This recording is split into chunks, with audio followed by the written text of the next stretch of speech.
way to McDonald's to pick up some breakfast. Fast forward, you're there. What's this? You can now get all those breakfast classics penny style with rich, creamy hollandaise-style sauce. A happy little tear rolls down your cheek. You grab your small McCafe premium roast coffee, still just $1 plus tax every day. And see. Get up and at 'em with the Egg McMuffin. At participating McDonald's restaurants in Canada. Prices exclude delivery. Cheer on the teams. Help a good cause. The Ben's Cup is coming to the Ardrossan Recreation Center, December 26th to 30th. 100% of the proceeds help the Ben Stelter Foundation bring proton beam therapy to Edmonton. Learn more at benscup.com. Proudly supported by Sports 1440. Winter in Alberta doesn't mess around. And neither does Titan Supply. For over 50 years, we've earned the trust of our customers across a variety of industries. Honesty. It's been coming. When the weather hits hard, we're fully stocked with lifting and hauling gear that works as hard as you do. Titan Supply. Built on trust, driven by safety. Serving Edmonton, Grand Prairie, Red Deer, and Calgary. Let us help you face the weather the Titan way. Visit titansupply.ca. Wetaskiwin Ready Mix hopes all your relationships with family and friends are as solid as concrete this season. And remember, quality concrete isn't cheap. Cheap concrete isn't quality. Merry Christmas from all the management and staff at Wetaskiwin Ready Mix. Measles outbreaks are occurring in including not always against the best of other teams' players because they come back home, got families in the city, make the difference. It was Nick Robertson broke it up, but look at the speed.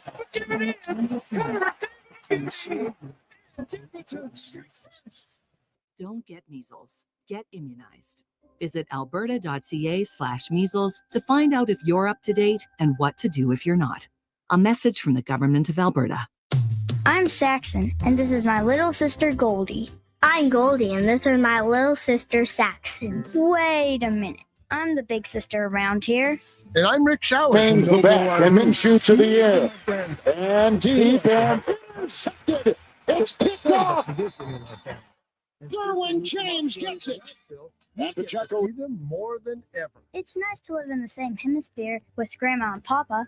That's right, Saxon. And at No Bull, the holidays are all about that. 33 Herbert. Here comes camping is all about. Away with the block, and here's the pass, and it was picked off Henley.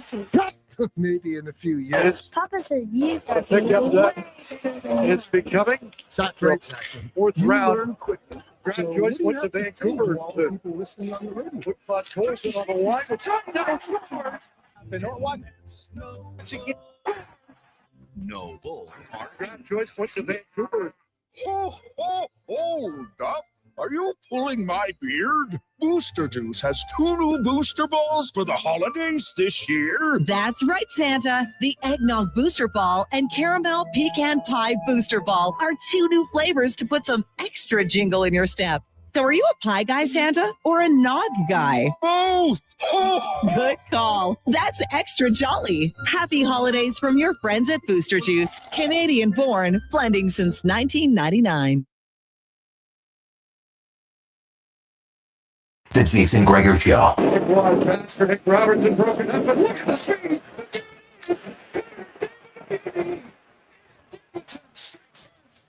On Sports 1440. And the Chaco remains the back, and Minshew to the air.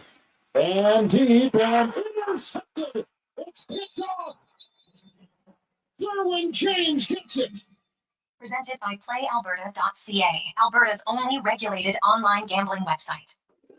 Joyce went to Vancouver to put Fox Colson on the line. The touchdown score.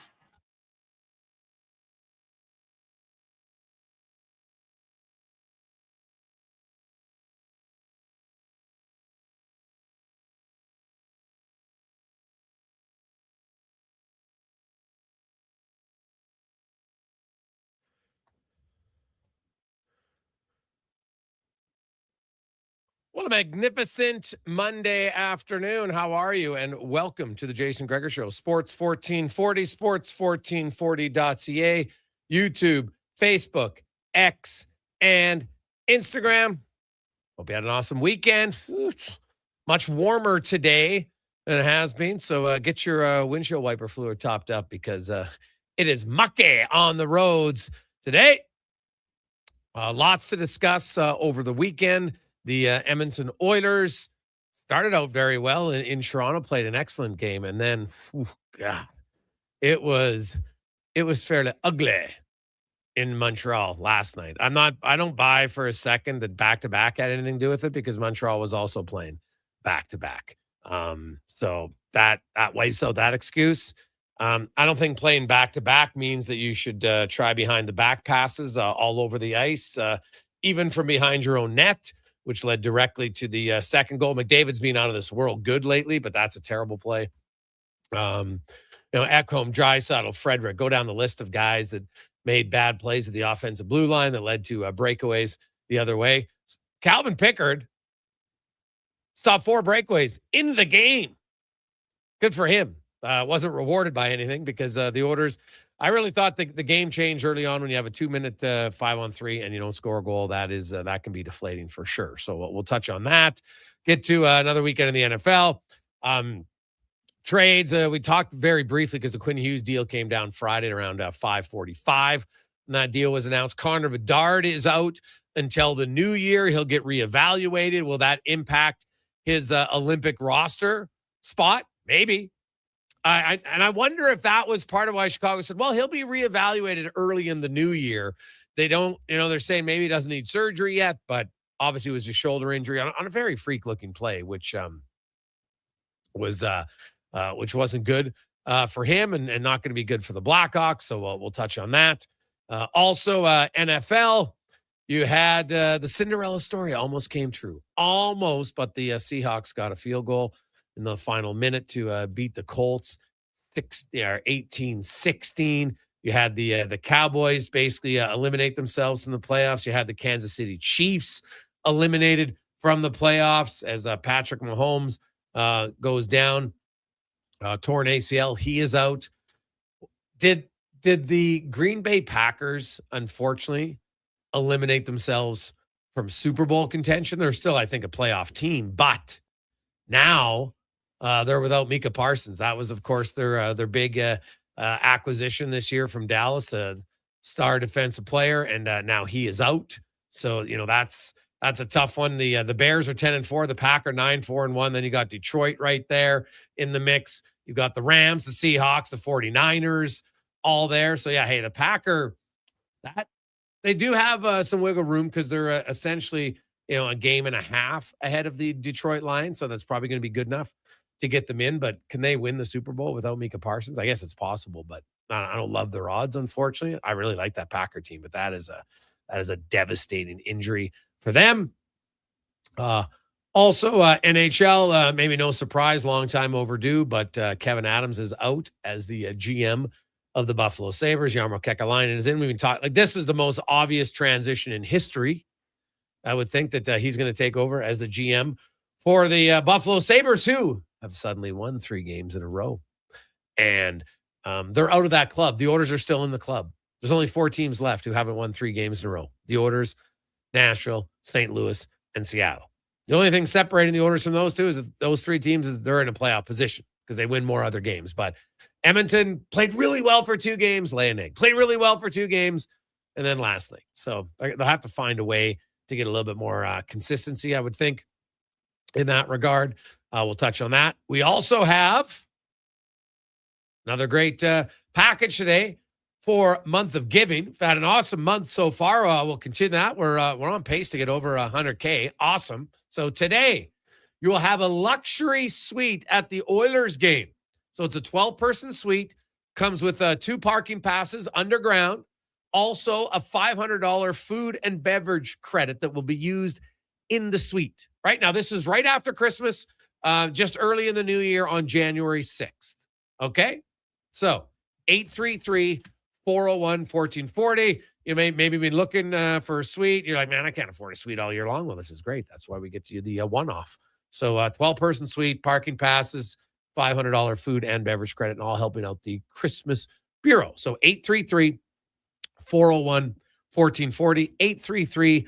833-401-1440 is where you can text in today. Pretty simple. As we welcome to the show, Sean Brown joins us. Brownie, how you doing? Good to be back. Like you said, it's a little wet out there. Hopefully everyone's got some windshield washer fluid because you're going to need it.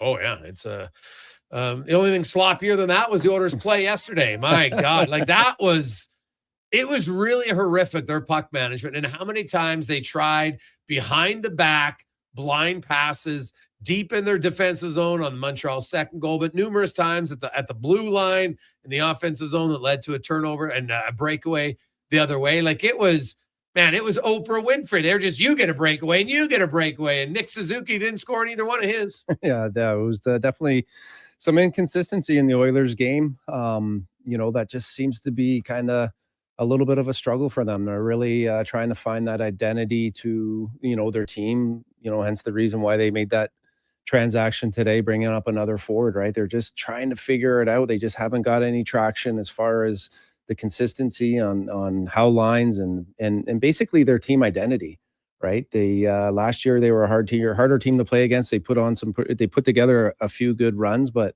right now with the way they're playing, it's got to be frustrating for the coaching staff, management right now, and they're trying to figure that out and giving some guys some opportunities. So see if another guy can take advantage of this opportunity and make a mark.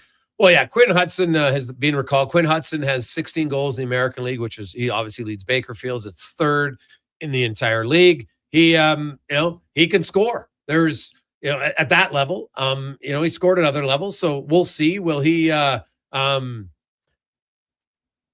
Biggest thing for him is that he's been quite stick strong. Is the scouting report, like on his stick, and for people out there, Brownie, like you played.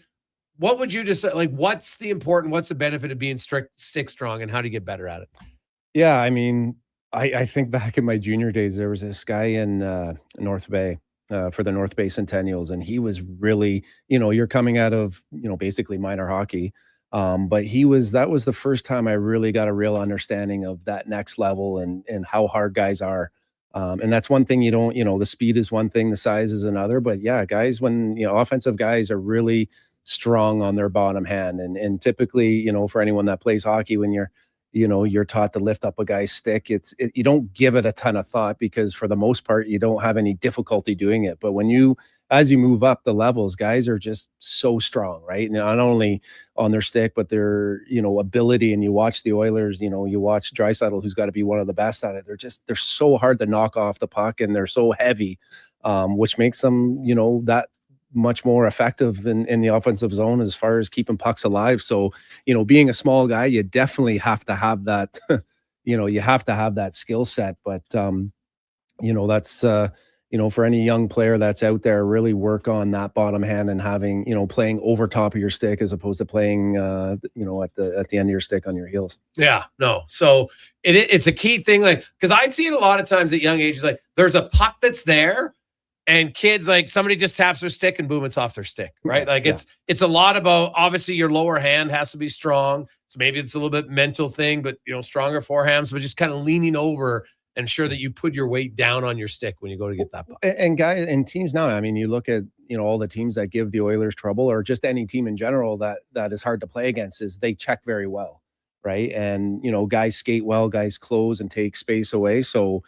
checking is one thing, stick on puck, but the ability to kind of get under guys and, get under guys' sticks, but also being able to get your weight, whether you're handling the puck on the offensive and you're pushing down on your stick, or even having the ability to get over top of your stick to even lift another guy's stick up. But, that's in the NHL, guys play for keeps, and they bring that another level of intensity and compete. And like I said, it's just, as a small guy, that gives, any smaller player out there has to be strong. That's one of the skills, that all players have to have. You look at how well, like, they check below the goal line and stuff. You got to be able to handle pucks, be able to see and hold off guys, wait for support. Yeah. The Oilers, like, when you watch that game, now it was clear on that first power play, they really wanted to get Draisaitl's 1,000th point. I understand it, but at the other side, I'm like, guys, he's got 999. This is not like his last point of his career. Just play the game. He'll get his point. Now, I know it's easier said than done. And McDavid, you know what? Like, I thought for sure he was going to get it in Toronto when they had that 2-on-1 late in the game. I was like, okay, here you go. And I'm sure McDavid would like to be part of it. I understand it all. It's not like the worst thing in the world. But like, if I'm Leon, I said, guys, my 1,000 points will come. Okay. Like, He had 12 points in his last 5 games. Trust me, scoring points wasn't going to be a problem. So it seemed like they tried to force it to him a little bit too much. And I get it gets in your head. You just want to get it over with, but that didn't help. And then their puck management was awful. I don't know. Like they all thought that they suddenly were going to be, I'm going to be Leon Draisaitl. I'm going to spin around and backhand pass blindly, and it's going to go on the tape. It did to the other team repeatedly. Yeah, that was, I mean, you look at guys like a guy like Regula, who's got a real opportunity right here with, an injury to Wallman and a trade to Kulak where he's got, he's going to get some minutes and he's going to get an opportunity to prove to the coaching staff that he's an everyday NHL player. And the one thing that, you don't want to do is kind of have some looseness, I guess, to your game, right? What's made him successful is that, this is a new league. This is a new opportunity. Every game is an audition to continue to prove yourself, right? And so guys like that just, there's a reason why they have confidence to get rid of a guy like Kulak, right? Is because of what you've done to this point. It's continued to build on it. And there was some simplicity to his game that, brought confidence probably within his coaching staff as well. So yeah, some guys, have to, play a little bit more of a predictable way. Connor McDavid and Draisaitl, obviously their rope is going to be a little bit different, but that doesn't give them the free range just to, give up pucks. But, those guys are paid to do certain things and have a skill set to actually do it. And more often than not, they usually kind of capitalize. But, as far as the power play, I mean, you could just, you could see and you could feel it through the screen, right? The Montreal crowd, you could see they kind of got into it. They got a little bit of a chant. And, I think that's one thing when the Oilers play certain teams that they probably should beat. Not that any game in the NHL is, a guaranteed, but, they're struggling to kind of push their identity and their game on teams early, right? And you let some teams and a goalie and a fragile team kind of hang around and you let a crowd get into it. This is kind of, that's what happens in the NHL.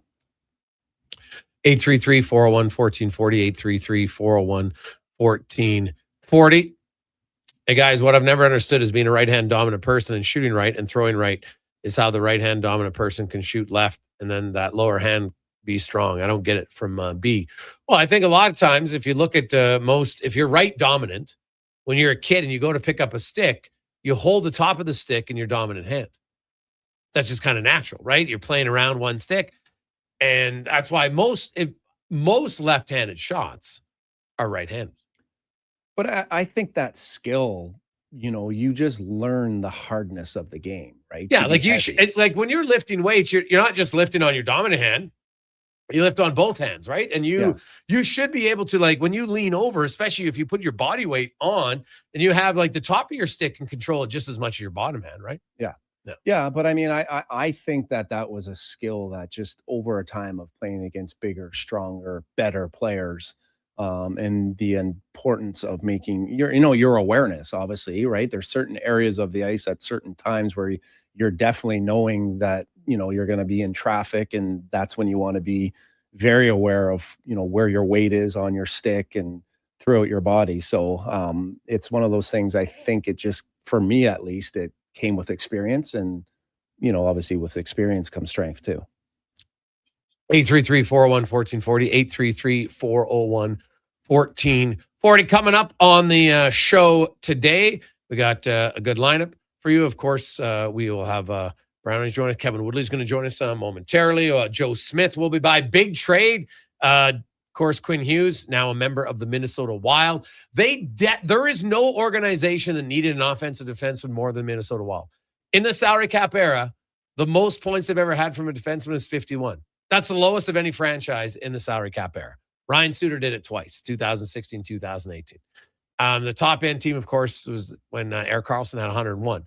But, like Bouchard's had 82. You look up and down, and the Wild have only ever done it 3 times in the salary cap era. Some teams have had 14 different situations of a D-man scoring at least 14 points in a season for them. So I think that's a massive addition for them. I actually like what Vancouver got. I think that, Zeke William, a younger player who, gets 2 points in his first game. Not saying he's going to do that every game, of course, but you know what? When you're trading away Quinn Hughes, you got a first rounder in 24, a first rounder in 22, a first rounder in 2020, and a first rounder in 2026. It's not bad. Like Marco Rossi's a 50-point player. It's like a second line center. You've got Zebuyam, who's a young player, but has some offensive acumen. I think Ogren is more of a bottom six winger, which is fine. And then if you hit on that and you make a solid pick, and there's lots of good players picked in the 20s, that's likely where Minnesota's going to pick, most likely, that you make a good pick there. In a few years, all of a sudden you say, yeah, we lost Quinn Hughes, but at least we got like some pieces for him. So I actually thought they did pretty well in that drill. And I thought, you know what? Bill Guerin, I give him a lot of credit, man. He swung for the fences, said, hey, we need this, and he went and got it. He's done a great job. I mean, I'm really happy for Billy. Billy's probably, top 2, one of the best guys that I've ever played with. But what he's done in Minnesota, as far as just even when he got there and he put Parisi and who's the defenseman there, Suter. Yeah. But he did some things that weren't easy for a young GM coming into the league. But yeah, I think, time will tell, right? It's hard to, when you make a trade like Hughes, who's, an older, established defenseman, almost a generational, talent, really, for young up and coming, players and potential with the potential that they have, it's going to be interesting. But I think that like you said, I think it could be a team that it's kind of a win-win. Oh, 100%. Was he in a position of strength? Was Rutherford, knowing that Hughes and the talk and the chatter, do you think he was in a position of strength to trade him? Could he got more, or did he get out there too? Honestly, I don't think they could have got more. No. To be honest, when you look at the best players being traded, other than Herschel Walker, go back, look what the Oilers originally gave up for Chris Pronger. And then look what they got when they gave up Chris Pronger. But this return probably is even better. Now, they ended up, Jordan Eberle was in that trade, of course, but you had Ladislav Schmid and you had Joffrey Lupul. So all first rounders, they ended up with 4 first rounders too, right? Now, these guys, Zebuyam, I think, has more offensive upside. Schmieder would admit to that, than him. But are they going to turn that pick into a Jordan Eberle? Because that's what made the trade better for Edmonton, is they turned the pick into Jordan Eberle, became a really good player. So that's where it's key. But it's hard to get much more than I think what Vancouver got in that return. So no, I don't know if Rutherford had he waited a week, 2 weeks, 3 weeks, he was going to get much more, to be honest.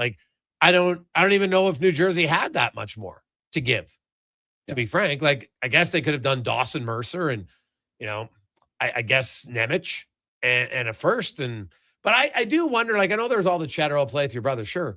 But if you're Luke Hughes and you go play with your brother, well, now your he's off the power play. but he is, right? Luke's off the power play if Quinn comes in. So do they have that discussion? Is that really, we get to play together, but now I'm not on the power play. I don't know if it's great. Yeah. So I think it was good for them. Woodley will join us next. One goalie that Oilers fans know very well. We don't have to have a scouting report on Stu Skinner. He's, of course, going to play against Tristan Jarry tomorrow, but Jeremy Swayman, the Wild goalies, Vegas, busy week for the Oilers. We'll talk about all that when we return to the Gregor Show, presented by PlayAlberta.ca. Your New Year's Eve plans just got a major upgrade. On the Rocks is throwing the ultimate party to launch you into the new year with a bang.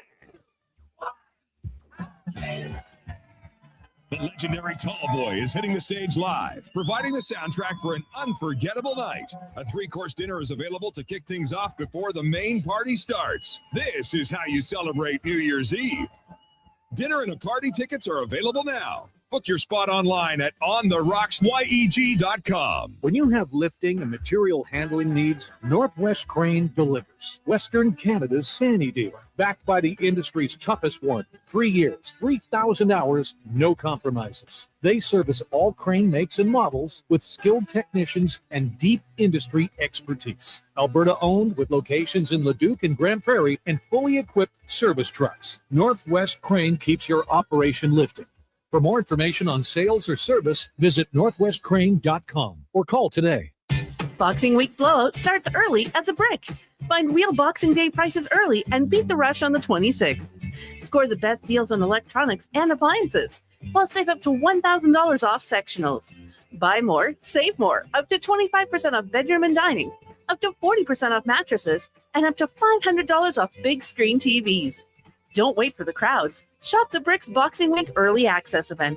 Some exclusions apply. The Brick, saving you more. Action Electricals Projects team takes the field, folks. Ready to execute the entire play for new commercial builds. Absolutely. They're masters of design build, sketching strategy from initial blueprints to core electrical infrastructure. The team never misses on complex projects. Known for handling big league constructions and major renovations, ensuring flawless execution, hire the Action Electrical team to bring home a win for your project. Visit actionelectrical.net. Hi, Mike here from Northgate Chevrolet Buick GMC. December is here. Christmas shopping, Christmas wrapping, Christmas baking, grocery shopping. What about our vehicle? Does it need tires? It's not running? No problem. We got you covered. At Northgate GM, we have a tremendous selection of newer used vehicles, winter tires at cost, and of course, service with a smile. Come in and see us today, 13215 97th Street, or visit us online at northgategm.com. You're in Northgate country. The Hockey Super League is proud to launch its 9th season, delivering independent, borderless hockey. This year, over 125 teams will compete across Alberta, Saskatchewan, and for the first time ever, Colorado, USA, with showcase-style action, cross-province rivalries, and a strong commitment to player development. The HSL is the premier destination for families seeking balance and athletes chasing the next level. The Hockey Super League. Hockey without limits. For athletes born in 2013 to 2018, visit hockeysuperleague.com to learn more. Mr. Rooter decorates a gingerbread house. Wow. What did you do here, Mr. Rooter? Well, we've got a Jube Jube toilet, complete with an icing-based wax seal. The main water line is licorice, red for hot, black for cold. You got your standard marshmallow hot water tank and a candy cane sewer line. And on the outside, candy corn hose pips. Disgusting, but they get the job done. To have your Yule clogs fixed, trust one plumber, Mr. Rooter. Oodle Noodle origins. In 1864, Francis Oodle took over his dying father's business as a leatherman. He was quite proficient, but his heart was never truly in the trade. After his father's death, Oodle met a cocksure young man named Vladimir Nudel, who was a trailblazer in the popular new art of food boxes. They formed a partnership and aimed to ply their trade in the New World. At Ellis Island, Nudel was renamed David Noodle, and henceforth, the franchise has been known as Oodle Noodle.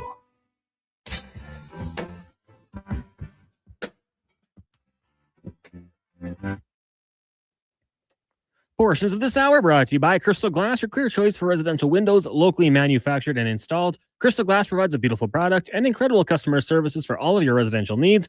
Call 310 Glass or visit crystalglass.ca for a quote. The Jason Gregor Show, the best of Edmonton sports talk and beyond. This is Sports 1440. Presented by PlayAlberta.ca, Alberta's only regulated online gambling website.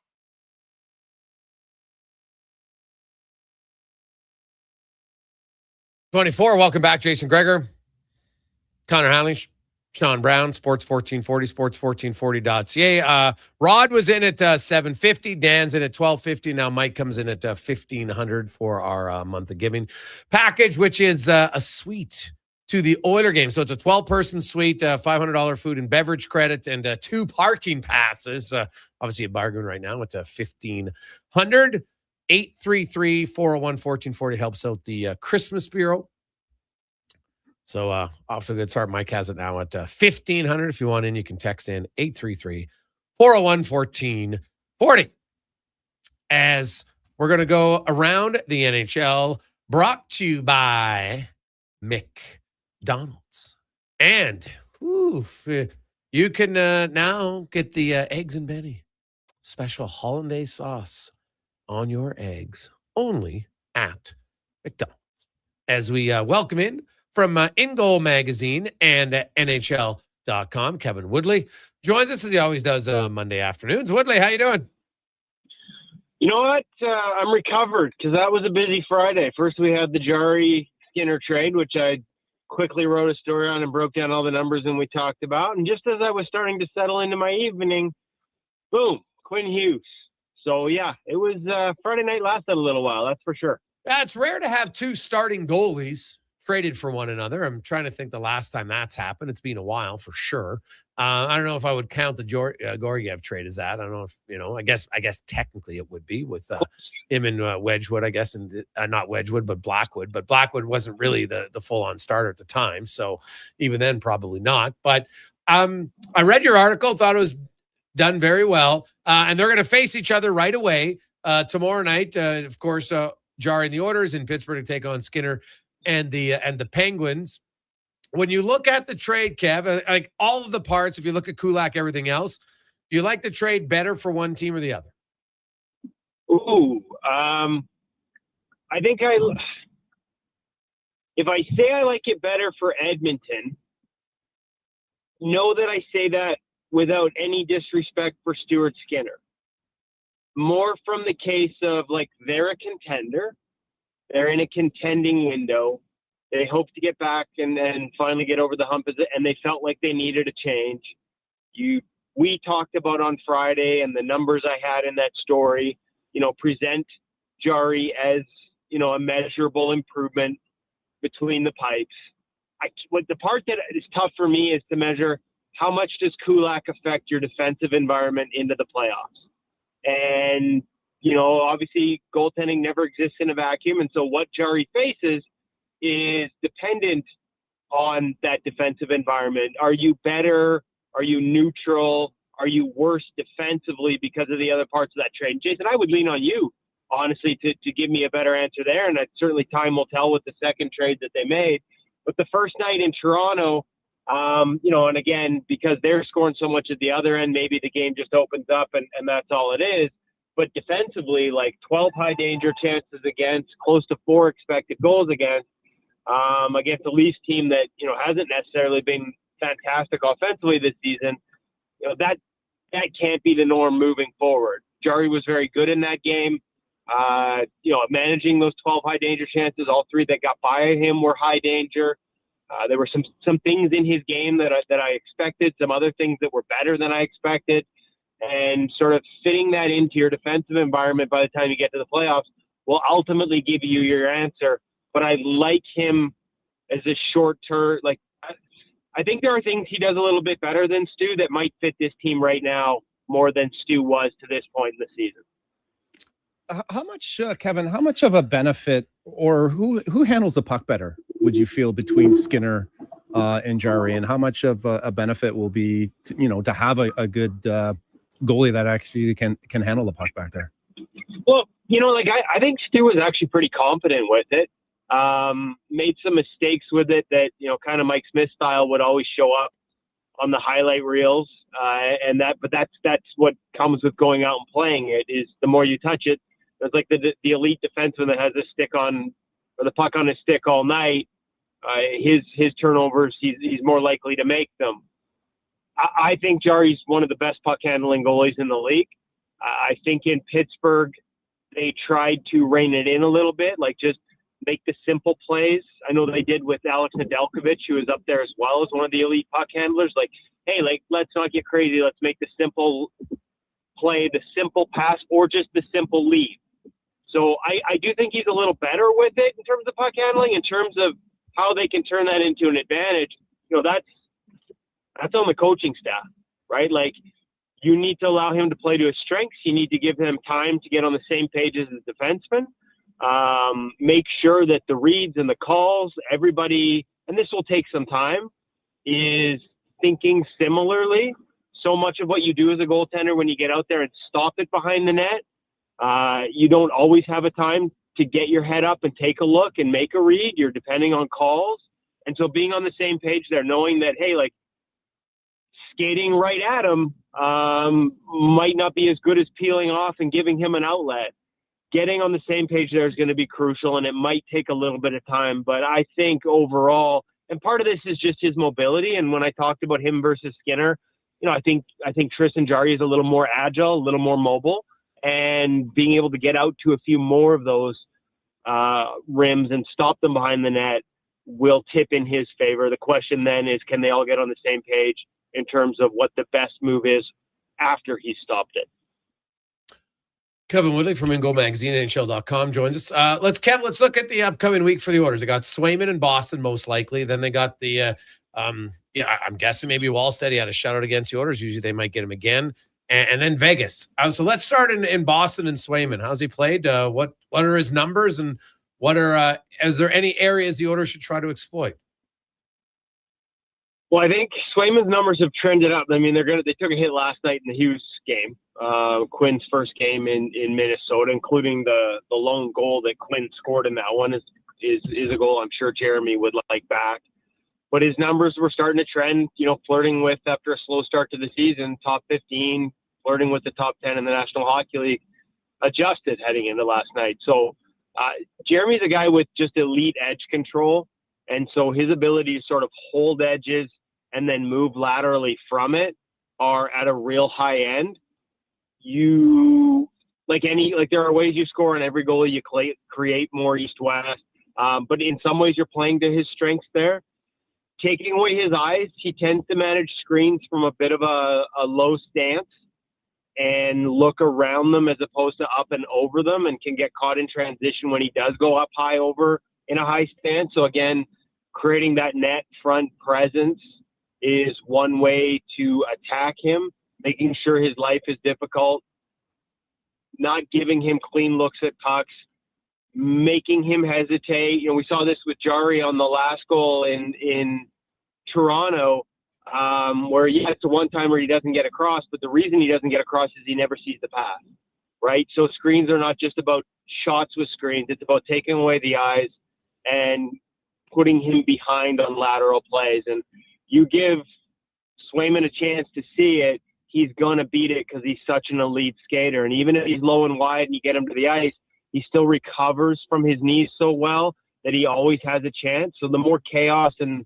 taking away the eyes you can create, you have a better chance to have success on those east-west passes if he's just a hair behind because he wasn't able to read even the pass off the blade. And then we saw Wallstead get the shutout and Gustafsson. Do you think either one of them is a better matchup for how the Oilers attack? Honestly, even if there was, I think they're just going to keep a rotation because it's working. And why would you start to get into, and we've talked about this before, if you've got a rotation, why would you create any win and you're in, or this is a matchup that favors you? I do think that Wallstead is he's still a little more A to B positional, right? Like he is a big body. I think Gus might have a little more reactive element in his game. Now the numbers haven't tipped in Gustafsson's favor compared to Wallstead yet, but some of that is environment. Like Wallstead has had the easier of the two environments by about 12 points to this point in the season. And that's not insignificant. I think in chaos, I think in, dynamic offensive attacks, when push comes to shove in the playoffs, if they decide to pick a guy, I think it could end up being Gustafsson, as good as Wallstead has been. When he's in there, and maybe I happen to see his only loss against Vancouver, but there were just some reads and some chances where if you can get to the perimeter of the net and sort of make him make saves around the outer edges, there was some exposure there.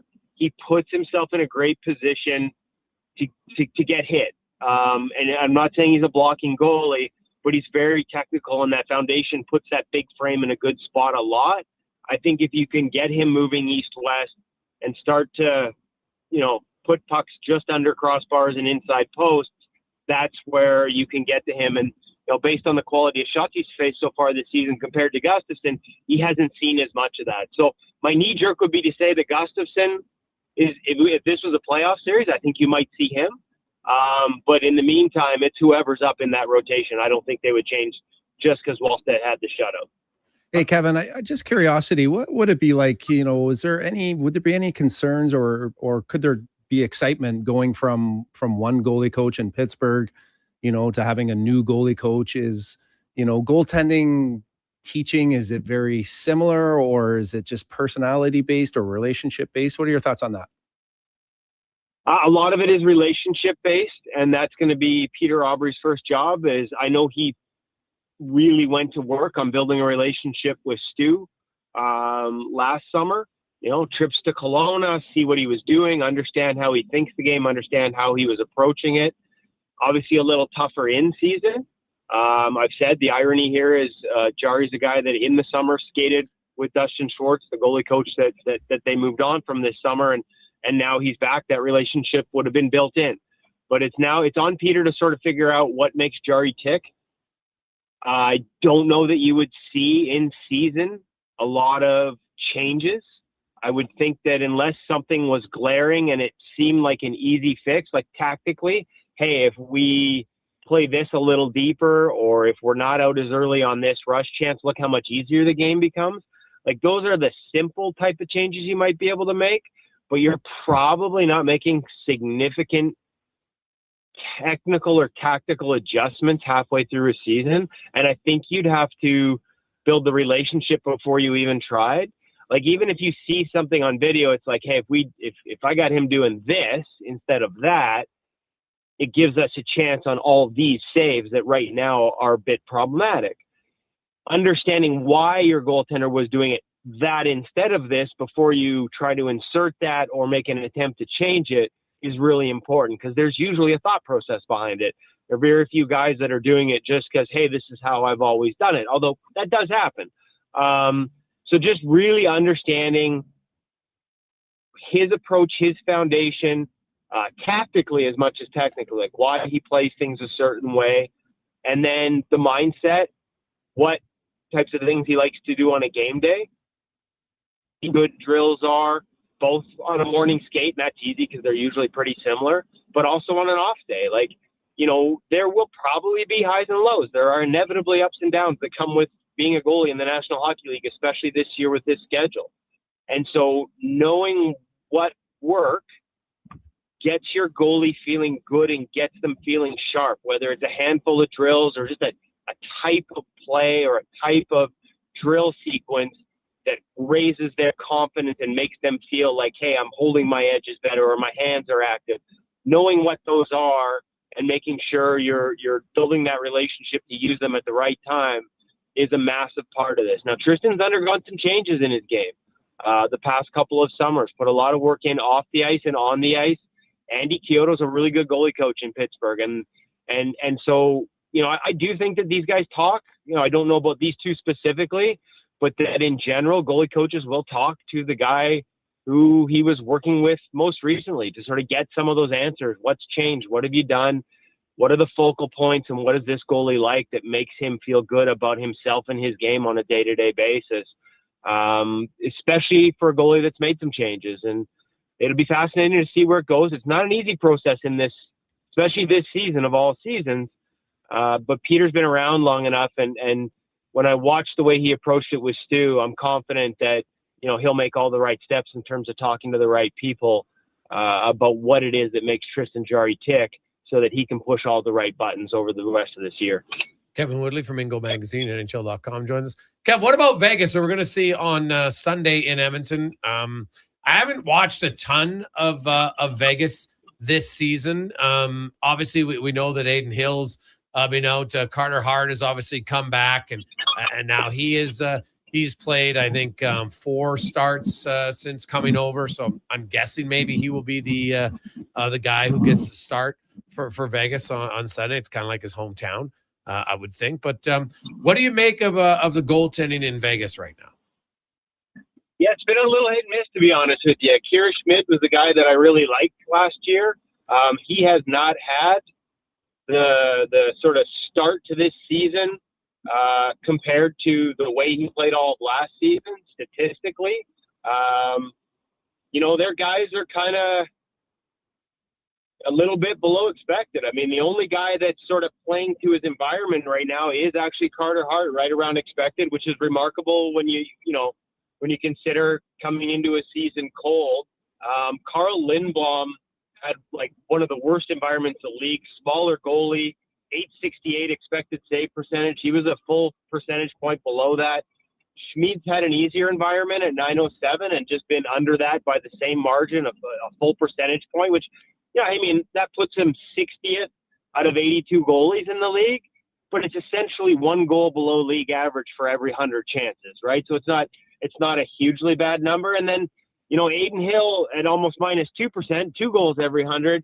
Like, they just haven't had the goaltending this season that they've been used to. And outside of Lindblom sort of getting thrown to the wolves with all the really tough starts and the tougher minutes, the other guys, you know, their expected save percentages are all above league average, or in some cases significantly above league average. So it hasn't been a great start for the goalies there. Hart's the only one that, like I said, is around league average or slightly above.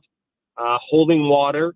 And so, depending on his comfort level and games played, because you do have to be mindful, like trying to catch a moving train when you start that late into a season, no matter what you do outside of a game environment in terms of training and the drill work, nothing replicates games. So not riding him too hard is going to be important. But if he's healthy and ready to go, he's been Vegas's best option, not just amongst, between him and Schmid, but, even when you include the way Aiden Hill started the season before injury, his numbers are much better than what Hill had produced. Kevin, how much do you think this benefits Calvin Pickard? I mean, obviously he played, very well yesterday despite losing, but, sometimes a change of scenery for any goalie and, for a new goalie to come in, a new relationship. Do you see this maybe in competition? Do you see this maybe helping Calvin Pickard as well? Well, the first thing that's going to help Calvin Pickard is not having one of the toughest environments in the league, right? Like I talked about Lindbaum's 868 expected. I didn't readjust it for last night's, but Pickard's down there, amongst one of the toughest environments in the entire NHL. He's going to be an important part of this process, right? Like he understands the system, the coaches, the player tendencies, the goalie coach. Like he could be a very important conduit to Tristan Jarry getting comfortable here fast. And we know what kind of person he is. We know how well Calvin thinks the game. And so the types of details that he has built in innately and will be able to share. And I just think he's a really good at reading people. And so he'll probably be able to read what it is Tristan Jarry wants pretty quickly, how he can help him in that manner. Like I wouldn't discount how important he's going to be to this process. But in terms of I also don't think he's a guy that needs a push. The biggest thing for me is he went from one of the easier environments in the league to the hardest this year. And if they've had some moments of late where it's it feels like they're showing up for him defensively, they need more of those to give him a fighting chance. Because nobody survives in the type of environment he's been in this year. As much as last year, a lot of the numbers were based on the environment being so good, it's been the polar opposite. And that's a big ask of any goalie. It's a really big ask of one that doesn't play all that often. And one that might, sounds like with some of the conversations, there's been a few starts where he's gone into it thinking, man, I better be good tonight, or how much longer am I the guy here? And that's kind of a tough way to live. But for Pickard, he's been around so long, a lot of goalies would be like, all right, try too hard, and you can't try too hard in this game. Like, you have to let the puck come to you. You start chasing plays and chasing pucks, they'll just tic-tac-toe it around you. And so his experience allows him to sort of navigate that and manage that better than a lot of goalies, but it's a tough way to live. And so, you'd hope that sort of he can build a little momentum last night notwithstanding and get a few better performances in front of him and just sort of start to build some momentum so he's not feeling like that every night. Like, wow, like maybe I'm next if we don't have a good night tonight. It would behoove his teammates to have a couple more in front of him that are a little more predictable environment-wise. Yeah, very much so. Kev, great stuff, buddy. We appreciate it. Have yourself an awesome day. Thanks, guys. There you go. That's Kevin Woodley from In Goal Magazine and NHL.com. So, you know what? The Oilers, the way the Oilers have played for 2 out of every 3 games lately, they should have a decent chance. Pittsburgh is a team that's not playing well. Oh my! Did you see Pittsburgh's weekend? Oh my goodness! They had a 5-1 lead in the third period on Saturday, lost in overtime 6-5. And then they built up a 3-0 lead to Utah, who didn't have Logan Cooley, and lost that game 5-4 in overtime. So a weekend of blown leads. So they'll have a new goalie. They'll probably be a little bit annoyed. They're not that good. Let's be honest. If the Oilers, which team's going to show up? The one that's focused and determined, or the one that's like, it's Buffalo, it's Montreal. We're going to try fancy dancy pants type of plays. We'll see. Take a quick break. We got Realtor Dan is in at $2,000 on our monthly giving package. We'll tell you what that is and more on the Gregor Show, presented by PlayAlberta.ca.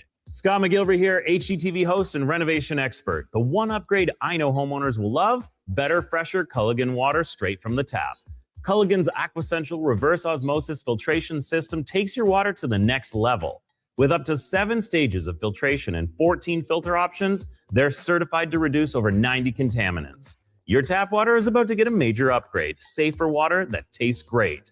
Get started with a free in-home water test at Culligan.com. Culligan, water you love. Hi, Mike here from Northgate Chevrolet Buick GMC. December is here. Christmas shopping, Christmas wrapping, Christmas baking, grocery shopping. What about our vehicle? Does it need tires? It's not running? No problem. We got you covered. At Northgate GM, we have a tremendous selection of newer used vehicles, winter tires at cost, and of course, service with a smile. Come in and see us today, 13215 97th Street, or visit us online at northgategm.com. You're in Northgate country. Across the province, Albertans are taking their shot on Play Alberta. With casino winners every hour, jackpots worth millions, and revenue that stays in the province, there's never been a better time to sign up. Right now, our listeners can score a $50 free bet when they make a minimum $50 deposit with code Gregor50. That's code Gregor50 for a $50 free bet. Start playing with your game sense today to find out if you're Alberta's next winner. He's a winner. Sweet. She's a winner too. Right. Everyone's a winner during Wish and Win at Wolf GMC Buick. Every single customer is guaranteed at least a $500 bonus with a chance to save up to $25,000 towards a new GMC or Buick. At Wolf GMC Buick, we also have 0% financing up to 84 months on most of our popular SUVs and trucks. And we're clearing out remaining 25s, including cash discounts up to $10,000 on a great selection of Sierra HDs. 90 seconds east of the Henday. Wolf GMC Buick, where everyone wins. Actions speak louder than words. Japa Machinery Group puts your construction plan into action with XCMG construction machinery you need. Available for rental or sale. Learn more at japamachinery.com. The job isn't done until the last load is hauled, and having a semi-trailer out of commission is not an option. Whether replacing or adding to your convoy, Edmonton Trailer has a huge inventory of new and used semi-trailers, trusted by the gravel, logging, oil field, fluids, and freight industries. Find a trailer right for you online or at one of their 3 locations. For sales, service, parts, rental, and finance, when you're in it for the long haul, Edmonton Trailer. Bringing every project to life requires the right team. By games, you can be part of setting a new industry.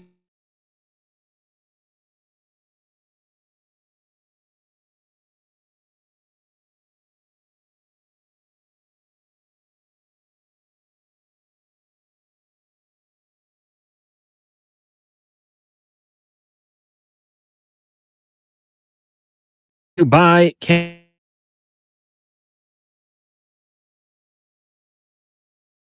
maintenance equipment, order today at cantork.com. The Jason Gregor Show, the best of Edmonton sports talk and beyond. This is Sports 1440. Presented by PlayAlberta.ca, Alberta's only regulated online gambling website.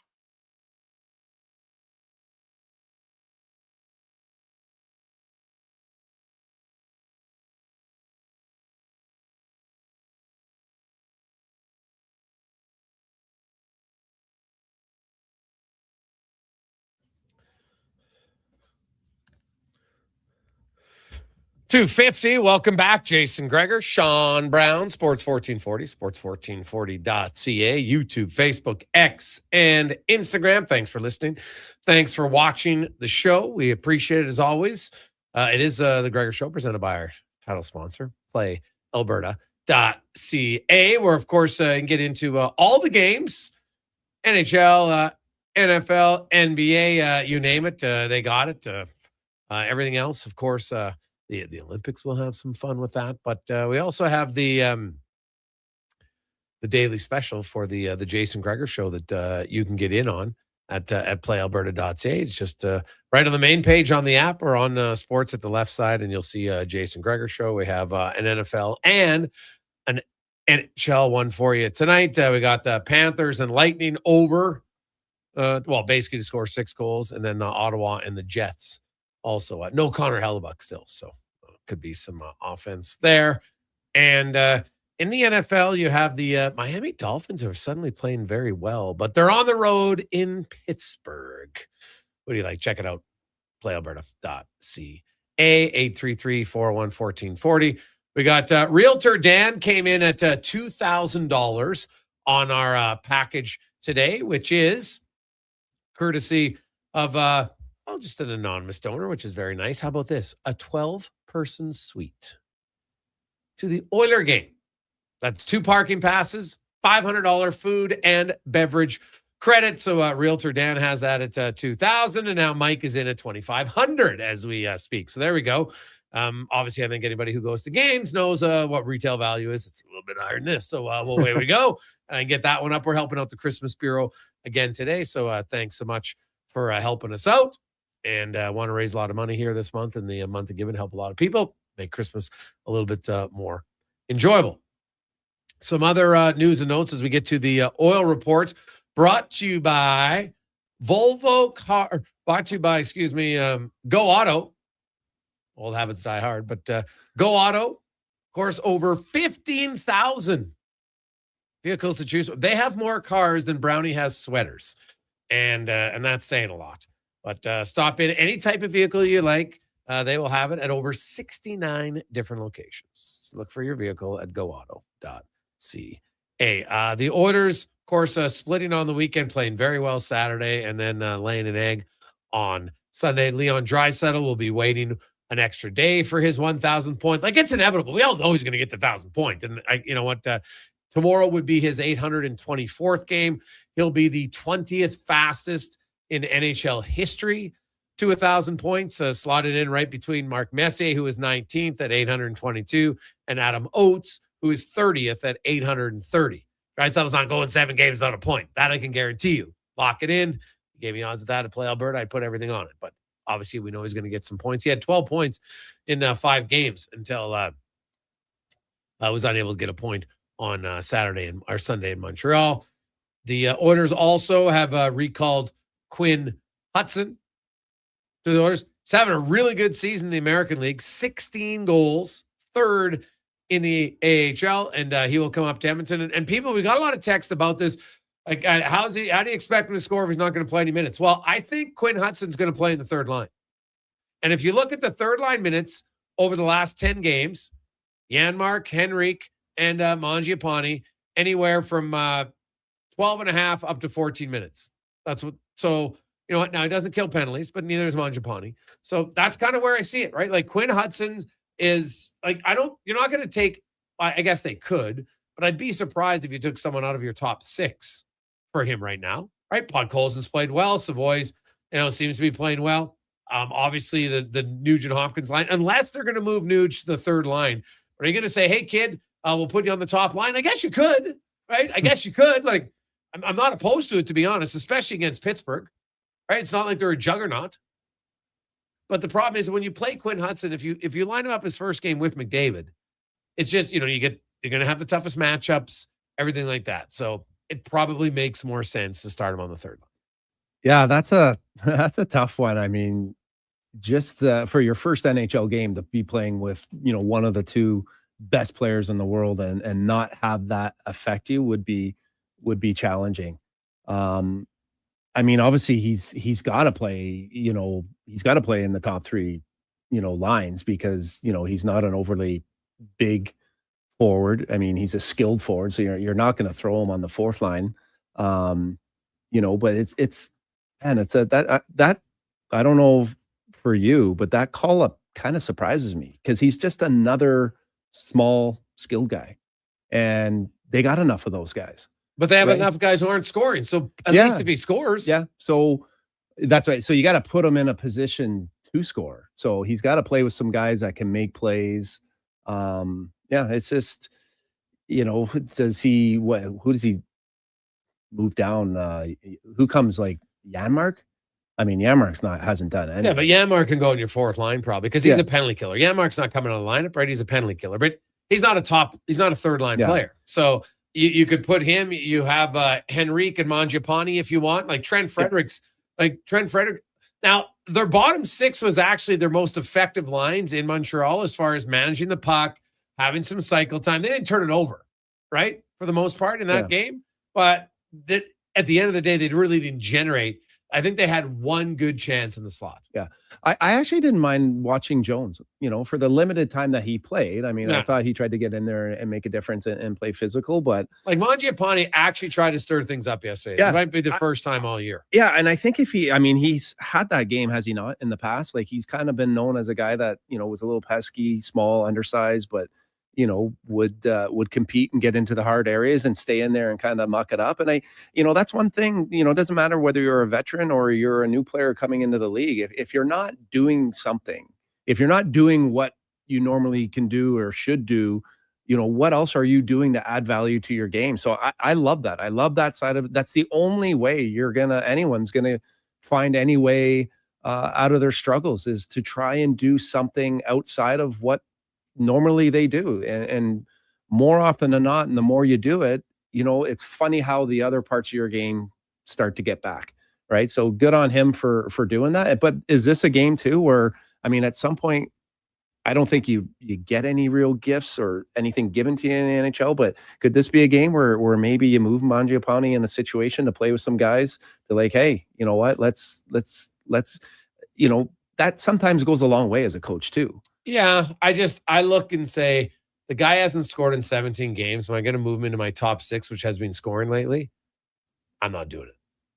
But he's doing some things that he did uncharacteristically were, like I said, he's getting in there, he's agitating, he's getting involved. So it's like, I'm going to reward you. But that's what he's actually done. That's not uncharacteristic. It was uncharacteristic, the fact that he was invisible for the previous 6. Like, he should be doing that. That was part of the reason they brought him in here. He's like a small gnat. Yeah. And he hasn't done any of it. So I'm all for rewarding guys when they play well, but you got to do it for more than one game and have such a low bar of expect. Well, he got into a few scrums, so now I'm going to play. I know. I still watch Mangiapane, and I saw it.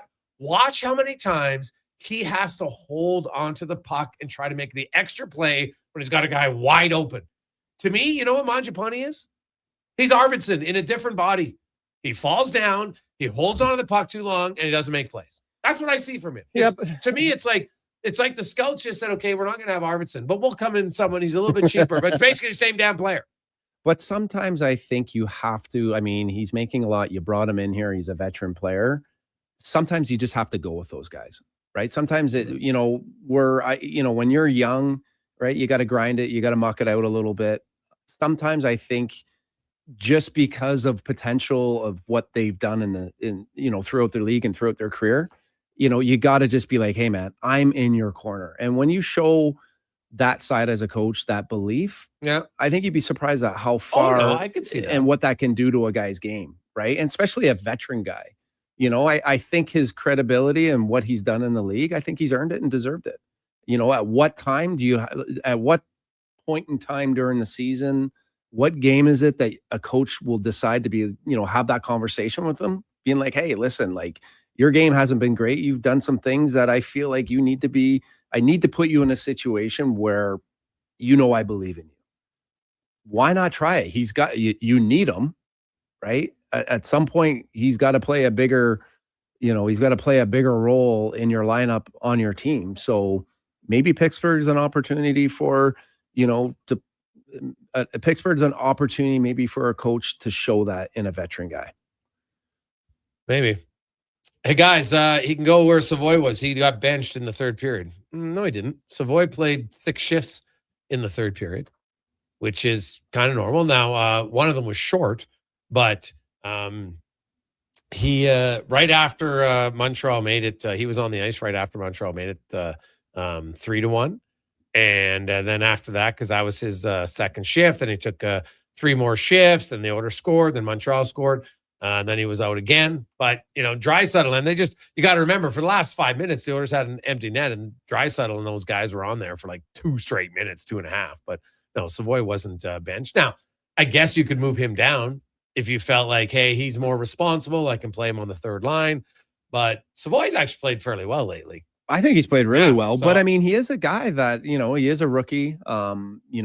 He had an opportunity there. He got set up, I think it was by Draisaitl, and just missed the net there. Yeah. Like a glorious opportunity. If you're going to play with those guys, you got to capitalize and you got to score, right? And the one thing that Savoy's, learned since, for this year, as far as me, is just his ability to play up and down the lineup, right? And this could be part of his growth too, right? Is don't get comfortable. That's one thing in the NHL is whether you're, especially as a rookie, you don't take for granted and don't get comfortable. So getting him down in the lineup might spark a little bit something in his game, but it also might spark something in Mangiapane's game as well. And, I think anytime a coach can have that movement and guys know that they can't get comfortable, they're always kind of looking over their shoulder, I think that's a good thing, right? It just, it gets guys, it keeps guys motivated on whatever line they are is, I got to be able to bring something, consistently game after game, because the consistency, they've all shown at different times, that there's parts of their game that, have a ton of value and that's where they need to play. It's just bringing, it's just bringing that consistency game after game. Yeah. Let's get to the con man and a Sports 1440 update brought to you by Fountain Tire. They can meet all your car needs and more with their digital vehicle report. They don't just tell you what your car needs, they'll show you. Book your appointment today at fountaintire.com. This is the Sports 1440 update. The Edmonton Oilers have recalled forward Quinn Hudson from the Bakersfield Condors. The 23-year-old leads all AHL rookies in goals and points. Also, Buffalo Sabres firing general manager Kevin Adams after 6 seasons with the organization. Senior advisor Jarmo Kekalainen was named the new GM. On the ice tonight, Lightning and Panthers meeting at 5. You also got the Ducks in New York to take on the Rangers, Jets, Sens, Preds, Blues, and the Stars hosting the Kings. In the NFL, Week 15 concludes in Pittsburgh with the Steelers hosting the Dolphins. That one 6:15 kickoff. And in the association night, the Raptors in Miami taking on the Heat. Jazz host the Mavs. Rockets up against the Nuggets. Clippers and the Grizz. And the Celtics host the Pistons. From the CFL, Winnipeg Blue Bombers signing running back Brady Oliveira to a 3-year contract extension. The 28-year-old rushed for over 1,000 yards last season with 3 touchdowns and 61 receptions. Coming up in hour 2 of the Jason Gregor Show, we'll discuss the Minnesota Wild and their big trade with Joe Smith of The Athletic and ask 5 questions. I'm Connor Halley. This has been a Sports 1440 update. Sports 1440, a Stingray radio station broadcasting on Treaty 6 territory. Download the free iHeartRadio app and listen to CKJR wherever you go. Your New Year's Eve plans just got a major upgrade. On the Rocks is throwing the ultimate party to launch you into the new year with a bang. The legendary Tall Boy is hitting the stage live. Magnificent Monday afternoon. How are you? And welcome. To kick things off before How are you? And welcome. This is how you celebrate New Year's Eve. Dinner and a party tickets are available now. Book your spot online at ontherocksYEG.com. Hey, sports fans, we've got a clear choice for you. At Crystal Glass, we provide customers with the perfect glass for any job. From home to auto and even commercial, installation or repairs, we're your team. Call 310 Glass or visit crystalglass.ca. Crystal Glass. 250. Welcome back, Jason Gregor. You got it, Canada. Booster Juice orange smoothies are back by popular demand. The original, the marathon, and orangesicle smoothies are back and bursting with tangy zest of oranges. They're Canadian favorites. Orange, you glad they're back? Only for a limited time. So squeeze the day, smoothie lovers, and head to a Booster Juice near you now. Booster Juice, Canadian born, blending since 1999. After 20 years, Canada's most prestigious international hockey tournament returns. The Camrose Viking Cup, December 28th to January 4th at Encana Arena. Tickets at vikingcup.ca. Brought to you by Sports 1440. You've got a go-to coffee spot, a trusted barber, even a lucky game day jersey. But when it's about looking your absolute best, there's only one name you need. Mr. Dirk. Family run since 1939. We're experts in crafting impeccable tailor-made suits and offering a wide variety of everyday styles. Pair that with personalized one-on-one fittings and the convenience of on-site tailoring. Mr. Dirk elevates your style game. Visit our Edmonton store or explore MrDirk.com. Score big on style with Mr. Dirk. And here comes Action Electrical Service Team sprinting onto the scene. These are your first responders for any electrical emergency. That's right. With their fleet of service vans and specialized gear, they assess, they service, and maintain electrical, lighting, and automation systems. They're all about rapid response. Quick diagnostics and repairs to restore power and safety fast. Hire the Action Electrical team to bring home a win for your project. Visit actionelectrical.net. Cantork has turned 25. That's right, 25 years of building tools so good, they practically torque themselves. Hard work and innovation equals problem solved. See our latest designs at cantork.com.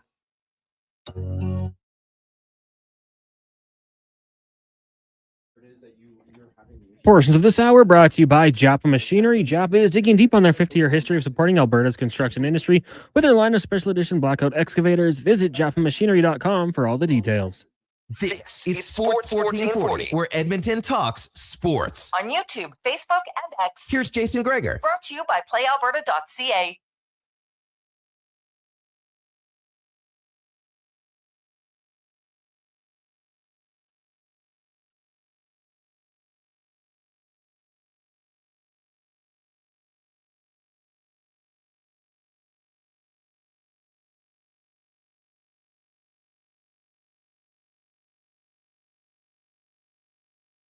Welcome back, Jason Gregor, Connor Halley, Sean Brown, Sports 1440, sports1440.ca. We're going to go to Minnesota later on this hour. Big addition for the Minnesota Wild, Quinn Hughes.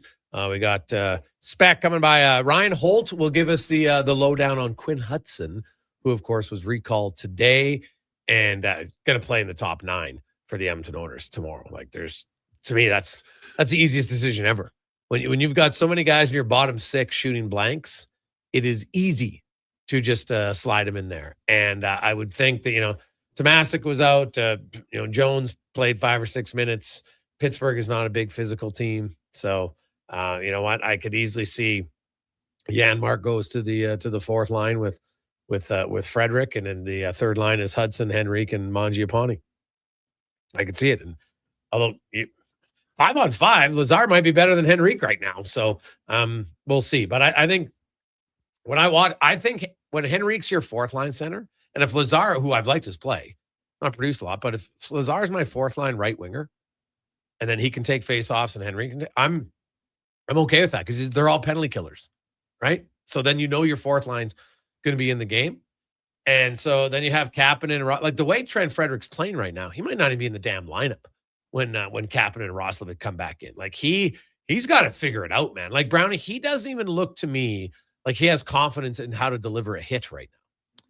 Yeah, it's hard right now because I was a big fan of signing him, and his one game, I know it looked like he came back a little bit early there in the playoffs against LA, but just how ramped up he was, but just the physicality and after the whistle sticking around, and I was like, wow, this is exactly what, the Oilers need. All of a sudden now you get rid of Kane and, it just becomes that much more important. But yeah, he's just not, it's not coming easy. He's not making it easy on himself. I know everyone wants to get points. I know he wants to get points and he has the skill to get points, but the points for him are going to come based off of, how he plays the game with grit and the physicality, right? I think when he does that, all other areas of his game will now complement that part. But right now he's got it backwards. He's, now once you get in your head and it looks like he's a little bit of in his own head, it starts to affect your skating. It starts to affect every area of your game mentally. And there's no easy way out of it. There's no easy way. He's not going to be able to dangle his way out. It's not going to, his way of getting out of this isn't going to be by scoring goals or putting up points. He's going to have to do it the old fashioned way and grind his way out. And until he does that, we're going to continue to see, much more of what we've seen.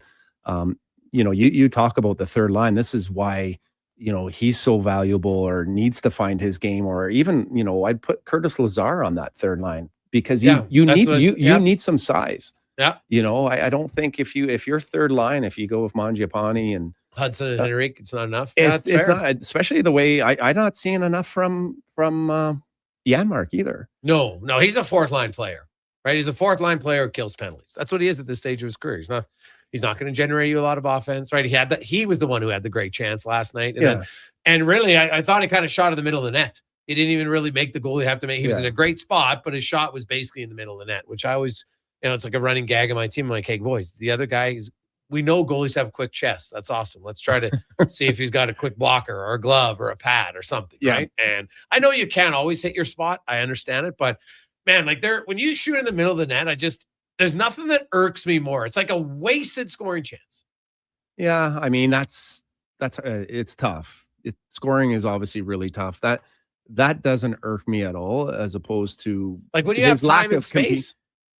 I don't even that doesn't bother me about his game. Okay. You know, his lack of compete and checking and finding a way to get involved, it bothers me more than anything, right? Because that's what the Oilers need right now. To me, they got, obviously you got the two of the best players right now. They're going to create a lot of offense.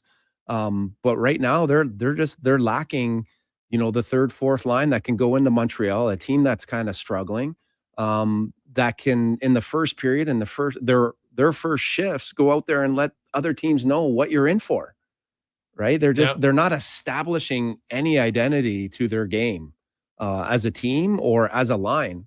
And I mean, I don't know what your thoughts were. I mean, I was excited to watch Toronto, two of my favorite teams going at it, hockey night in Canada. But man, that game was hard to watch.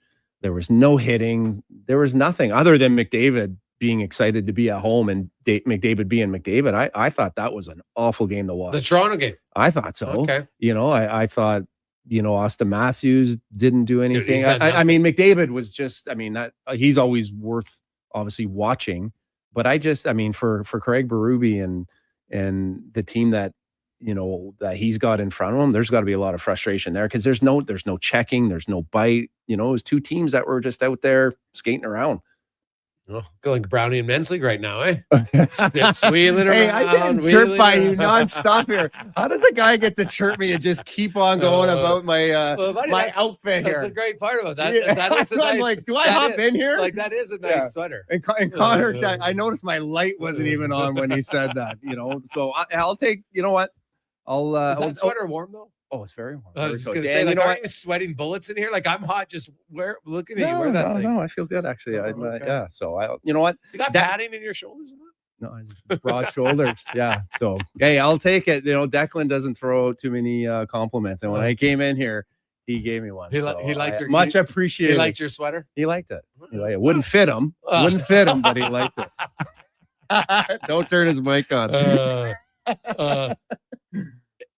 I look at, hey guys, what about Clattenburg? Well, Clattenburg has to get the green light. So he took that puck took the stick right around the eye. And thankfully it was stitches and there was not damage to the eye, but there's all sorts of swelling around it. Yeah. And because of the eye, that you're not allowed to get your blood flowing too much, because then they're worried about the internal swelling. So that's why he hasn't been he had some vision issues for the first bit. So I think it's just like, can't really mess around with your eyes or anything like that. So that's basically what it is with Clattenburg. He was able to do like really light skating. I know Jack Roslovic went on the road trip, and so do you know what happened to Jack Roslovic? Something to do with his groin, right? Like something. Dude, he had surgery on his nuts. Yeah, the block shot. Remember Hendricks and his can saved him? Roslovic's can didn't save him. Ooh. Yeah.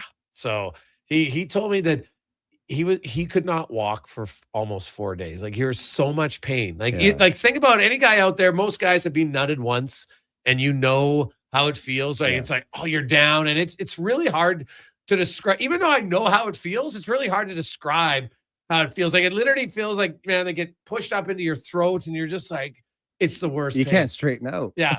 Like, but I know guys in hockey who have lost a nut before. Ooh. Because it got pinched off on their can. Yeah. Just how it was hanging out and it's shot. And now, I didn't ask him that in depth. All I know is that there was some surgery required to fix it. So that's tough. Yeah. So that's why. But he was hoping. He says everything's on pace, on time wise. That he was hoping maybe he would get into the Vegas or the Calgary game before Christmas. That's what his goal was when I talked to him before they left on the road trip. So It's good sign. Kapanen's not going to play before Christmas. My understanding is that. So, but Roslovic might get in. But when you get him in, let's say everybody's healthy, and then you get Kapanen in, well, I think Roslovic's going to my top 6 if it's me. Oh, he's playing great. Yeah, no question. Yeah. And I would actually put Nuge as my third line center, and I'd play Nuge with Kapanen, and so because Kapanen can skate, he's got skill, he's thick, he's big, and I talked to Kasper. He was so excited before he came back this time, and then man, he was rattled when he got injured. Like literally I've seen him come off there, and the last drill, he was not happy. The fact was. He's a guy who I think it took him a long time to figure out how I have to play to be successful. And he did in the playoffs. Oh, he was right. Yeah. He scored, but man, he was he can hit. He's hard. He's physical. Hitting Brownie. I know everybody says it's a skill to be able to deliver hits effectively, consistently. Right. Because I watch Frederick right now, and there's times when I'm like, does he even know how to hit? He's leaning, you know what I mean? He's not trusting himself. I don't know, maybe I'll send you the video the next time I watch him. I'm he's kind of he's caught in between of thinking do I finish the hit? Do I not finish the hit? He hasn't hit a guy with any sort of force.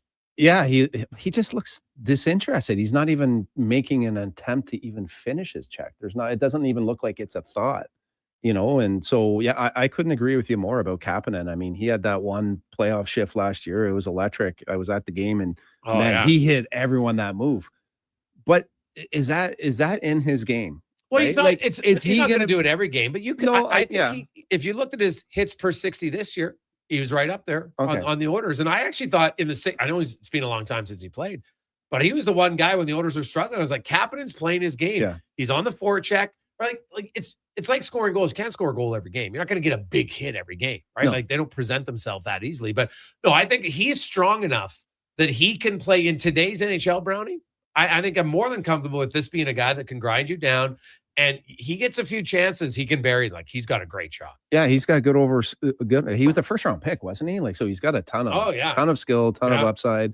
If he can play that way and feels comfortable playing that way, he's going to add a lot of value. And you're right. I mean, you can't run around in this game and be reckless and just hitting just for the sake of hitting. There's a purpose and there's a skill to it. But trust me, when I played, you knew when you were on the ice against certain guys, and certain guys, you knew that they were going to finish their check. And then there are certain guys that you knew that were going to try and put you into the next week. Right. And that's really the difference when you have those types of players and that unpredictability in their game. Right. It really is the difference between, seeing a guy and making a tape to tape pass and actually making a play, or just that little bit of panic, that little hesitation where you're just, maybe it's not on the tape, or maybe you chip it out because you just, the thought of what possibly could happen. So Kapanen, Clattenburg, I mean, all of a sudden you get a couple of these guys. Clattenburg, it's definitely in his game. It's in his DNA. You get a couple of these guys that come back. You move Nugent Hopkins down. Maybe some other guys in your lineup, find their scoring touch. They become a very deep, and they start to have an identity. And then they start to become hard to play against. Yeah, no, it definitely will help. We're up to $3,000 now in our, we had Trailer Park Ryan came in at $2,800, and now Dan is back in at $3,000. We'll return. Joe Smith will join us. Talk about taking a big swing. You need to take a big swing in life sometimes. You're not always going to hit a home run, but sometimes you do. Did they? We'll find out next on The Gregor Show, presented by PlayAlberta.ca. For a Sally hockey fans, your partner in power just skated onto the ice. EWEL.ca, the new e-commerce website for electrical wholesalers Edmonton, is ready for the power play 24/7, 365. UL skates to where the puck will be in 5 years. Now that's forward thinking. Killer selection, slamming products from the best brands, and legendary service. Don't sit on the bench. Get your account today at EWEL.ca and win that project. Plug into your partner in power. Get an EWEL.ca account today. Noodle noodle nood noodle nood noodle nood noodle noodle noods. Noodle noodle nood noodle nood noodle nood noodle noodle nood noodle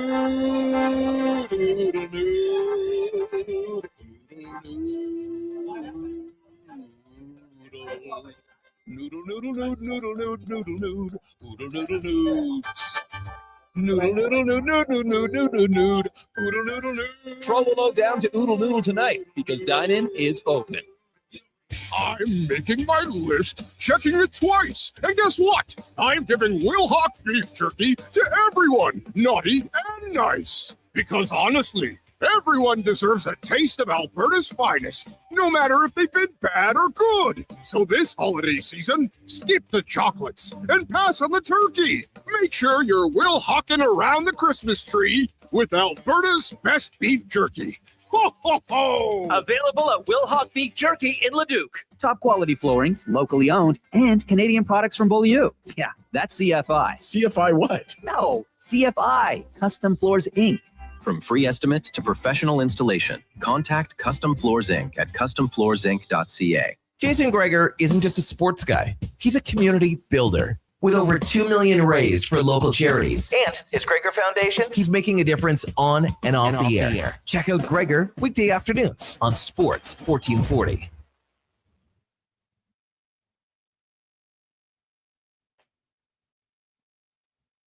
I'm Grant Fedork from Leading Edge Physiotherapy, and sadly, some people think orthotics are just glorified shoe cushions. But I've seen a runner drop 8 minutes off her marathon, a grandmother ditch her painkillers, and a 12-year-old nail her long jump, all thanks to custom foot orthotics. So if your feet are screaming for help, flat, high, or funky, that pain's heading to your knees, hips, even your lower back, our professionals will assess you and, if indicated, custom fabricate a pair of orthotics made just for you. Happy feet make a happy person. Feet shouldn't hurt. LeadingEdgePhysio.com. Whether you're a craft beer connoisseur or more of a wine aficionado, there's always something new to discover at Sherbrooke Liquor, a unique, family-owned, independent liquor store. The selection, incredible. The non-alcohol section is also very impressive. Sherbrooke Liquor, expert, knowledgeable staff with a passion for unique finds. More than just a liquor store, we're a community. Alberta's best, the one and only Sherbrooke Liquor. Wine, spirits, and oodles of beer. Visit SherbrookeLiquor.com.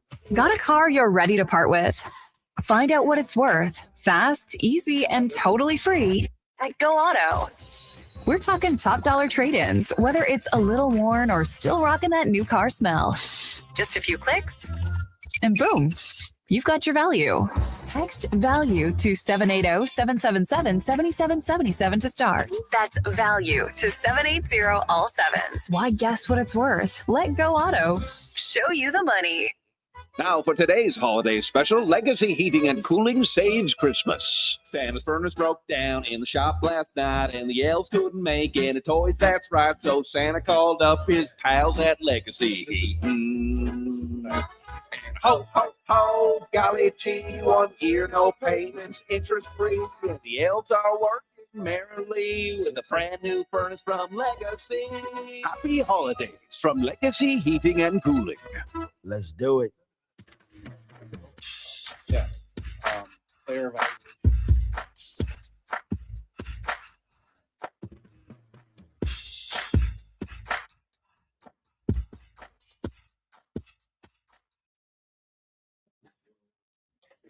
Portions of this hour brought to you by Sherbrooke Liquor, the best place for wine, cocktails, and beers from all over the world. Also, a variety of excellent and non-alcoholic options. See more at SherbrookeLiquor.com. The Jason Gregor Show, the best of Edmonton sports talk and beyond. This is Sports 1440. Presented by PlayAlberta.ca, Alberta's only regulated online gambling website.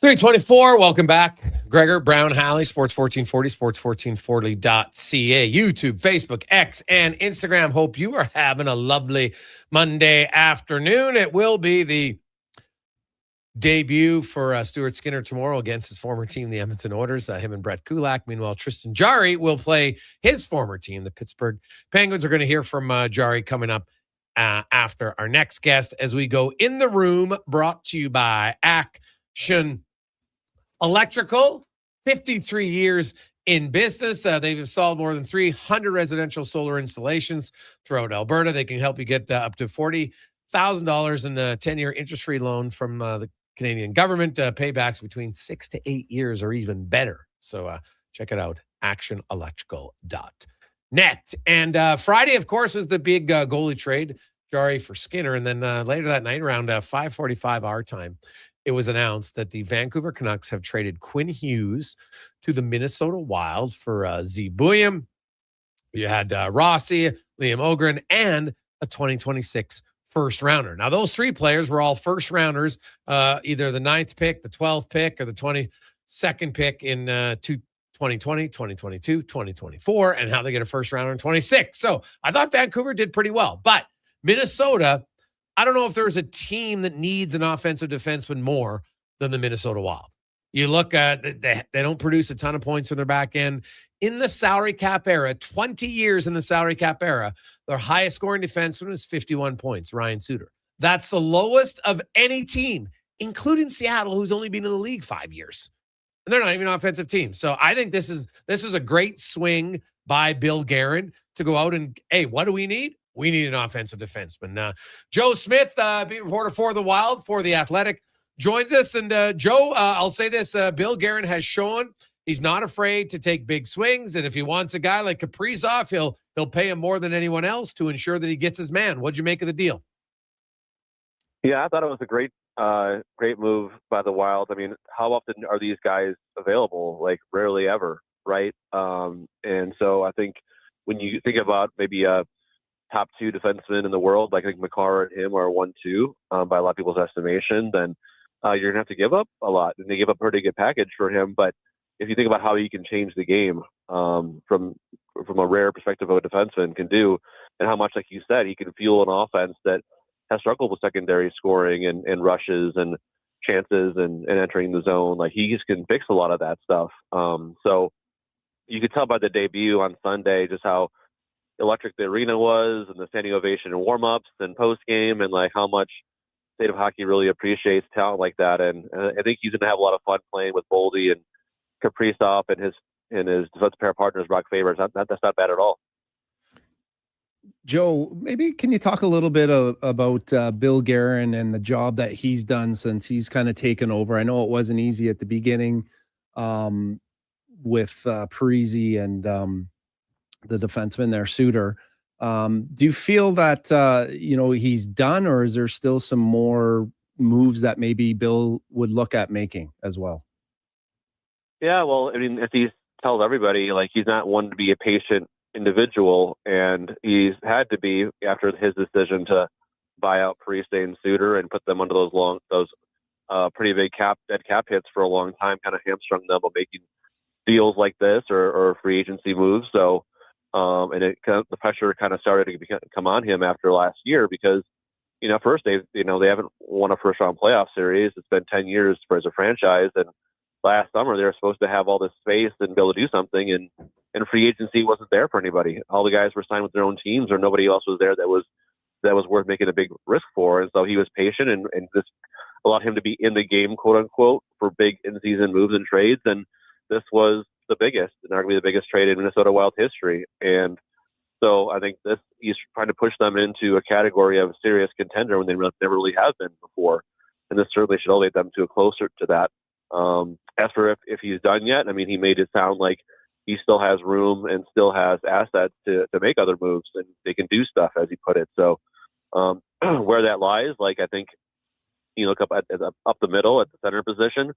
Right now, the number one center is a Russian rookie and Danila Yurov, who has progressed really well in his first year in the NHL in North America. Or Eric Sinek, who's an underrated shutdown center, Ryan Hartman, and Nico Sturm. So I think they'll probably try to look at the center position before the deadline, or find some scoring up front. But I think Quinn Hughes can do a lot to kind of elevate their offensive abilities from the back end, like you mentioned, and obviously create some more from other lines too.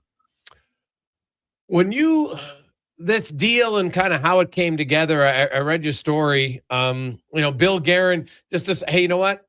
We at least have to try is kind of what it came out to it. And he wasn't trying to nickel and dime. I think he's kind of like, you know what? I know it's going to cost something to get a guy like Quinn Hughes, so I'll give him a good package because I'm confident that once Quinn comes here, we'll re-sign him.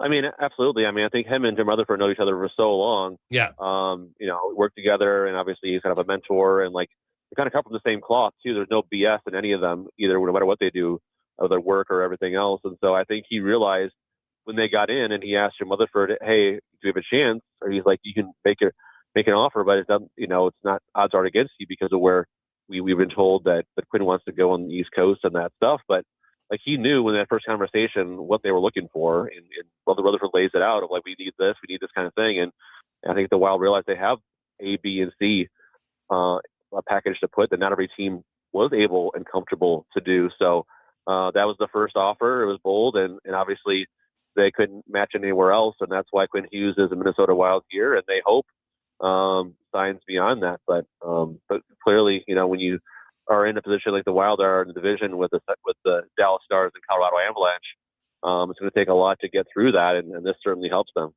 So, Joe, with Hughes coming in, he plays so much and affects so much of the game. It obviously pushes someone out, and I think it pushed out Dumba, right? What does Dumba? What do you? Is there anything left? In Dumba's game? Well, Dumba was put on waivers by the Penguins recently, right? So because Dumba was let go like a year and a half ago or so. But yeah, like as far as like the blue line, the top four would be Hughes and Faber and Brodin and Spurgeon, and then Bogosian with Jake Middleton, if they're all healthy, which they all aren't right now. But yeah, I think overall, they've got a pretty sturdy blue line with barring any injuries. Kind of work and see which pairs mesh and play well. But Faber and Hughes were terrific together. Now, yesterday. You look at Faber and Hughes, and obviously Colorado has it with Makar and Taves. You can probably have one pair where you have some smaller guys because they're that elite skaters, and so you maybe can get away with it. Although Makar's numbers in the playoffs aren't as great as they are in the regular season because the game just changes so much, right? Like we all see it in the playoffs. Everybody hits. Size matters more than anything else. When you throw in Spurgeon, that's three of their top four defensemen that are fairly small. Has Bill discussed that? Like, would they ideally like to get Middleton back in and maybe split it up? So, they're going to have, not three of their four in their top four smaller guys. Yeah. I mean, they could. I mean, Bogosian and Middleton both have, good size and they could be physical and bring even a fighting element if you want to. So yeah, I mean, I think they are built on the smaller side, compared to like the years that I covered Tampa Bay Lightning and their cup runs. They had a more of a bigger, with the McDonoughs and the Hedmans and all that like that. But they have been effective in a lot of ways, and they have the ability to skate and move the puck and defend. So, I mean, I think if he had his choice, I think, he would add a little more size there. But for the guys they have right now, like you're not taking those guys out of the lineup. And I guess unless you want to play Middleton with Spurgeon, right, and then you put Brodin with Bogosian, but the chemistry, I guess, with either one of them is good with Spurgeon, either Brodin or Middleton. The goaltending, it's a good problem to have. You see what Wallsted's numbers are, and we had Kevin Woodley on earlier, and he talked about how Gustafson's had a much tougher environment overall than Wallsted has, and so he's looked good. Obviously, he started out like a house on fire. It was going to be impossible to maintain it, but what type of rotation do you see happening in the second half of the season? That's a good question. I mean, last week was the first time in 15 games they did give an extra start in a row to Gustafson. Yeah. That was probably schedule-based off a long road trip and a couple days off. They wanted Wallstedt to get some more practice, and he did. He did play well on Saturday. So, Gustafson came in as number one, and I think they thought the split probably would be in the 55 to 25, 27 range, and I think now it'll be a little more even, but I think they'll kind of go based on schedule and based on how guys are playing. Like, I don't think they have a set number anymore. And it's worked the back and forth and kept them both fresh, which has been good. And it causes maybe some problems if you get into playoffs because it rarely does a rotation in playoffs work well. At least that's what I can remember in a playoff series. So, but I think for now, I think they're keeping both the guys active and engaged, and they're both been effective. So I think they'll probably continue in a similar vein. I know the Olympic break will be different, and Gustafson, I think, will probably be on the Swedish team, so he'll have more work. But I think for right now, they'll probably go something similar in this route.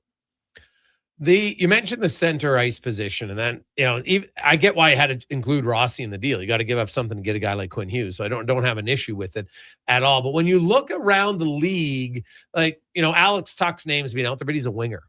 Joe, has there any center iceman that you look on other teams? Like, is Nazem Kadri somebody that like he would seem like a Bill Guerin type of player? Is he the obvious choice? Is there anyone I'm missing?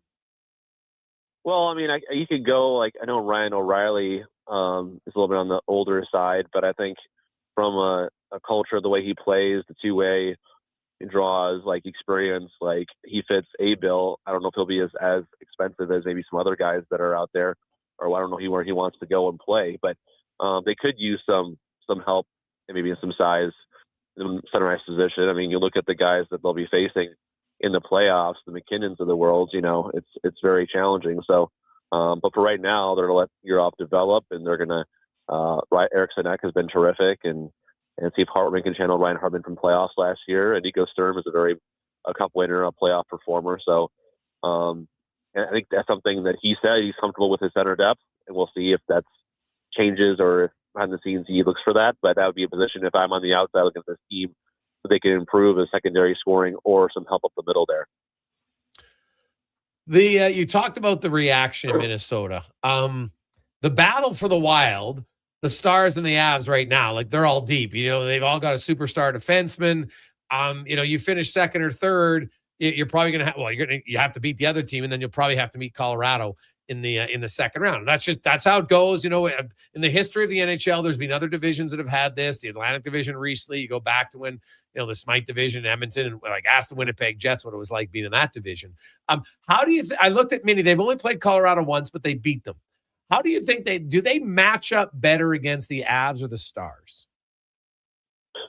It's tough to say anybody matches up against either of them really good, but I mean the Avs are just such a fast team. It's like it's a stark contrast for the way they play versus where the Wild usually play.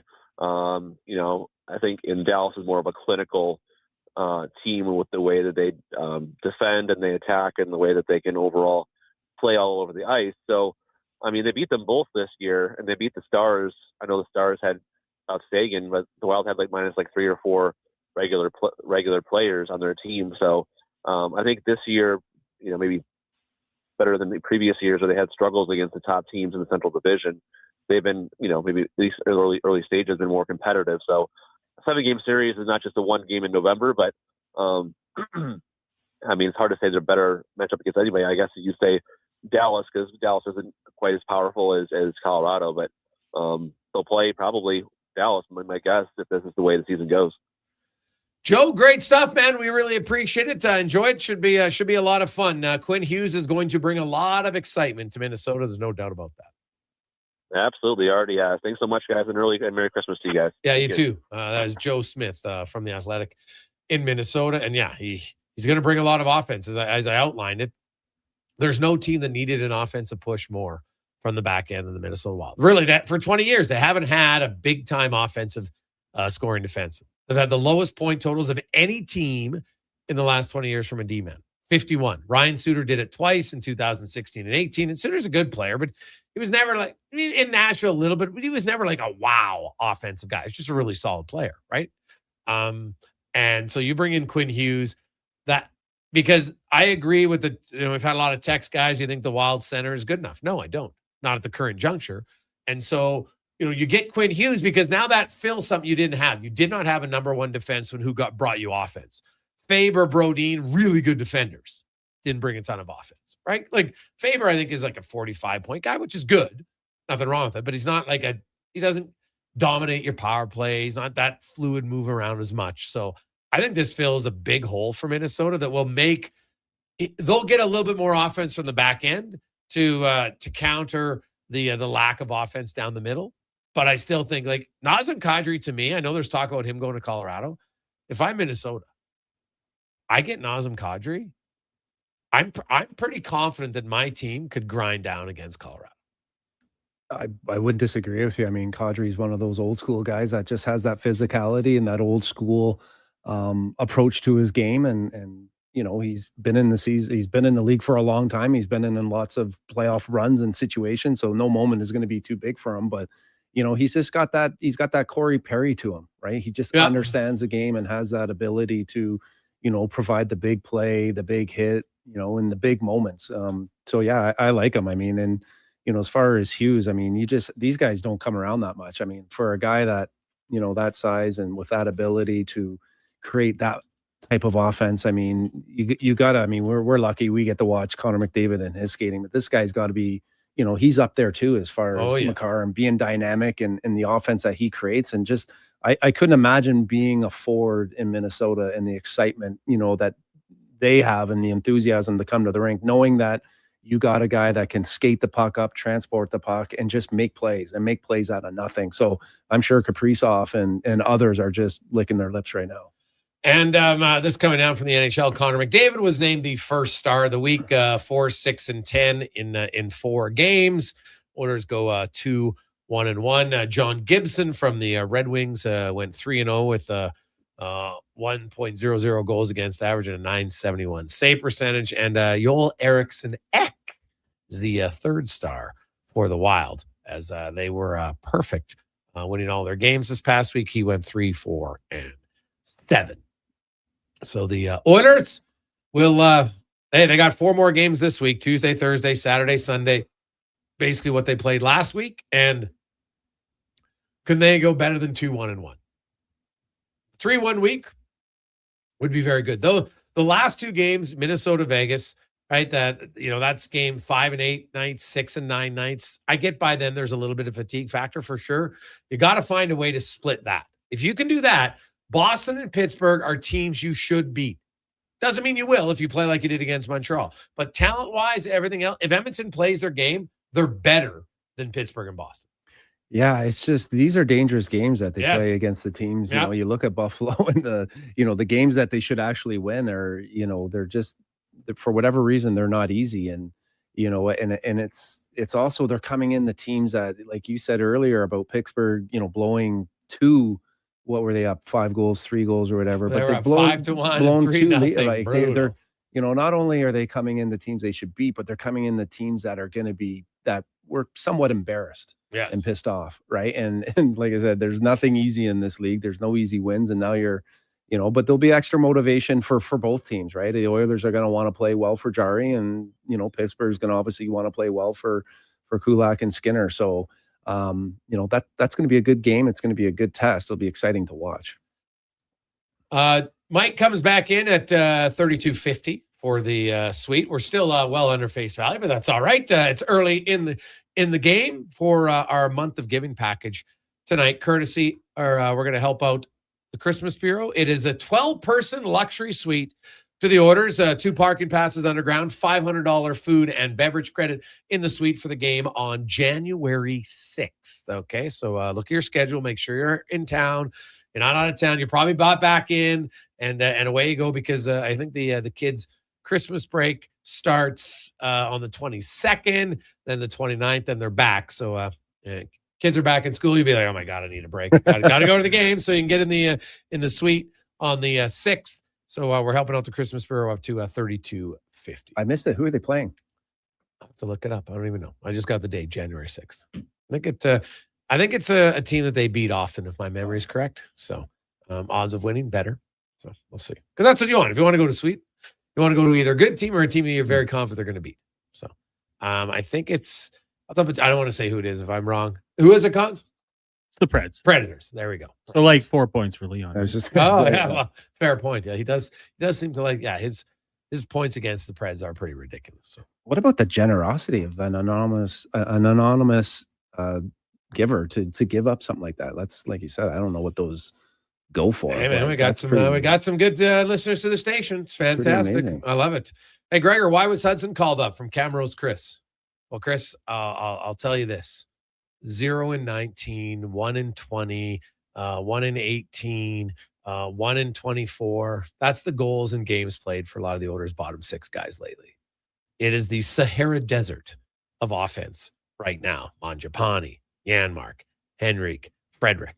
So Hudson's going to come in And I firmly believe that he's going to slot in on your third line. Why wouldn't he? There's no reason not to at this stage. And, see what he can do. I'm guessing he might even get some looks on the second power play unit.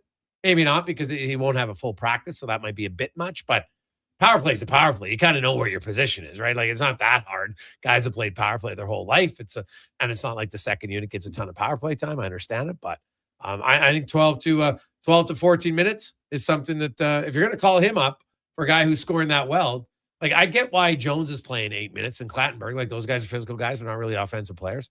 Although Clattenburg actually scored once and missed it and a few other really good chances. It's right around at how he played. But Quinn Hudson's come up here. He's got a lot of confidence with the puck. So give him 12 to 14 minutes and see what he can do. Take a quick break. We'll come back. We'll get the 2-minute warning and more on the Gregor Show, presented by PlayAlberta.ca. You've got a go-to coffee spot, a trusted barber, even a lucky game day jersey.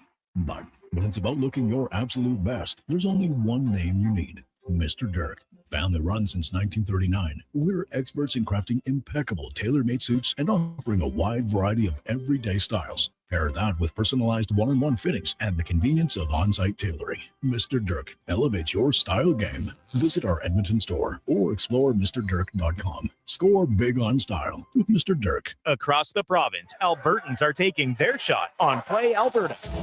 With casino winners every hour, jackpots worth millions, and revenue that stays in the province, there's never been a better time to sign up.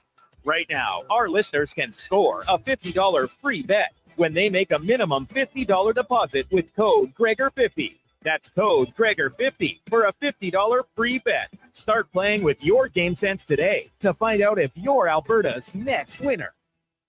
The job won't wait. Why should you? At AWS Welding Supplies and Repairs, conveniently located in Nisku, we've got everything you need to get it done. From product sales to servicing and calibrating machines, we're your one-stop shop. We're a proud, locally owned and operated business, committed to serving our community with a proven track record of customer service. Don't let a broken tool slow you down. We offer fast repairs and free same-day delivery of in-stock items to Leduc, Nisku, and South Edmonton. AWS Welding.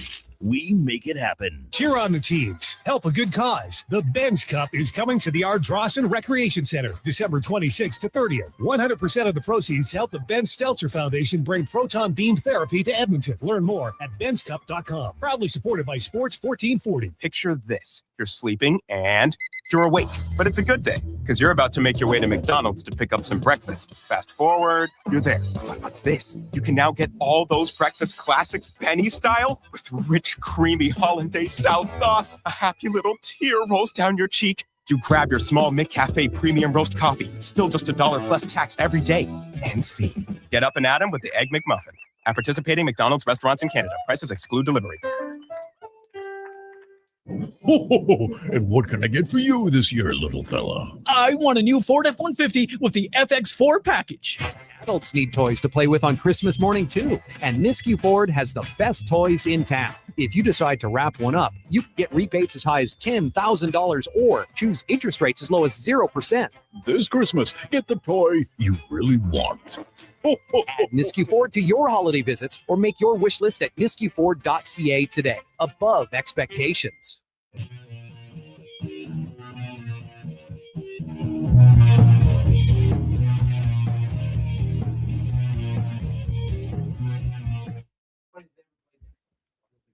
Portions of this hour brought to you by Papa John's. Enjoy a taste of Hawaii with the Papa John's Aloha Trio. Try the classic Hawaiian, Super Hawaiian, or Hawaiian barbecue chicken pizzas for only $19.99 each at papajohns.ca or on the Papa John's app.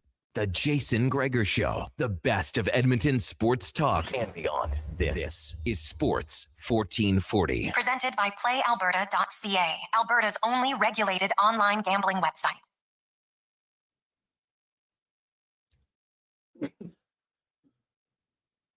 $3.49. Welcome back. Jason Gregor, Connor Halley, Sports 1440, sports1440.ca, YouTube, Facebook, X, and Instagram. Thanks for listening. Thanks for watching Sports 1440 as well as Oilers Nation. The Oilers are in Pittsburgh to take on the Penguins. Stuart Skinner tomorrow night. So should be good. We'll see. Oilers looking to bounce back after a sloppy game against the Montreal Canadiens. yesterday in Montreal just was not, didn't start well. He had a 2-minute 5-on-3, didn't get a goal. And then it was just turnover city and breakaway city. And I know it ends up 4-1, and that score flattered Edmonton, honestly. Calvin Pickard stopped 4. I was trying to think the last game, the Oilers gave up 4 breakaways in a game. So that is, that's not ideal. Coming up, Speck's going to join us from Pittsburgh a little bit later on in the show. We also got Eric Williams, Cam Tate. But let's get to 5 questions now, brought to you by The Brick, where, hey, Boxing Day pricing. You can get it now. You don't want to stand in line, get up at 7 a.m. No, you can get Boxing Day deals right now at The Brick and thebrick.com. Do some pre-Christmas shopping. Furniture, mattresses, appliances, all on big reduced pricing. It's time for 5 questions on the Jason Gregor Show. All right, guys. Question number 1. We saw some good and some bad from the Oilers over the weekend. For the weekend, what letter grade would you give them? I don't. I guess I'd give them, I don't know, A plus B. I mean, it's just like we've talked about earlier, just a little bit of the inconsistency in their game and guys and lines, and still trying to figure out exactly, where guys are and what they bring. So that's where I'm at. I look at the, to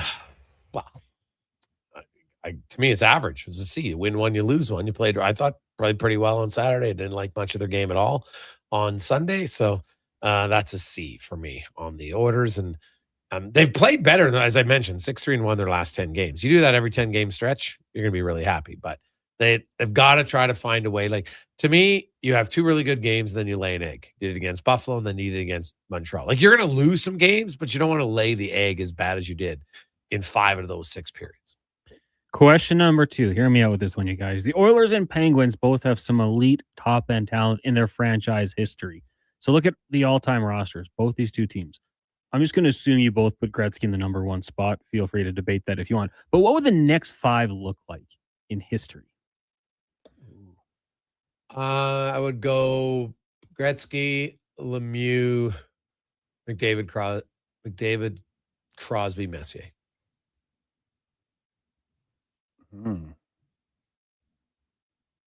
Yeah, it's kind of hard not to. It's hard not to agree with that. I mean, those are. Yeah, I'll go along with that too. Those are the best right there. Like, you get to, then there's Jagger, there's Coffey. Right? Ron Francis, Glenn Anderson, Jarry Curry, Grant Fuhr. So, there's that.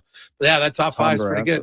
The Oilers, if Draisaitl scores tomorrow, they will become the first franchise in NHL history to have 5 players score 1,000 points for their team. I think I called it last week that he was going to get it against Pittsburgh. Just saying. Good call. We'll see. We'll see tomorrow. Yeah. A lot of people thought he was getting it last night. Yeah. Actually, I thought he was going to get on that 2-on-1 in the third period against Toronto. Yeah, that pass to McDavid there. Yeah. You don't see him whiff very often. Question number 3. The Chiefs will not be in the playoffs this season. The first time since 2014. Do you guys think they turn it around and return to form next season? So he's got an ACL. He's probably going to have surgery right away. And now ACL depends. Sometimes you can come back 7-8 months. So the season starts early September. So what's that? 9 months he's got to recover. I'll say this. If I'm a Chiefs fan, I'm like, lose every game the rest of the way now. And they might, because they've struggled to begin with. And, now they don't have their starting quarterback. So they got some on their offensive line is absolutely decimated. I think the Chiefs, will they bounce back to be a playoff team? If that's the question, I'll say yes. Do I think they'll bounce back instantly to be a Super Bowl contender? That might be asking too much in one year. Yeah, I would agree. I think that they've obviously played a ton of football, and it would all depend on how Patrick Mahomes kind of comes back. I don't even know how old he is, how much. He's young. This is only his 9th year. Okay, so it's still. He's had a lot. Probably had some wear and tear on his body, but ultimately it depends on how he comes back. But it's got to be hard to be on top, and the just the mental and the wear and tear. I just look at this as being a year where they kind of got to reset. And as far as being the top team, that probably is past. But yeah, I see them being anytime. I think you got that type of a quarterback, you're probably always going to be a playoff team for the most part. In terms of cap space projected next year, they're $34 million over the cap, but I'm assuming Patrick Mahomes will push money down the road, and they'll have probably no issue with that one. Question number 4 for you. Monday Night Football, PlayAlberta.ca, is the Steelers are 3.5-point favorites over the Dolphins. The over-under, 42.5. Do you like these bets or anything else in the game tonight? I guess, I don't know. I'll go with the under 42.5, just maybe due to the teams not being very good. I just don't think it'll be high scoring. I hate the under, but I probably tend to agree with you there. You know what? I kind of like Miami to cover in this game. If they lose, they might lose by a field goal, so they'd cover. I probably would take Miami. They're rolling all of a sudden. Tua's played great. They got multiple guys in the running back in the backfield now, so I'm going to take Miami to cover tonight. I like it. Going to be -6 in Pittsburgh tonight as well. So. Oh, well, that might screw it over for Tua then. Might be a good. I might take there. that back. My under might look even better now that you say that. Final question for you guys. It was on this day in 1995. Heat, starring Al Pacino, Robert De Niro, and Val Kilmer, was released. We watched it in Movie Watch once upon a time, Jason. The shootout scene. It's unreal. One of the best action scenes out there. So I want to ask you guys, what would you say best or your favorite action scene in a movie? That's one movie I've actually seen was Heat. So I don't know. I think maybe I'll go with maybe Saving Private Ryan. I thought that was a really the opening. The opening. I mean, it's funny, and I say that because I got that was the first movie that I watched on my surround sound. Right. So just to kind of get that effect was kind of cool. But that, obviously don't know anything about war or what it would be like. But just the way it all sounded and the intensity of that was like, wow. Oh, no. I remember them talking to a lot of veterans who said, you know what? That might have been one of the closest depictions of what it was real. Like you saw some of those people getting, like you're the first guy, the back of the boat drops down into the water. And if you're the first guy there, you're just, like it's all pure luck in some instances, right? And like the fear, the bravery, whatever you would, well, you probably had a mixture of all of it to do it at that point. But my goodness, yeah, like it's really hard to imagine when you actually think about actually having to do it. Ride the boat, do. Okay, now it come out, it drops, and you know that the person you're fighting is sitting there with machine guns just ready to shoot you. Yeah. Right? Like it's crazy to think about. So it's hard to top that one for me. Best action scene like that. The shoot in the Heat was very good. I'm going to say also in the original Rambo, when remember when he goes up in the mountains, Cons, and they're trying to get him out of there, and then he's setting all the traps. That was unbelievable sequence. So I'll go with the original Rambo. Nice. Well, I guess it's First Blood, not Rambo. So John Rambo, First Blood. That was a great scene. So much of it, though, like, I love that movie, man. Loved it. So. What about Cons? I would say I love the movie Gladiator. And the first opening war scene is good, but then when he's in kind of that slums one and they just send him out by himself to take on 4 or 5, are you not entertained? Like, come on, that's like one of the best lines in movies. So any battle scene from Gladiator is unbelievable. What about that Mel Gibson? What was the one there where he's like the freedom? Braveheart. That was a pretty good one. He had good ones in that as well. Baby Driver, opening driving scene, pretty good. I haven't seen that one. Baby Driver. What is Baby Driver? Oh, you guys should see that one. No. Tell me what it is. So it's just basically like a crime ring, and he is brought in to be their getaway driver. And the opening scene, like he eludes I don't even know what city it's in, but like their entire police force. And they're driving, like it's unbelievable. He's drifting around corners, and just gotta check it out. I think you guys would like it. Good music in it as well. Do you got the surround sound at your house? Like when you're watching movies, how's your setup? I do have it. I don't turn it on very often, funny enough. Really? Yeah. Got it right on the wall. Got all built in, wired in when we built the house. And then upstairs or downstairs? Downstairs. Yeah. And then theater room? Remember that was a big thing. I never really understood that. I don't have a theater room. Like ours is like a basement it's not a theater room because there's like a big opening on the one side, right? So it's kind of like 3-sided. But Yeah, so I don't know if it would classify as that, but TV's built right. Like when we built it, we knew what TV we wanted, so it's built right into the wall. So it's not like it's coming out. So maximizes the space. But yeah, I rarely use these surround sound, even though I have the speakers behind you and everything up in the ceiling, and I just kind of forget to do it. I feel like that, which makes me sound like an idiot now that you say that. And I never think about it. You know what? That probably wouldn't be if my wife is listening. Not a sound bar or something like that might be a good Christmas gift for me. Right? Well, I imagine it would sound good watching sports too, right? Oh yeah, I would think so. You know, a sound bar, good old brownie, nice. Christmas coming. Are you struggling hearing? Is that why you need it? No, just I don't know, just to enhance the experience. Now, have you guys, either one of you, seen Avatar, the original? No. Hans? Yeah, I have. You have? Yeah, I mean it was huge when it came out. Yeah. Because like the second one's come out, and everyone's like, yeah, you should go see. But I've never seen the original, so. Is the original worth it? Like, is it worth the hype? Everybody says it was great. Was it that great? I thought it was kind of dorky, but it's pretty good. I'd rather watch Baby Driver than Avatar. Okay. It's not. I should tell you, the guy's name who's the driver, his name is Baby. Like, it's not kids or anything. It's because that's originally when you said that. I was like, what is this, Boss Baby of cars? Like, I realized that now. I'm like, that probably sounded weird. Are those types of movies like better seen in the theater than at home? Like, just because of the size. Like Avatar? Yeah. Oh, probably, yeah. Yeah. I heard that about Top Gun, the second one. People were like, you got to see that one in theater. Oh, okay. Yeah, I watched that. That's a good one. Brownie, Oilers week, 4 games. How many wins?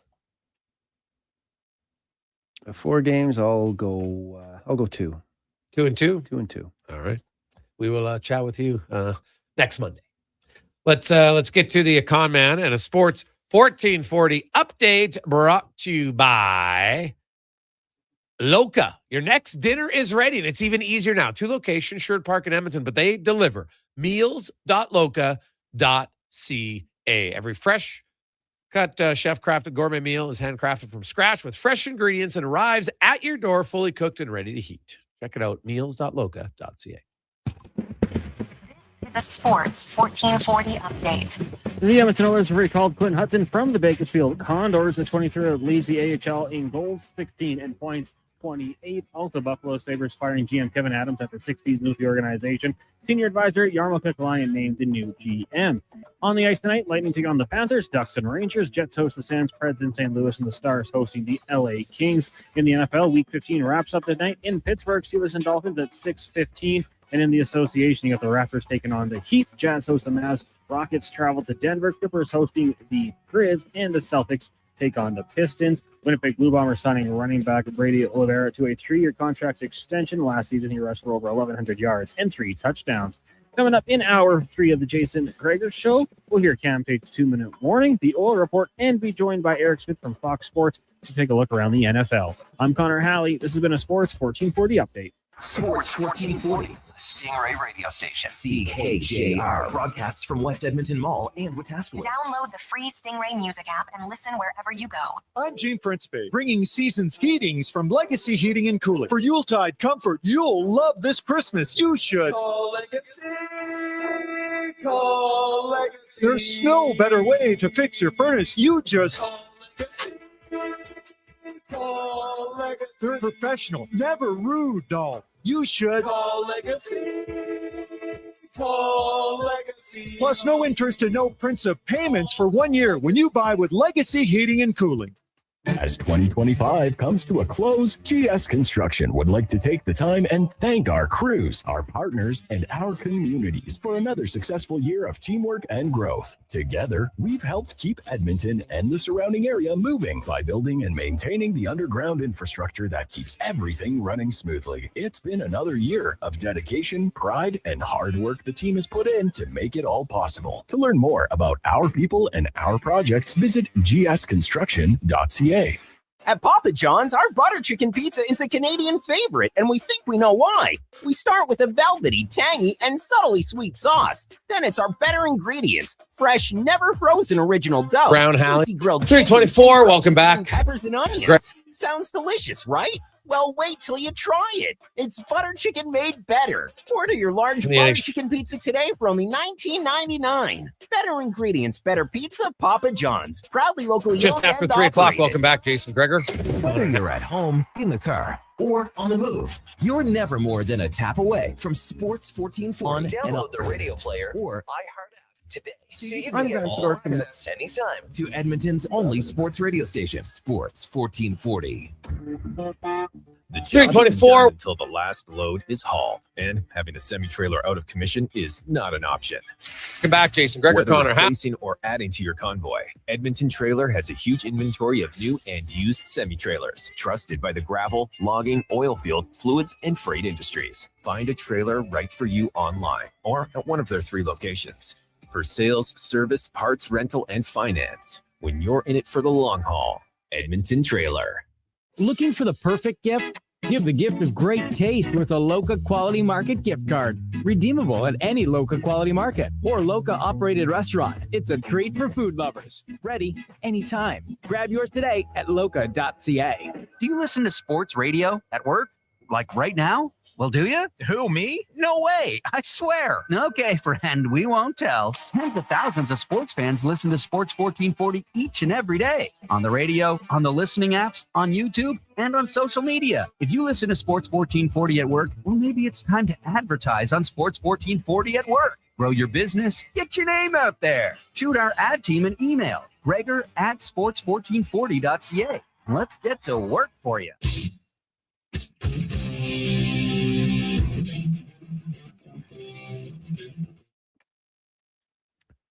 Portions of this hour brought to you by Leading Edge Physio. From weekend warriors to professional athletes, kids playing soccer to grandparents in the garden, rotator cuff tears and tendonitis to post-surgical knees and hips, we fix your body. Life shouldn't hurt. LeadingEdgePhysio.com. This is Sports 1440, where Edmonton talks sports. On YouTube, Facebook, and X. Here's Jason Gregor. Brought to you by PlayAlberta.ca.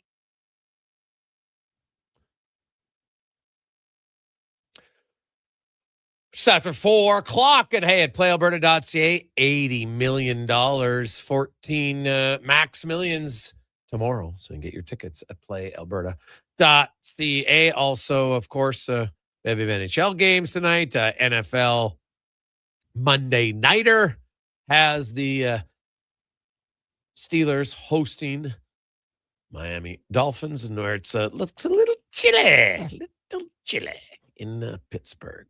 So. Also, month of giving. Had a solid start to the show. We always like to get to face value. We're not there yet. Not even close, actually. We're at $32.50 with Mike. The bargain right now, it's a luxury suite for the Oilers game on January 6th against Nashville. It's a 12-person suite, 2 parking passes underground, $500 food and beverage credit to be used in the suite, and all the money goes towards the Christmas Bureau. Okay, it's currently at $32.50, so let's get it up. 833-401-1440, 833-401-1440. A lot of texts claiming Connor is right about Baby Driver. Many people big fans of it. Big fans. So, hey, Gregor, have you ever watched surround sound on hockey? I think it's annoying. I've actually had a few texts like that, Dale. I don't think I have. Cons, have you? No, but I get it. It's more for movies. I don't think it's going to be great for sports. I could be wrong. Like, you've been to a sports bar where it's too loud. I don't like it. So I could understand that. Yeah, it's true. It's very true. So we will we'll see where that goes. But yeah, I can't say, I don't think I've ever watched it in surround sound. Somebody probably has. Let us know if it's a yay or nay. Coming up in the final 2 hours of the show, we will talk a little football, more on the orders. And here's, because we keep getting a lot of texts wondering about, why. Here's why the orders have called up Quinn Hudson. It's very simple to me. 0 goals in 21 games. 1 goal in 21 games. 1 goal in 21 games. 1 goal in 17 games. 1 goal in 15 games. 2 goals in 11 games. Those are the guys currently in your bottom 6, and that's what they've been doing lately. David Tomasic's the guy who has 2 goals in 11 games. Maybe he should play more. Like, if the goal's to score, Maybe he should play more. Just saying. Lazar's 1-15. Janmark's 1-17. Mangiapane and Frederick each are 1-21, and Henrique's 0-21. You can't get much worse than that. Your bottom six has combined. Now, Clattenburg played a game in there, so I'll give him a goal. Frederick, 1, 2, 3, 4, 5. 7 goals in the last 21 games. You're on pace for 26 goals from your bottom six over that stretch if you prorate that to full season. It's terrible. Terrible. So, yeah, that's why you bring it. Hey, you know what? Roslovic comes in, someone else will go down to the bottom. So Kapanen comes back, and that's going to help him. But in the meantime, they just got other guys who got to get going. It's just that simple, man. Like that is just a train wreck of lack of productivity from your bottom six. Meanwhile, you look at your top six guys, and McDavid 15-21, Draisaitl, Roslovic had 9-13. Still second on the team, and he hasn't played the last 8 games. Hyman 7-14, Colson 7-21, Matt Savoy 5-21. Like those guys, that's all good scoring paces. No problem. Nugent Hopkins has 2-12 because he missed 9 games. He has 13 points though. But man, like it is not a lot going on in your bottom six. So, and because guess what? Not only are they not scoring, they're clearly getting outscored. It's really hard to outscore your opponents when you're never scoring. You pretty much have to be perfect defensively, and that's not going to happen. So they need to wake up very, very quickly. Scotty Mack pumps it up to 4K on the suite. Attaboy, Scotty. Appreciate that. 833-401-1440. 833-401-1440. Let's get to the 2-minute warning. Brought to you by Legacy Heating and Cooling, where the rates never change. No overtime charges. That's how you build a legacy at legacyheating.ca. Cam Tate, longtime journalist, 44 years in the industry. Cam, born with cerebral palsy, in a wheelchair, always wanted to be on radio. Couldn't until now. The wonders of technology. Cam's words come to life in the 2-minute warning. A question's been festering in my consciousness, but I was terrified of the verdict. Like discovering spinach between your teeth after a full workday. Yes, I'm Fourth Estate, chronicling the Edmonton Oilers. Yes, I know the commandment, thou shalt not cheer in the press box. Yes, I embrace objectivity with the grim determination of Atlas bearing the celestial sphere. But do I hope, dare I say, yearn, for the Oilers to hoist another Stanley Cup? Of course. My cardiovascular system hopes they do well. My cardiologist has taken a financial interest in their success. Given the Oilers have commenced each season with the grace of a newborn giraffe on roller skates for 3 consecutive years, is this campaign the most troubling? We convened the great democratic experiment, a Twitter poll. Each morning at Cam Tate, I'll pose a question. Then afternoon debate on the 2-minute warning. The question, is this the most lamentable start in 3 years? 135 citizens cast ballots. 67% declared yes, this is the apocalypse. 33% counseled calm. Let us consult the immutable mathematics. What was the Oilers' record on this day, December 15th, for the past 3 years? Anno Domini 2023, 26 points. 13-13-1. 2024, 38 points. 18-10-2. After vanquishing Vegas 6-3 last December 14th, they'd strung together 6 consecutive victories. This year, 36 points. 15-12-6. By Pythagorean calculus, this is superior to 2023. But here's the existential crisis. It feels worse. Tomorrow on Twitter, what is the Oilers' most pressing affliction requiring immediate remedy? This has been the 2-minute warning. Gregor, Halley, Kruger, already looking for tomorrow's Twitter poll. Me, Tater, Sports 1440. Yes, the Oilers are 6 points behind the pace that they were on through the same number of games. So not awful, but not as good as they want to be last year. And it comes down to the fact that They've yet to win 3 games in a row all season, which is a very small group in the NHL. Not Dallas. Buffalo just exited that group after winning in Seattle. They beat Edmonton, Vancouver, and Seattle to wrap up their road trip.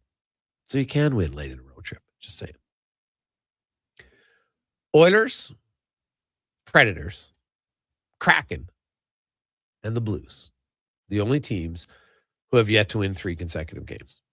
Now, Nashville, Seattle, and Edmonton all lost their last game. Meanwhile, the Blues won their last one. So technically, the Blues, out of the 4, all they got to do is win 2. And they would exit that can only win 2 games in a row club. It's not a club you want to be in. Definitely not for this long. The Oilers have had 5 different situations where they win 2 in a row and then stumble in game 3. So you look at the standings, you look at how the Oilers have played, and they have played overall better, but that's not an excuse. Like, imagine if they hadn't laid an egg against Buffalo for the first 40 minutes because they dominated in the third period. Imagine if they scored on that 5-on-3 early in the game. How much would that have changed just the feeling of the game? They still might have lost. We'll never know. That's what's great about the what-if scenario. None of us knows. I can't say for certain had they scored there, they would have won. But when you look at their record recently, when they score first, shocking, they win. So it would have helped them. No question about that.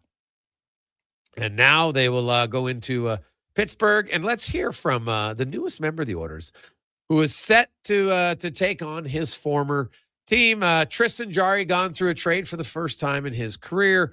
Just talked about kind of the last, obviously it was Friday, so the last 4 days and what it's been like for him. It's obviously crazy. I've never been a part of anything like that, so it's obviously all new. So going from one team to the next and then playing the next day, it's obviously a lot of emotions. It wasn't putting on a different jersey for the first time was a little weird, but obviously very excited. Was he surprised at all? Yeah, you never know what's really going to happen. Obviously, there's always rumors out there, and there's always speculations of what and if. So you kind of always just block it out. You never really pay too much attention to it. But obviously, when I did get the call from Kyle, it became very real then. Yeah, for sure. Looking at, for him, the battle back this year, because last year obviously was a tough year for him and what he went through. So he just kind of talked about that and how important this year was for him to get back on track. Yeah, I think from what happened last year, going down a conditioning stint and then being sent down on waivers, I think there was a choice to be made there. Whether I just kind of wanted to pack it in and play out the rest of my contract there, or if I want to make a choice and be better for it. And I think being able to have that choice and being able to do that, I think brought me back as a better goalie and a better person. I think that's ultimately what I want to do. And he's come back and he's played better. Now he comes to Edmonton. There's lots of expectations for him. He lives here in the off season, so I'm sure he's aware it's a hockey market. What's his mindset coming to a hockey mad market after 2 cup runs? It's obviously fun. There's a huge following for the team. And I think just with everything that comes with the team and comes around the team, it's obviously a different challenge. Playing in Pittsburgh, obviously it's a great hockey city and they're very passionate about their team. And I think bringing that to Edmonton makes it a little easier for me. And how does he think he's going to be received in Pittsburgh tomorrow? You never know. I hope in a good way. I put my heart and soul into this team, and I think I hope they understand that.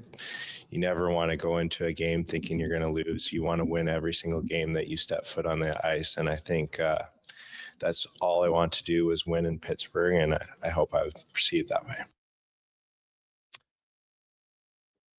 Does his history as an Oil King, having a home here, how much easier will that make his transition to a new team? Yeah, I think it's helped a little bit. Obviously, there are a lot of people and a lot of different players, but I think just spending my time there over the summer, I get to skate with some of the guys, so that obviously made it easier transition. And then obviously knowing Calvin and Curtis for a long time, that helped a lot.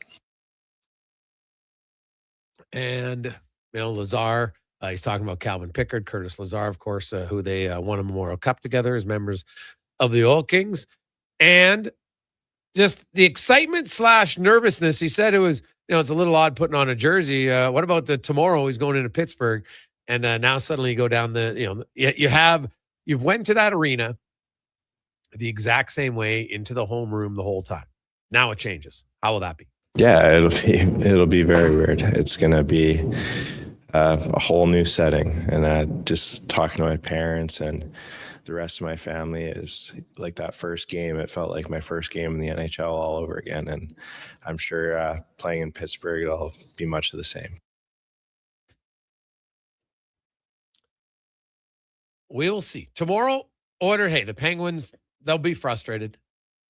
They'll be just like the Oilers. They're both playing 3 games in 4 nights, so I don't want to hear any fatigue excuses, because that's all it would be. The Oilers, a Penguins team who had a 5-1 lead in the third period, gave up 4 straight goals to the Sharks, then lost in overtime on Saturday. Then they played Sunday. They got up to a 3-0 lead on Utah, only to lose 5-4. So they're a team right now that I would say is fairly fragile defensively. You're the Edmonton Oilers, you want to jump on them quickly. And they got to manage the puck way better. Like, it was awful yesterday. Like, my goodness. It was just a constant comedy of errors with the behind the back, blind. Oh, we're going to just put the puck everywhere we want. And we saw what happened. Led to a lot of goals against and 4 breakaways, which Pickard stopped all of. So kudos to him. 4:22. Quick break. We will return. There is some changing of the guard, something that hasn't happened since 1998. We'll discuss it on the Gregor Show, presented by PlayAlberta.ca. Across the province, Albertans are taking their shot on Play Alberta. With casino winners every hour, jackpots worth millions, and revenue that stays in the province, there's never been a better time to sign up. Right now, our listeners can score a $50 free bet when they make a minimum $50 deposit with code Gregor50. That's code Gregor50 for a $50 free bet. Start playing with your game sense today to find out if you're Alberta's next winner. Picture this. You're sleeping and you're awake, but it's a good day because you're about to make your way to McDonald's to pick up some breakfast. Fast forward, you're there. But what's this? You can now get all those breakfast classics penny style with rich, creamy hollandaise-style sauce. A happy little tear rolls down your cheek. You grab your small McCafe premium roast coffee, still just $1 plus tax every day. And see. Get up and at 'em with the Egg McMuffin. At participating McDonald's restaurants in Canada. Prices exclude delivery. Boxing Week blowout starts early at the Brick. Find real Boxing Day prices early and beat the rush on the 26th. Score the best deals on electronics and appliances, plus save up to $1,000 off sectionals. Buy more, save more. Up to 25% off bedroom and dining, and up to 40% off mattresses, and $500 off big screen TVs. Don't wait for the crowds. Shop the Brick's Boxing Week early access event. Some exclusions apply. The Brick, saving you more. Across rural Alberta, volunteers and community groups work hard to make life better for their neighbors, creating new playgrounds, better rinks, and gathering places that bring us together. Vision Credit Union is proud to lend these local heroes a helping hand. Apply today for a Helping Hand grant up to $10,000 to support your community's next big idea. Let's make great things happen together. Applications are open until January 31st, 2026. Learn more at whatsyourshare.ca. The ultimate music experience has arrived. Welcome to Stingray All Good Vibes on Prime Video channels. Instantly unlock thousands of epic concerts. Belt out your favorite karaoke anthem. Or relax with stunning nature escapes. Whatever your mood, your soundtrack is waiting. Ready to find your vibe? Visit primevideo.com/stingray for your free trial. Prime membership required. Portions of this hour brought to you by Culligan for all your residential water needs. Your local water treatment company, more than just big bottles, Culligan.com. The Jason Gregor Show, the best of Edmonton sports talk and beyond. This is Sports 1440. Presented by PlayAlberta.ca, Alberta's only regulated online gambling website.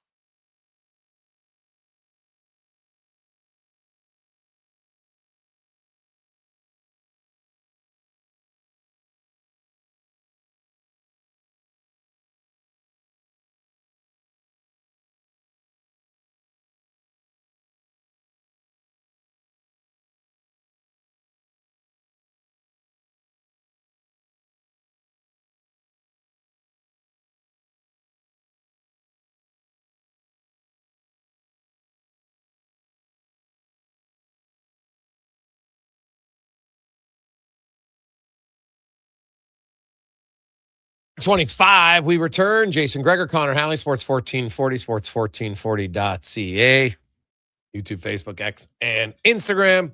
Thanks for listening. Thanks for watching. Got Monday Night Football tonight. Also, NHL action. We'll not have the Edmonton Oilers playing, but some games that might interest you. A big rivalry game, Panthers and Lightning. You have the Ducks taking on the Rangers. LA is in Dallas. And what if the Blues win tonight over Nashville? They'd be one game short of leaving the 2-win-in-a-row club down to 3. So could be a big one. Could be a big one. 833-401-1440. 833-401-1440. We have been in up to 4,200 from Mike on our sweet package. Today, it is a sweet package. It's a suite to an Oiler game on the 6th of January. Includes a 12-person suite, 2 parking passes, a $500 food and beverage credit they get to use. So, it's great. We always like to get close to retail value, so let's get it up a little bit. It's at 4,200 right now, 833-401-1440, 833-401-1440. Let's talk a little football now as we get to our NFL report, brought to you by Legacy Heating and Cooling. No payments, no interest for 1 year on your furnace. Stay warm all winter. LegacyHeating.ca. Eric Williams from the NFL on Fox joins us. Eric, welcome back to the show. Something people haven't seen since 1998. No Mahomes, no Manning, no Brady. A little bit of the changing of the guard. I'm not one who thinks Casey is done by any stretch of the imagination.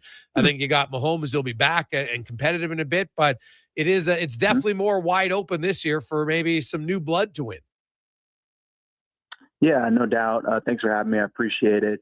Definitely will be at least a retooling, I think, with the Chiefs, with Mahomes having to go through a long, arduous recovery process before he can make it back, hopefully by the start of the season. But you mentioned it with some of those names, Manning, Brady, Joe Burrow, Lamar Jackson, probably going to be outside looking in terms of the playoffs. It gives quarterbacks like Josh Allen, Bo Nix, who's playing really well in the second season, an opportunity to see if they can compete for a Super Bowl. So it's going to be an interesting final couple weeks. Phillip Rivers is part of that conversation too, unbelievably. I'm sure we'll talk about that as well. Yeah, what did you like? I watched part of his game. At times he looked like a guy who hadn't played in 5 years. Like, man, it's a hard position and even harder to play at 44. Never mind if you haven't played in 5 years. And man, he almost had the Cinderella finish. They almost won that game. Yeah, I think he played about as well as you could play considering the circumstances. Like you said, 44 years old. No ramp up. You just kind of throwing in, a couple days of practice, playing against one of the top defenses in the league in a place that's tough to play in Seattle. I know he didn't throw for a lot of yards, but I thought he was efficient and in command in terms of running that offense, which I thought was pretty impressive.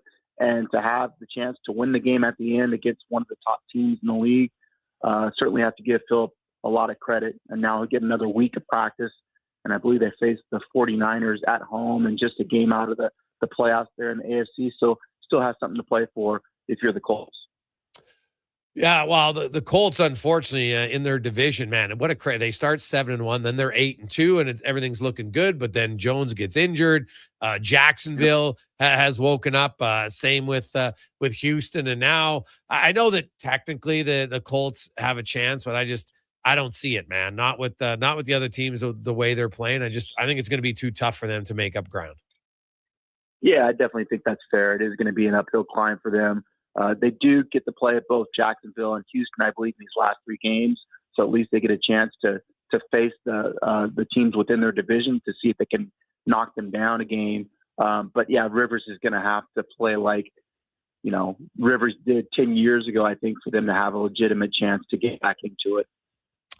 Looking at, we saw the Bills and the Patriots, pretty close game. And right now, if the playoffs started today, the Bills and the, it'd be the Texans and the Patriots, unfortunately. But there's a really good chance you could have the Bills play the Patriots, depending on how things go. Do you see Broncos, Patriots, Jaguars, Steelers, Chargers, Bills, Texans? I'll throw in the Ravens because obviously they're right there with the Steelers. Which team do you like the best? My preseason pick to come out of AFC was the Bills. So I'm going to stick with it because I think their quarterback is playing the best out of all the quarterbacks in the league right now. Josh Allen, impressive performance on the road against New England. So there's still a game back, still have an opportunity to kind of get back into it and potentially have the top seed out of the AFC East. Obviously, the Broncos are the top seed in the AFC right now on 11-game winning streak. So I like the experience that Buffalo has. And as we mentioned, as we started the interview, with all these other top quarterbacks being out of it, I think Josh Allen is the best quarterback that will be remaining. And really, this is an opportunity for him to win his first Super Bowl with Mahomes not being there.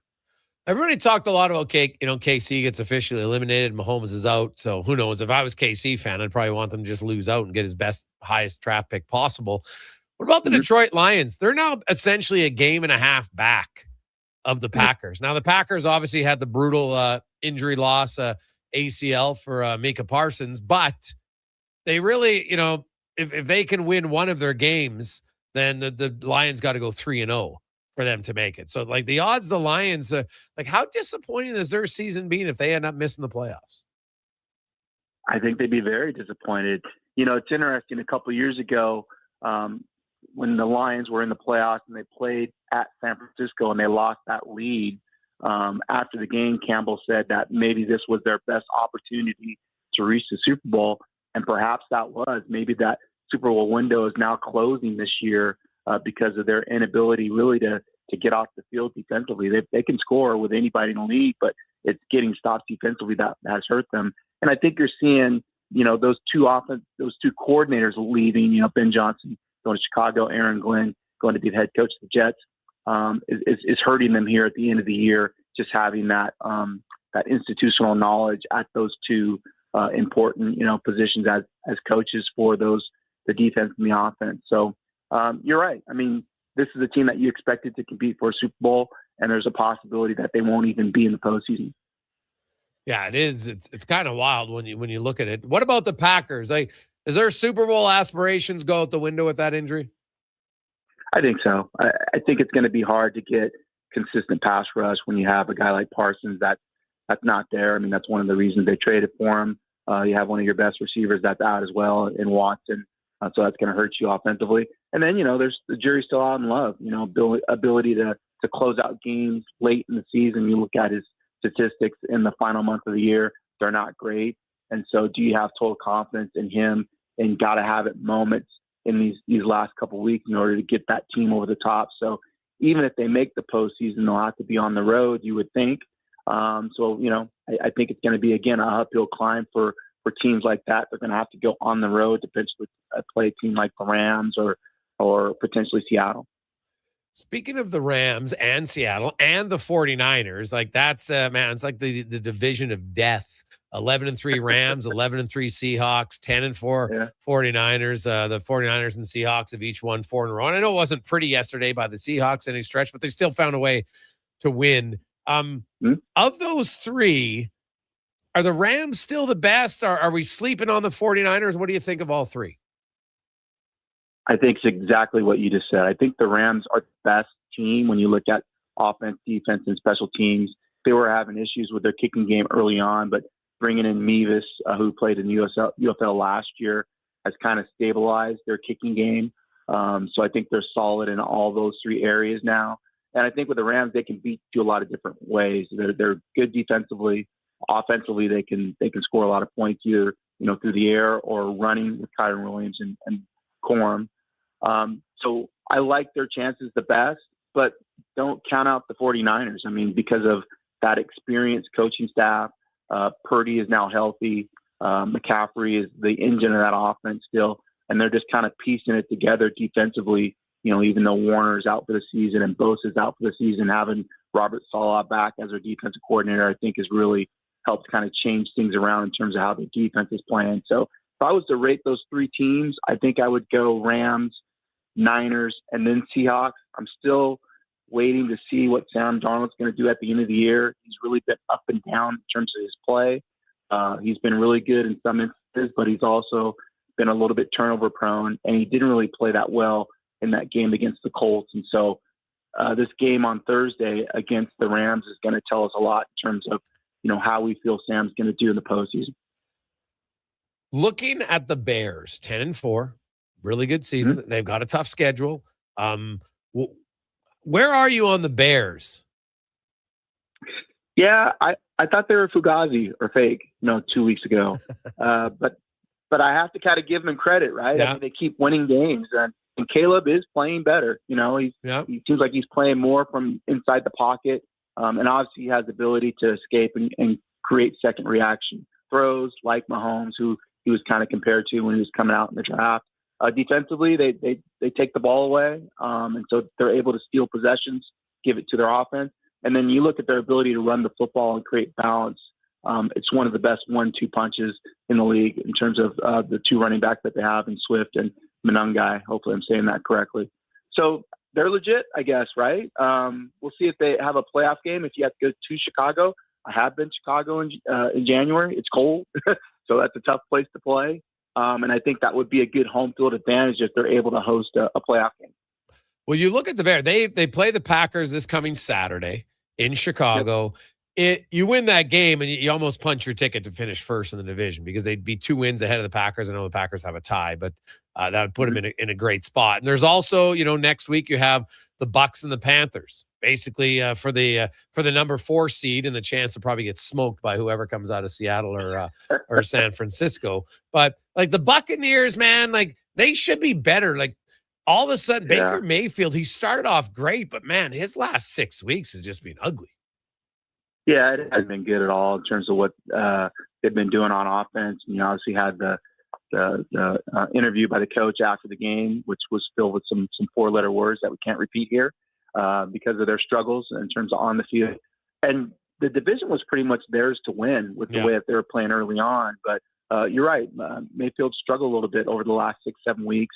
They've had injuries too, so that's been part of it, in terms of running back position, receiver, and offensive line. And so I think that has partially to do with their struggles on offense. But you look at the rest of the division, and really they should be running away with it. But the Panthers are right there. Give the Panthers credit. Dave Canales has done a good job of kind of turning things around there. But I would think ultimately you have to feel like the Bucs are going to come out of that division because I think they're the more talented of those two teams. One last one. When you look at the, if there's a few things to watch for, Myles Garrett and the sack record is something that is definitely be tracking. Also the Broncos, right? Like we're kind of waiting. The Broncos have won 11 games in a row, and it might not be the prettiest, but they still won 11 games in a row. What do you make of Bo Nix, the offense, and then the defense of the Broncos? Like, do we have to start putting respect on their name? What do you make of it? Yeah, I mean, I felt the same about the Broncos as I did about the Bears, that they were fake, that they weren't real. But they just keep winning games again. I think they've won like 9 or 10 one-score games. And so that means something, that you're able to make the plays consistently in those gotta-have-it moments. Give Bo Nix credit. I mean, I think he should be in the MVP conversation with the way that he's played, especially this last month, and particularly at the end of games.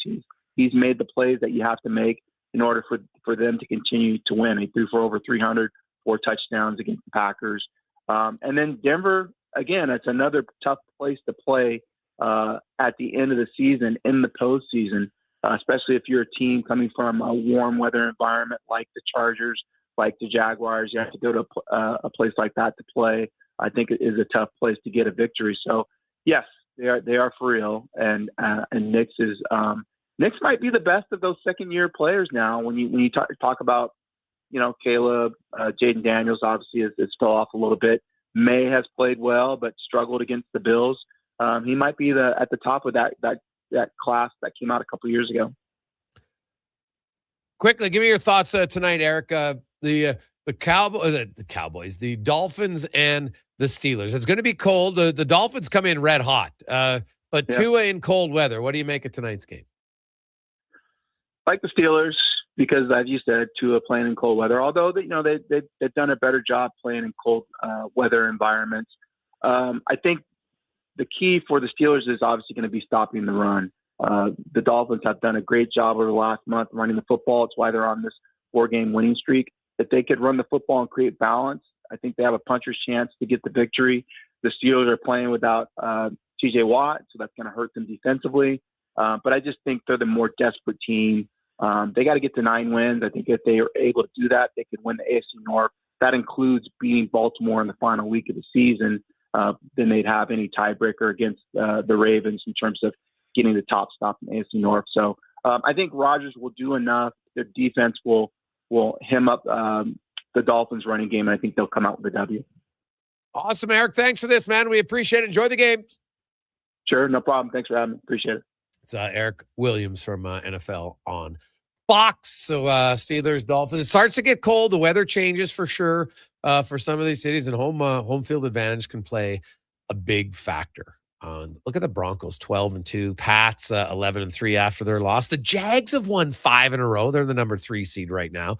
Steelers at 7-6 are just ahead of the Ravens. Could jump up a full game if they win tonight to 8-6. If they lose, then I think the Ravens have the tiebreaker, if I'm not mistaken. So they would move back into 4th. And you got the Chargers and Bills each at 10-4. The Texans at 9-5. So I really think in the AFC, Colts are done. Now, even if the Dolphins win tonight, they're still 2 games back. I think it's really going to come down to the Steelers and the Ravens. That's the only spot. It's more seeding in the AFC, and even in the NFC. Like Detroit's a game and a half back of the Packers. There's the race for Tampa Bay and Carolina cons for the number 4. It's funny. The number 4 seed in both is probably just going to get whacked, although they will have home field advantage. But like you look at the Lions, you think there's any way? Like I guess the Packers, like they'd have to go 0-3, but they have Minnesota now. Minnesota is not going to go easily at the end of the year, so there's never easy games. But do you think the Packers can find a way? If you win a game, you pretty much punch your ticket to get in, or do you think that Detroit could somehow find a way to squeak in? I mean, I would love it for the drama for them to find a way, but I think the Green Bay Packers probably punch their ticket down the stretch, or whether it is the Bears or the Ravens getting the job done. I know Micah Parsons is big, though. Like, you get into a close game, he's that kind of guy that can provide that pass rush that, turns the tables just a little bit and makes that big-time play. So not having him, certainly not ideal for them, done with the ACL tear like Mahomes. But, yeah, I think it's probably pretty much set. And that's a huge disappointment for the Detroit Lions for this season. As a team, like, along with the Eagles, kind of had them in the hierarchy, the top rank when it comes to the NFC, and they just are underperforming in a bunch of situations against good teams. Take a quick break. We'll return. We got more on the Oilers, some other NHLs. I got some stats. I'm going to, there's a big myth that always gets repeated. Every time it happens in Edmonton, it gets repeated on social media. So finally I was like, enough. Is it myth or reality? We'll discuss it next. And let's get our month of giving. We have a suite for the Oilers, 12-person suite with the $500 food and beverage and 2 parking passes currently at, now it's up to $5,000 from Scotty Mack. Here we go. I love it. 833-401-1440, 833-401-1440. We'll take a quick break. We'll return to Gregor Show presented by PlayAlberta.ca. Action Electrical solar team is now making a play for sustainability and savings. They're specialists in powering up for a greener future. That's the strategy, designing and installing high-efficiency solar panels. They're helping homes and businesses combat rising utility costs by harnessing the power of the sun. A smart move for efficiency and the environment. Hire the Action Electrical team to bring home a win for your project. Visit actionelectrical.net. At Papa John's, our butter chicken pizza is a Canadian favorite, and we think we know why. We start with a velvety, tangy, and subtly sweet sauce. Then it's our better ingredients: fresh, never frozen original dough, juicy grilled chicken, and crunchy green peppers and onions. Sounds delicious, right? Well, wait, try it. It's butter chicken made better. Order your large pizza today for $19.99. Better ingredients, better pizza, Papa John's. Locally owned and operated. For Canada's largest trade show, the biggest names in entertainment, exhilarating events, and more. Stay for the experience of the Edmonton Expo Center. If you're looking for the perfect place to host an event, from trade shows to galas, meetings, and concerts, the Edmonton Expo Center has the event expertise and service to make your next event unforgettable. With over 522,000 square feet of flexible in-house catering and operational expertise, we'll bring your biggest vision to life. Learn more at edmontonexpocenter.com today. If you're looking for non-stop sports coverage, tune into Sports 1440, Edmonton's only sports radio station. 24/7 coverage comes at you with expert commentary, in-depth analysis. So much more. We are Sports 1440.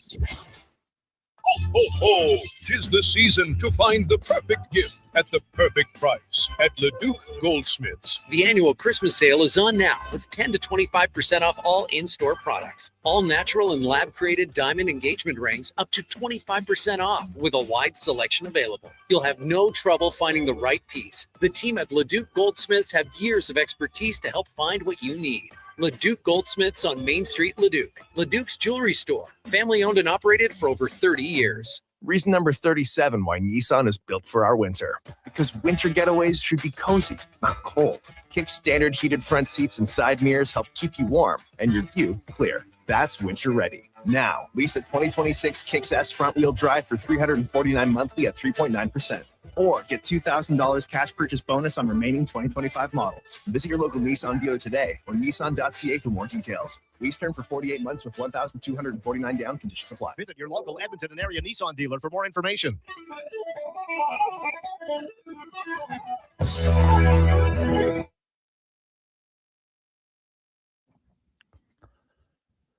Portions of this hour brought to you by Cantork. What's the best way to beat the tariffs? Buy Canadian. Cantork's products not only made in Canada, but right here in Edmonton. Save money, support Canada at cantork.com. The Jason Gregor Show, the best of Edmonton sports talk and beyond. This is Sports 1440. Presented by PlayAlberta.ca, Alberta's only regulated online gambling website.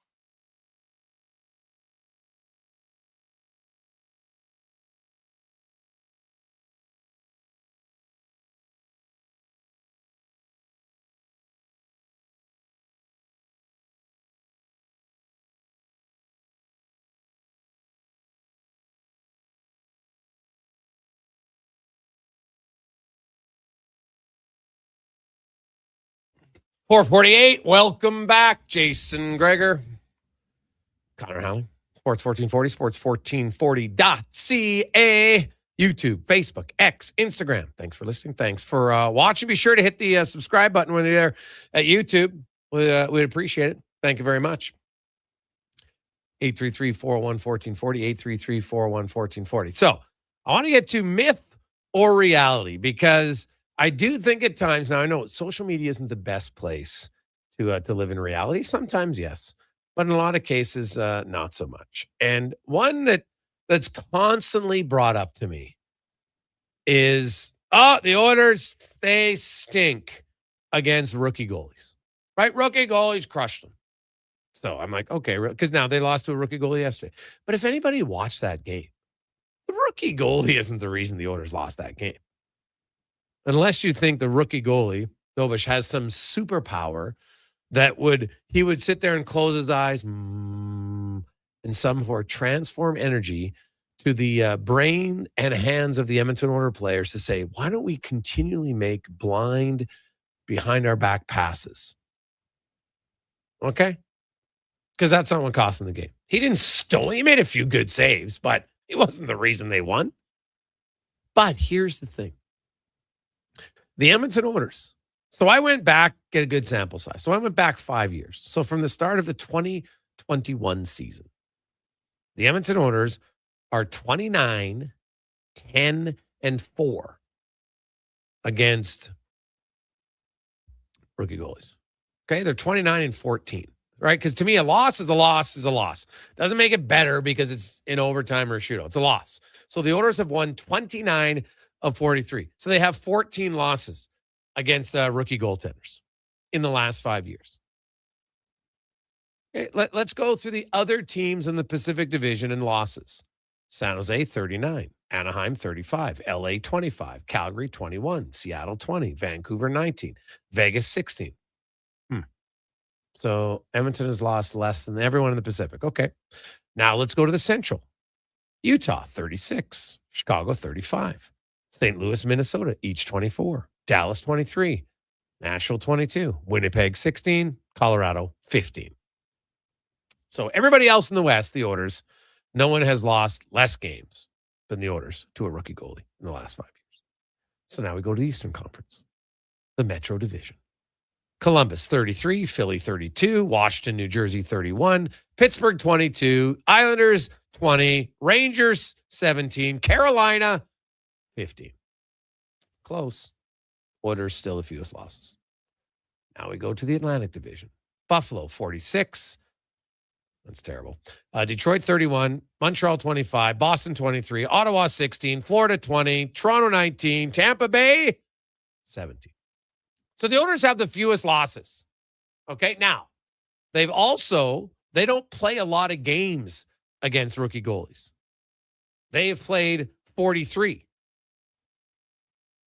Ottawa's played the fewest at 37. Winnipeg's next at 40. So you're like, well, Gregor, that's why they have less losses. They play less games. Okay, well, let's just go straight winning percentage. Not points percentage, winning percentage. So who has the best winning percentage? Tampa Bay. They've won 42 out of 59. They're the best. Then you have, and that's at 71.2%. The Rangers are at 69.6, Colorado 68.7, and Edmonton is 67.4. Now, if Edmonton won their next game against a rookie goalie, they would jump ahead of both Colorado and the Rangers. And they still would have played one less game than Colorado. So my point is, it's a myth. Stop repeating it. Stop it. Don't buy into it. Oh, man, the Oilers, they can't beat rookie goalies. And you know what? In those 14 losses, do you know how many times the rookie goalie stood on his head and had a save percentage above 910? 7. The most saves, like Lucas Dostal had that one game in Edmonton, he stopped 46 of 49. That was an unreal performance. The other most save performances have actually come this year. Ellis with Buffalo, and Wallstead when he stopped all 33 for the Wild. That's it. Right? Edmonton hasn't been nearly as bad as people think against rookie goaltenders. So you have to, before you want to freak out, I love analysis that's accurate. And some things just get repeated and people just do it. Oh, the Oilers lost to a young goalie. Oh, they do it all the time, man. They're brutal. No, they're not. They're actually very good against rookie goalies. Now, do teams play rookie goalies against them? Not so much. Why? Now, Ottawa has the fewest, so that can't be the theory of, well, geez, we don't want to play our guy against them. And Ottawa has the fewest, despite the Eastern Conference playing 886 times in the last 5 years against the rookie, whereas the West is at 826. So it's a little bit less. So there you have it. You look like a little fact or fiction. The Oilers fiction that they are bad against rookie goalies. Just to clarify that for the rest of the year, don't say it. Don't repeat it.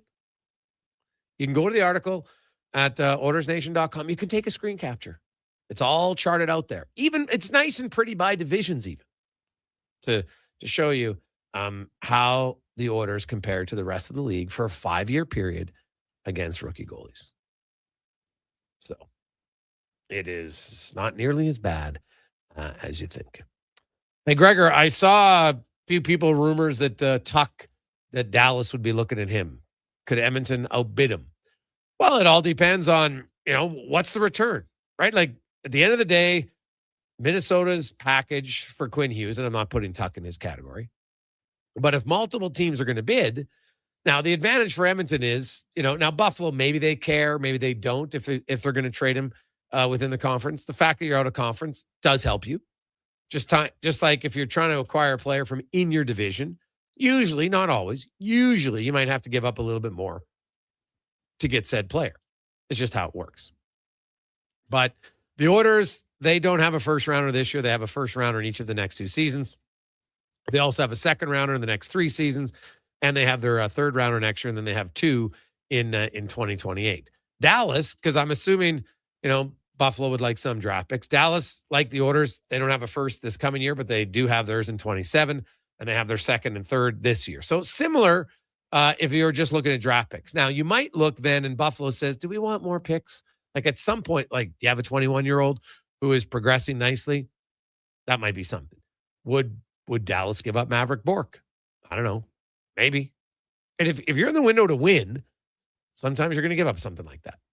Edmonton's young guys, like I don't think Edmonton's going to give up Matt Savoy for a 1-year rental of Alex Tuck. I think that would be horrible asset management. I don't think they're going to do it for Ike Howard. Right now, I don't know about like Quinn Hudson yet. Let's see. And the truth of the matter is, I don't think that all Howard, Hudson, and Savoy are all going to pop and all going to produce in Edmonton at the same time. I think that's going to be very different. So we'll see. But I think Edmonton would be in the mix for Tuck. But now there's the new GM, Jarmo Kekalainen in Buffalo. And hey, break up the Sabres. They've won 3 in a row.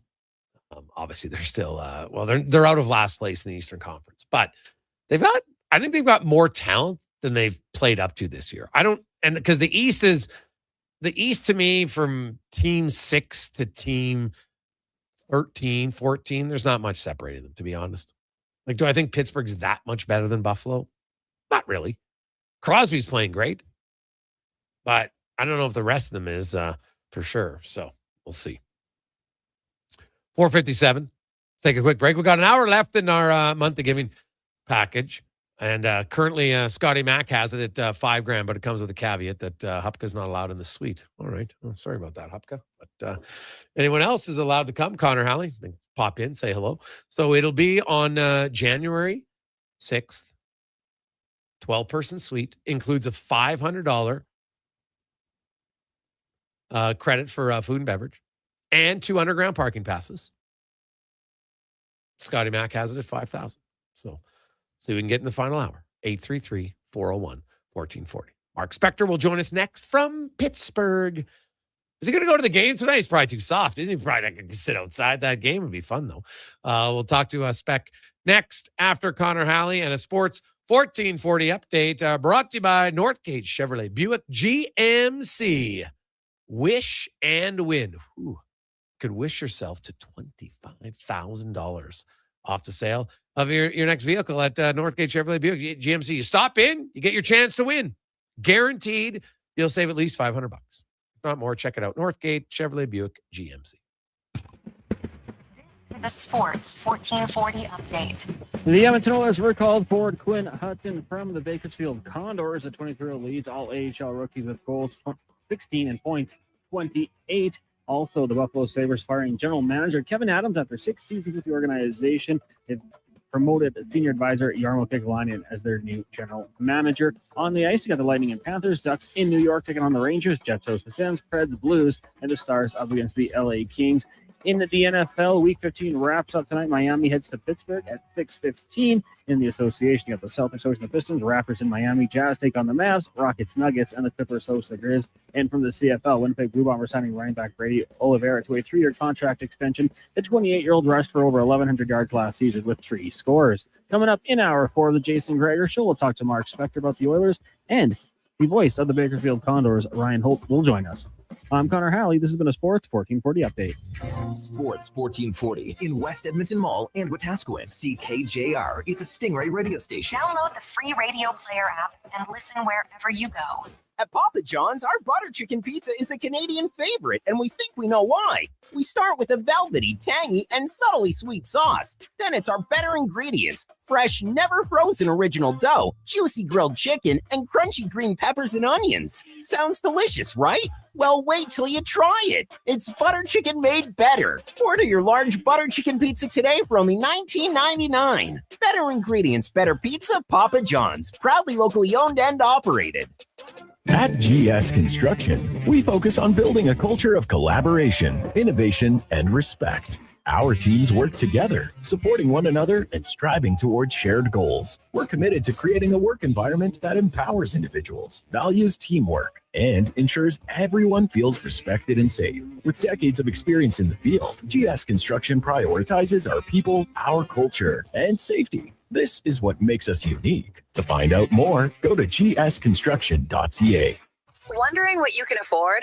Let Go Auto do the math with our free car loan calculator. No pressure, no awkward convos, just quick answers on your budget and payments. Bad credit? No credit? We got you. Text check to 780-777-7777. That's check to 780 all sevens. Find out what you qualify for and start shopping with confidence. Go Auto. Drive what you love with payments that make sense. After 20 years, Canada's most prestigious international hockey tournament returns. The Camrose Viking Cup, December 28th to January 4th at Encana Arena. Tickets at vikingcup.ca. Brought to you by Sports 1440. Ring in the new year with a Canadian country legend. December 31st, in concert at the Silent Ice Center in Nisku. Brett Kissel. She drives me crazy. With special guests Haley Benedict and Morgan Clyburn. Bring your friends, your cowboy boots, and your party spirit for a night full of hits, celebration, and unforgettable memories. Hosted by Chris Sheets. The countdown to 2026 starts with Brett Kissel live on stage. Get your tickets now at silenticecenter.com/events. Now for today's holiday special, Legacy Heating and Cooling saves Christmas. Santa's furnace broke down in the shop last night, and the elves couldn't make any toys, that's right. So Santa called up his pals at Legacy Heating. And ho, ho, ho, golly gee, 1 year, no payments, interest-free. And the elves are working merrily with a brand new furnace from Legacy. Happy holidays from Legacy Heating and Cooling. Across rural Alberta, volunteers and community groups work hard to make life better for their neighbors, creating new playgrounds, better rinks, and gathering places that bring us together. Vision Credit Union is proud to lend these local heroes a helping hand. Apply today for a Helping Hand grant up to $10,000 to support your community's next big idea. Let's make great things happen together. Applications are open until January 31st, 2026. Learn more at whatsyourshare.ca.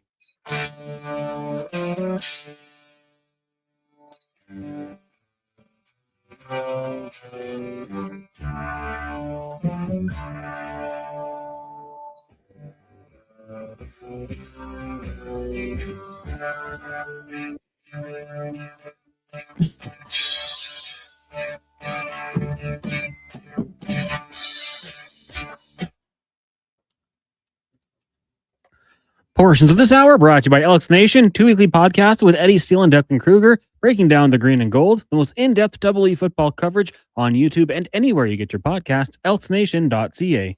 The Jason Gregor Show, the best of Edmonton sports talk and beyond. This is Sports 1440. Presented by PlayAlberta.ca, Alberta's only regulated online gambling website.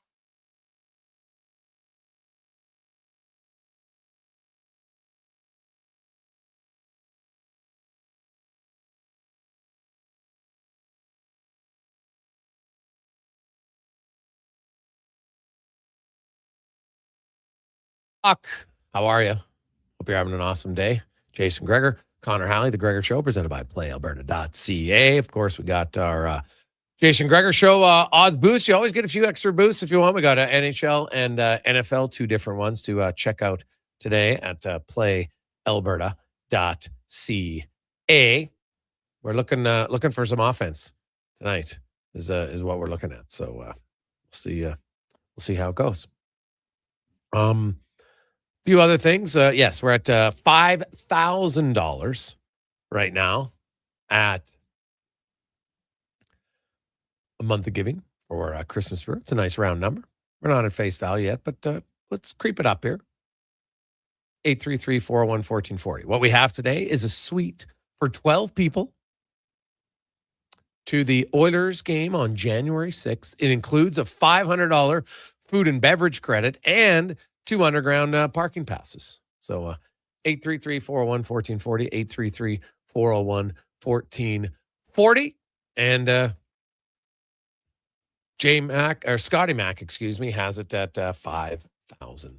Let's get to the spec report now, brought to you by GS Construction, your underground infrastructure specialists. Before all the stuff happens above ground, they make sure everything underground is ready to go. GS Construction, as Mark Spector from Rogers Sportsnet joins us. Spec, good afternoon. How you doing? Oh, just got in my room in Pittsburgh, buddy. Just finishing off a piece. Kind of flying around today, man. It was a flying around day. Did you talk to Stuart Skinner today? No, I texted with Stuart Skinner today, but his life's a little crazy right now. I don't know. His life's a little crazy. I harbor no grudge. I wished him well. He said, I got no time today, man. I says, I'll be at the rink tomorrow. So I'll talk to him first thing in the morning at the Penguins practice rink, my friend. Oh, yeah. Nice. Him and Brett Kulak both. Of course, Kulak's been traded before. First time for Skinner. Tristan Jarry spoke today that, obviously it's all different. It's new. He's a new father going through all of this. I guess the one good thing is he's got a place in Edmonton when he gets there. He's not going to be living out of a hotel. That's kind of a rare advantage for him. But it is unique to have two guys traded for one another, and literally, like in the case of Skinner, it'll be his first game, and Kulak against his former team, their first game with their new team, and Jarry, it's only going to be his second game. So talk about getting it out of the way quickly. Yeah, it's probably best to rip the Band-Aid off right away, man. Play your old team, get it done, move on. I mean, you know what? Frankly, they probably wish these games happened last week and they didn't have to play it, but let's get it done. It's always a difficult time for guys. Like, I get it. It's, you look up and these guys form major bonds with a team. Oh, yes. Especially like Skinner and Jarry. They've only been in one organization. Mm-hmm. You're right. Kulak's moved around a bit. He's good at this. But those other two guys, this will mean something to them for sure. And I mean, there'll be a lot of emotion in that game tomorrow, man. If it's, I assume it's Skinner and Jarry. I know it's Jarry for sure. I assume Skinner's playing. Kulak's playing. Draisaitl's going for 1,000 points. It's Sid versus McDavid. Like, that's a lot of stuff going on tomorrow night, man. Oh, God. You look at, and hey, what about the Penguins spec? Too awful. Oh. They're a little bit desperate here. Yeah, like a 5-1 lead in the third period, then they had a 3-0 lead against you. And it's not like the Oilers played, like I thought the Oilers were junk in Montreal spec. It was, they thought they were playing shitty hockey. They're like, let's see how many behind the back blind passes we can make to create scoring chances for the other team. Yeah, they got way too loose. I thought Knobloch was very straight to the point after the game. He said that we've been playing really well and stuff's all been working. And then we fall behind and we think we're just going to finesse our way back into this thing. And we started having bad habits because we've been scoring lots of goals. They had 9 the other night, and then they had 6, and then they had another 6 in Toronto. And right, they turn into the Harlem Globetrotters a little bit, man. That's just, we've watched it before. It's not the first time. And the question becomes, and I'm sure that in that dressing room, they will reinforce, and probably starting with a guy like Matthias Ekholm, that, hey, boys, like, it's one thing to make those plays when it's 5-1 and you make those plays. Okay, we give up a goal, it's 5-2. It's quite another when it's 2-0 and the game is totally retrievable. That's not how you get back into a game. You don't get back into a game with that kind of hockey, and Montreal proved that out. Yeah. When you look at, because here's the thing, Spec, like, it's been different reasons, but the Oilers It's basically their inability to maintain consistent play. Like you look, they dominated Seattle and Winnipeg and then fell asleep against Buffalo, tried to make a storming comeback in the third. They did salvage a point, but they still lost. Then they play excellent against Detroit and Toronto, and then they sleepwalk against Montreal. And, this way it's give-a-rama, and they're like Oprah Winfrey, and they're giving away gifts. And that's been their problem all year long, Spec. There's only 4 teams in the NHL who haven't won 3 games in a row, and the Oilers are one of them. Seattle, St. Louis, and Nashville are the rest. And they're not very good teams. Like the Oilers last year, 10 different times they won 3 or more games in a row. We're at 32 games. They haven't done it once yet. Yeah, no, that's an issue. I'm not telling you it's not. I agree with you. I mean, I guess I'd play the devil's advocate and say, they had claimed 9 out of 10 points heading into last night's game, right? So, big picture, you get 9 points out of a 5-game stretch. I'm not complaining much about that. As Ekholm said after the game, he said, 2 very emotional games. You play that game at Toronto, and it's a big night in Toronto, and everyone it's just a big time. Those games in Toronto, they're special, man. To cover them is special, Jay. I couldn't imagine playing in them. You play that game, you win it, you feel great. You go into Montreal, which is also a very special place to play. And frankly, I mean, the first period, I didn't think they played badly at all. They were right with them. They played hard. They this and that. When they got down 2-0, I thought their game fell apart. They started giving up all the breakaways and stuff. But you know what? I mean, you're right. They should win 3 in a row more than they have been. But if you're asking me if I mind the way they're playing right now, I don't mind the way they're playing at all right now. I think they're playing just fine. No, I don't really complain. Hey, all I'm saying is stats don't lie. That they blew a game against Buffalo. I think they blew a game against Montreal. Like they could have been in a much better position. You're playing that well, and those are like, it's not like Colorado. That 9-1 game against Colorado to me is like, okay, whatever. Colorado's really good, and they took you to this word shed. Okay, it happens. Right? Even Dallas, but it's Buffalo. They're the fewest road wins in the league. When they did, even now that they've won 3 in a row, they still have the fewest road wins in the league. And Montreal, I don't think Montreal's that good, to be honest. And really, Montreal's got 38 points. Yeah. They're playing at home. They got 38 points. They lost the night before. They didn't like the way they lost. I think you're underestimating the opponent here. That Montreal played a hell of a game and they beat you. Like, you don't get to win every night, man. I'm not, listen, I got nothing to apologize for. I'm as hard on the Oilers as any guy in this town, for sure.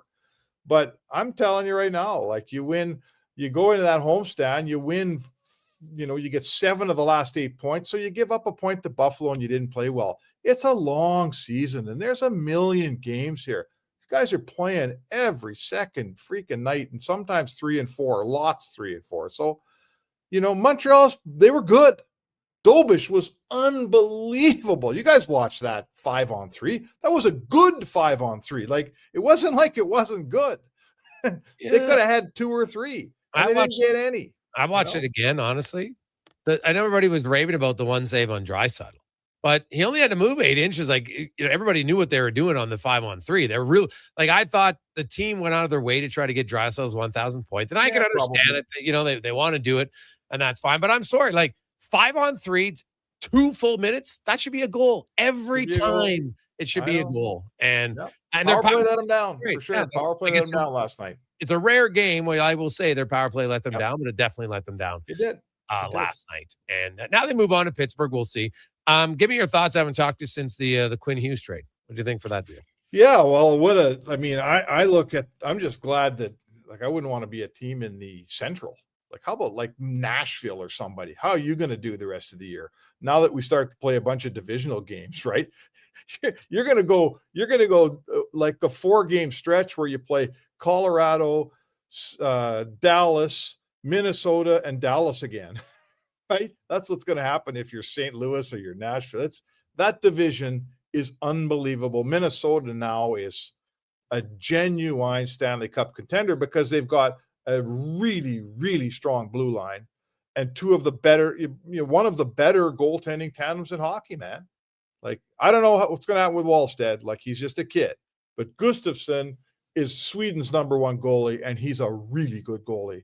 And Wallstedt looks like he's coming. Their blue line is excellent, and they got a ton up front. Like, you tell me what the holes are in that team. The center, no question. They need. They don't. Like, I like Eriksson Ek. He's not a first line center. I like Harvey. He's a second line center. So that's what they need. But Bill Guerin, I'll give him credit. There's no team that needed an offensive defenseman more than Minnesota. They've never really, in the salary cap era, they haven't had one spec. The most points they've had from a D-man in the salary cap era in 1 year is 51. That's the lowest of any team. Even Seattle has only been in the league 4 years. Torrey Krug had 67 points for them 1 year. So I think Quinn Hughes, massive get for them. Now they gave, and I actually like the return for Vancouver. When you're trading away the best player, you're never going to get one guy. Rare. I guess there's the Hossa Heatley trades. Those happen, but they're rare. Yeah. Usually you're getting a young prospect who maybe pans out. Hi, Jerome McGinley to Joe and Nieuwendyk. That one works for both sides. But I think there's lots of potential for Vancouver for this trade to actually work out fairly well for them.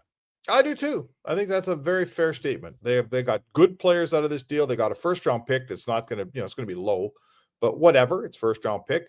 I don't know about Ogren. I'm not hearing that he's going to help a ton. But Rossi will help them, and so will.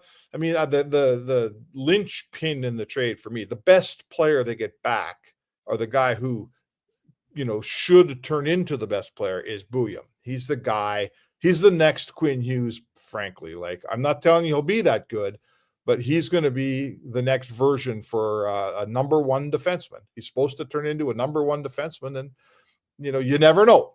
Right. We've watched lots of great kids come along, Jay, over the years that look like they're going to be this, and we compare them to that guy and all that stuff. But if they got a guy that can be a number one defenseman, trading him away, to me, that's a pretty suave trade for Vancouver. Yeah, I think there's lots of chance for that deal to work out for them. Yep. Kind of sad for Vancouver. Like, they're I feel for Vancouver. Like, here's my analogy, Jay. Remember whatever year it was, 22 or something, when the Oilers played Calgary, and we were like, oh, man, this is going to be great. We're going to play Calgary like maybe every year in the playoffs. Awesome. And then everybody left, and Calgary's not very good anymore. And then you play Vancouver, and you go 7 games, and that was one of all the series the Oilers have played in the last few years, that's one of the ones I think I enjoyed the most. Like, it was a killer series against Vancouver, so the fans all were at each other, and it was so awesome. And here we are 2 years later, and Vancouver's in the basement, and they're not going to be out of it anytime soon. Like, I guess I'm just disappointed selfishly. I thought there's going to be some killer rivalries happening here. And you know what? Not for a while, pal. When's the next time you're going to play Vancouver in the playoffs? Well, they've only made the playoffs 2 times in the last decade. The Vancouver Canucks, funny enough. I know. Yeah, so that's kind of crappy. Yeah, well, that's fair, right? It's kind of cyclical, really. But here's my thing: I don't feel that. I might feel sorry for Vancouver fans. I think the organization did this to themselves. It was not long ago they had Miller and they had Hughes and they had Demko and they had Pettersson, they had Brock Besson. They had lots of pieces spec, and the ownership group and their lack of professionalism is what caused that team to just completely, I think, fall apart at the seams. Yeah, possibly. Yeah. Listen, I'll make the distinction. I feel for Vancouver fans. It's a good hockey town, and those people are no different than us in Edmonton. They love their team. They love their game, and they deserve better. They've had a team there for 55 years. They never won a cup, and now look where they are. They're not good. The organization has got so much work to do. It starts with the owner. He gets involved in the wrong way. He's awful for the team. I'm not a big fan of management there. Hey, full disclosure, they treat the media like vermin in Vancouver. A friend of mine from a different city said to me the other day, they've actually accomplished the impossible feat of making me never want to go to Vancouver to cover a game again, which I never thought I'd say in my life. Yeah. But being around that team is no fun. No, they've screwed it up. They got a dressing. I've never seen a dressing room implode the way it did last year with Miller and Pettersson, and they sunk all their money into Pettersson. He's an average player. They got issues, man. Quinn Hughes leaves. Rick Tocchet got the hell out of there. Like, there's a reason that all this stuff's going on, man. Yeah. Well, yeah. Trust me, it's not good at all. Yeah. One last one for you, Spec. The Oilers' bottom 6 is awful right now. Get to work, baby. I was looking at basically their last 21 games. No goals for Henrik, 1 goal for Frederick, 1 goal for Mangiapane, 1 goal in 17 games for Janmark, 1 goal in 15 games for Curtis Lazar. David Tomasic actually has 2 and 11. He's got the most. They just they're getting no production from their bottom 6. They recall Quinn Hudson today. Yeah. And I he's not playing the fourth line. There's no chance. He's going to play move Janmark down to the fourth line. Fred, I don't care. There's not 2 wingers that you can play ahead of him between Janmark, Frederick, and Mangiapane. There's no chance. But so my question is, what do you think will be the third line makeup tomorrow? Well, Hudson's I can't remember. Left shot? He's left shot. He plays left wing? Yeah. Okay. So let's put him on left wing. Let's leave Henrique at center. Oh, he's a right shot. Sorry. He's a right shot. Okay. Listen, I've seen him 3 games or something. Right shot, whatever. Then let's put, can you play Mangiapane and Frederick both on the fourth line? To me, Janmark, on a good team, Janmark's a fourth line player. That's what he is for me. So I would have on my fourth line, I would have Janmark down there. I would put my third line. I'm going to keep Henrique as my third line center. You're going to put Hudson on the right side. I'm going to put, you're going to put Mangiapane or you're going to put Frederick, and neither guy's done a thing since they showed up in town. So I don't care which guy you put there. Pick one. Neither guy's helping you any. Yeah, well, they got to get going there. I don't know how it does it. No, I agree, man. This is a good team. The old formula we talk about all the time, man. Your first line hopefully gets you a goal. Your power play gets you a goal, and somebody else in the team gets you a goal, right? A defenseman or your bottom 6 or bottom 9. And at this point, the top 6 are scoring the odd goal from a defenseman, and that's her. They need help. They need more from those guys. There is no question. No. Yeah, it is Sahara Desert right now of scoring. Yeah, particularly the new guys. Like Mangiapane came in here on a free agent deal. Let's go, son. It's time to play. He didn't come here to be a third liner, really. I know he's a middle 6 winger, in my opinion, but there's a spot on that right side for him or wherever. I don't think there is anymore, man. Not anymore. He's back. No chance. Fourth line now. Yeah. Might not be in the lineup. Right, Kapanen and Roslovic come back, so that those are your third. That Roslovic I think goes in your top 6, and then Nuge could be your steps down. Center. Oh no, I think I would probably put Nuge as my third line center. I don't think Henrique's got it left to be a third line center. It's not producing. Nuge as a third line center is what I would do. I keep Savoy with Draisaitl. Figure out what they want to do. Maybe Savoy goes up and plays with McDavid and Hyman. That's fine. And you put Roslovic with Draisaitl and Podkolzin, and they were very good. Then you can have Kapanen, Nugent Hopkins, and pick one of the guys to say, hey, one of you guys try to get the job for the third line. And then that's kind of where I see. And then slap together a fourth line for sure. But not enough help. Not enough help. It'll be, it's coming. There's got to be some pressure on these guys. And you're sensing it around the coaching staff too. It's the same guys scoring every night here. I have a feeling that's someone's going to say something soon. I'll be asking. Yeah. You got to get going. There's no question. Spec, have a good one, my man. We'll talk to you again. All right. Sounds Mark Spector, the Spec Report brought to you by GS Construction. Mike's in at $5,200 on our month of giving package today. It's the Sweet to the Order game on January 6th, where, and that includes $500 12-person suite and a $500 credit for food and beverage and 2 underground parking passes. We will come back and we'll get the latest on Quinn Hudson, who's going to make his Oilers debut this season. He did play a few games at the end of last year, but he spent the summer working out, looked stronger. He's had a great season so far in Bakersfield, 3rd in the entire AHL with 16 goals in only 24 games. The Oilers desperately need some offense. They're bottom 6, and we'll see if Hudson can provide it. We'll find out a little bit more about him next with Ryan Holt on the Gregor Show, presented by PlayAlberta.ca. They're not just a grocery store. They're a butcher, a baker, a cafe, deli, rotisserie pizza, and restaurant, all under one roof. Loca Quality Market does food differently with 2 locations to serve you. Edmonton and Sherwood Park. Visit loca.ca. Is your company drowning in paperwork and administrative tasks? Do you need more data to make better decisions? Nectar.io is your company's all-in-one solution for fleet and materials management, safety, time cards, and GIS-based project management. Now is the time to capture and transform field, site, and shop data into boardroom-level business intelligence, all with one login. Visit Nectar.io to book a demo today. Nectar.io, your business made better. Boxing Week blowout starts early at the Brick. Find real Boxing Day prices early and beat the rush on the 26th. Score the best deals on electronics and appliances. Plus, save up to $1,000 off sectionals. Buy more, save more. Up to 25% off bedroom and dining. Up to 40% off mattresses. And up to $500 off big screen TVs. Don't wait for the crowds. Shop the Brick's Boxing Week Early Access event. Some exclusions apply. The Brick, saving you more. Picture this. You're sleeping and you're awake. But it's a good day because you're about to make your way to McDonald's to pick up some breakfast. Fast forward, you're there. But what's this? You can now get all those breakfast classics penny style with rich, creamy hollandaise-style sauce. A happy little tear rolls down your cheek. You grab your small McCafe premium roast coffee. Still just $1 plus tax every day. And see. Get up and at 'em with the Egg McMuffin. At participating McDonald's restaurants in Canada. Prices exclude delivery.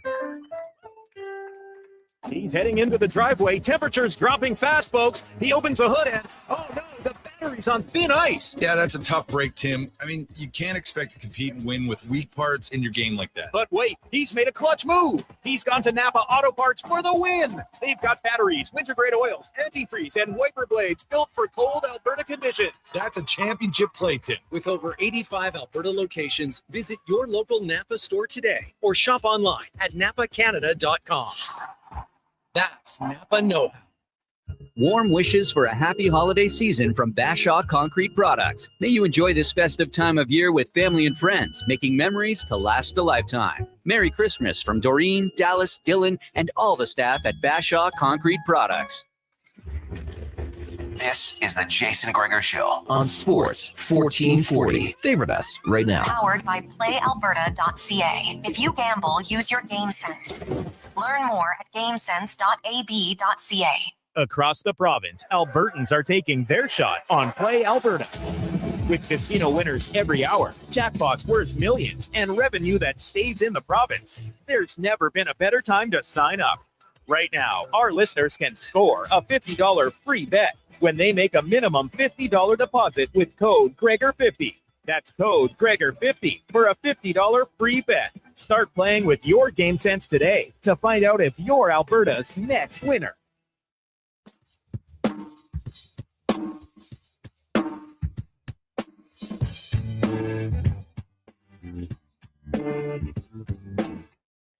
Portions of this hour brought to you by Northwest Crane, available for all your lifting and equipment needs, specializing in selling and servicing cranes. Get lifting at northwestcrane.com. The Jason Gregor Show, the best of Edmonton sports talk and beyond. This is Sports 1440. Presented by PlayAlberta.ca, Alberta's only regulated online gambling website.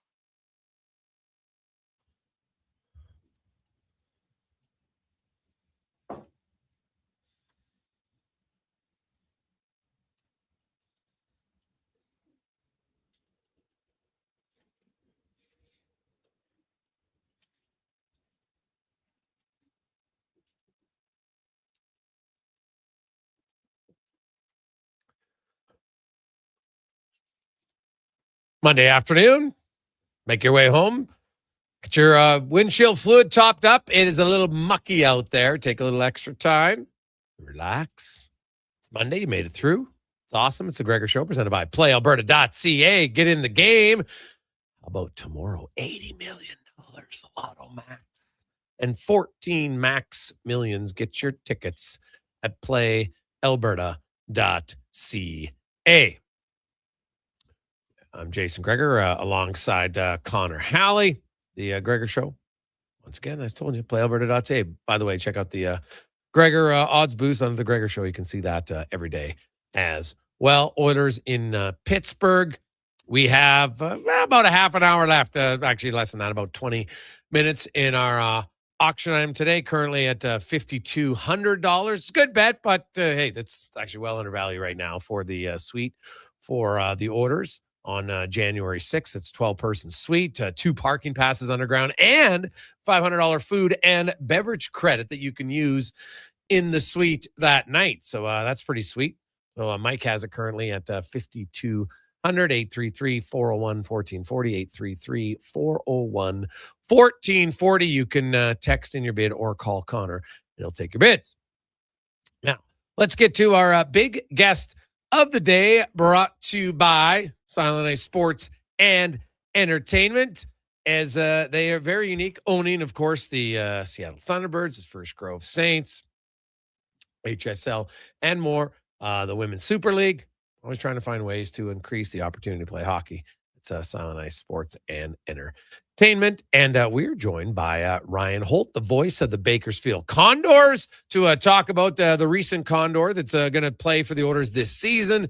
He did play a few games last year for the Edmonton Oilers, but he came in after signing Boston University, played 2 games, then went home in the summer, trained, worked harder, came back this year, and in 24 games, in the American League, he has 16 goals, 28 points, third in the AHL in goals. Is off to a great start. Ryan, Quinn Hudson, who I know obviously you didn't see in Bakersfield last year, but he came in and right from day one, man, he has been very productive for your team. What's impressed you most with his start this year?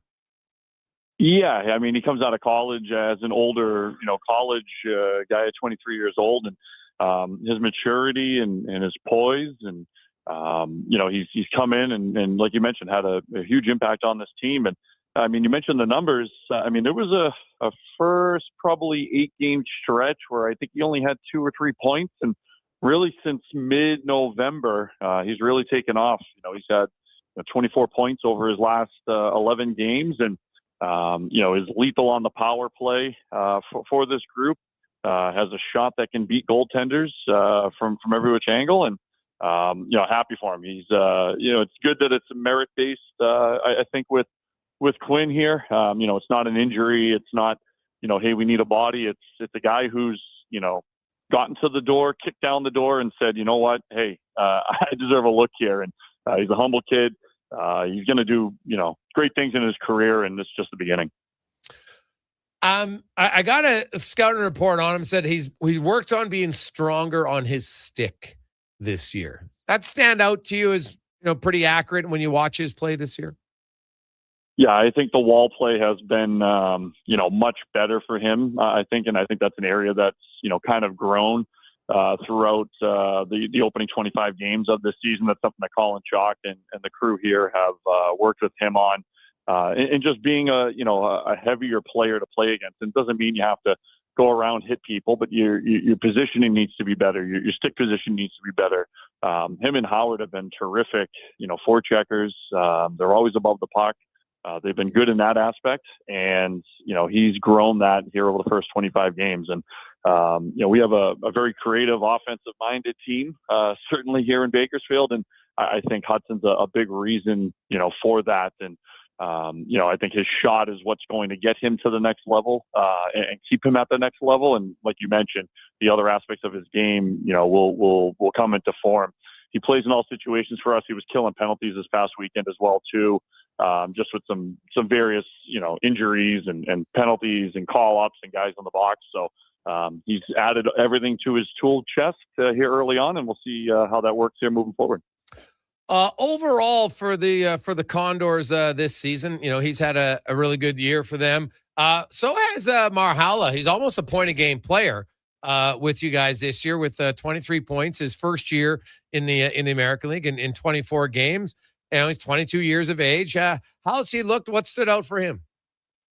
Yeah, he's a guy whose 5-on-5 game I think has improved early on this season. I think early on, he was a little bit of a power play guy. And listen, if you're getting points on the power play, I attribute that to being a good hockey player, right? Yep. You're getting the opportunities and you're cashing in.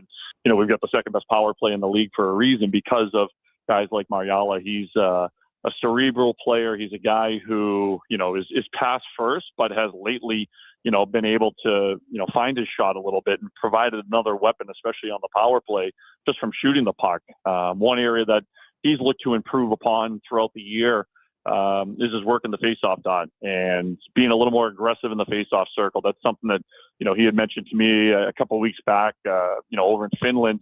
They're not as aggressive. It's more stick on stick and, let's just win a faceoff. He's like, there's more body positioning here and in the North American game. So that's an area that he's improved on. Josh Szymanski's helped him in that regard because Szymanski's very good in the faceoff circle. James Hamlin's very good in the faceoff circle. So, I think he's just another weapon that this team has. I mean, we're 3 lines of, quote unquote prospects deep here in Bakersfield right now.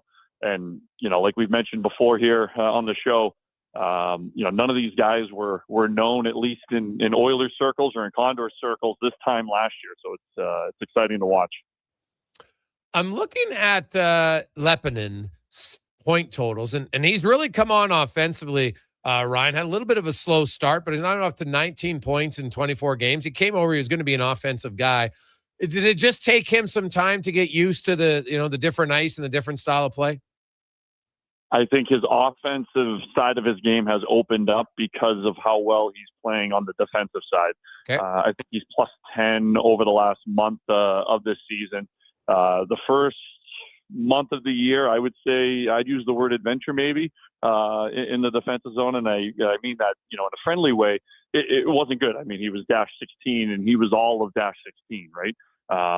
So I think for him, it was figuring out that aspect of the game and the angles and the offensive, side of the game at this level. I think it's definitely an adjustment. He had only played in Finland for, the portion of his career over there. So I think for him, it was figuring out that side. I think he's been very good defensively. He's been more engaged defensively.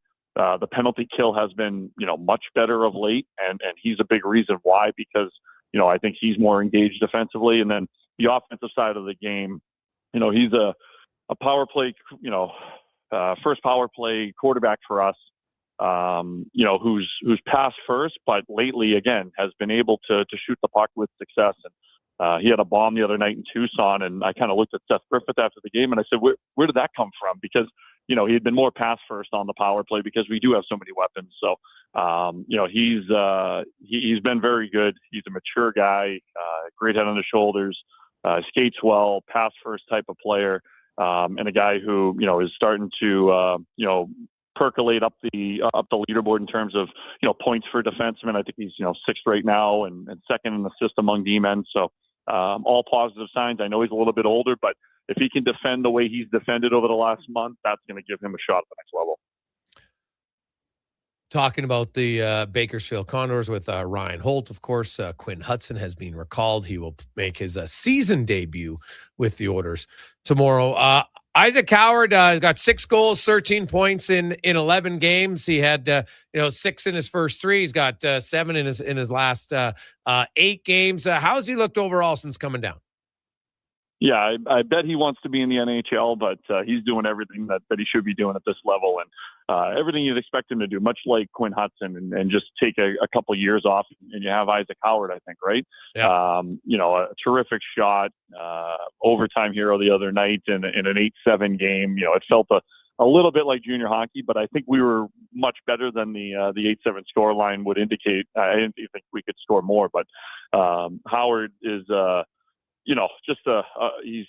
he's flashy. He's, a guy who can shoot and score at will, and he's teamed up nicely with Hudson and Szymanski. I mean, they've been a joy to watch, honestly. And for Howard, he's going to have a long NHL career. This is just going to be a stop on his, resume here moving forward. And, a guy who, can check, he can get on the forecheck. He's been exceptionally lately, getting back in his own zone, breaking up plays. He broke up a play the other night in the defensive zone on a back check that led to a goal at the other end for Hudson. So they're not cheating for offense. They're getting it done at both ends of the ice. And, he's been fun to watch. And, 2 of the most exciting rookies that we've had. And certainly, like I mentioned before, I don't think many teams can say they've had the 2 best college hockey players in their system on one team at the same time from the year prior. So, joy to watch him, and we'll see how long of a rope he gets here in Bakersfield. You guys made a trade today. Pitlick's gone, right? Yes, Rem Pitlick, the older of the 2 Pitlick brothers. Yeah, went. So I think, and I think just in talking with Keith Gretzky briefly about it, we acquired defenseman Tyson Feast from the Rockford organization. He'll go to Fort Wayne as a depth defenseman, right shot depth defenseman, but. For Pitlick, you look at the trade the Oilers made over the weekend, with Jarry coming in.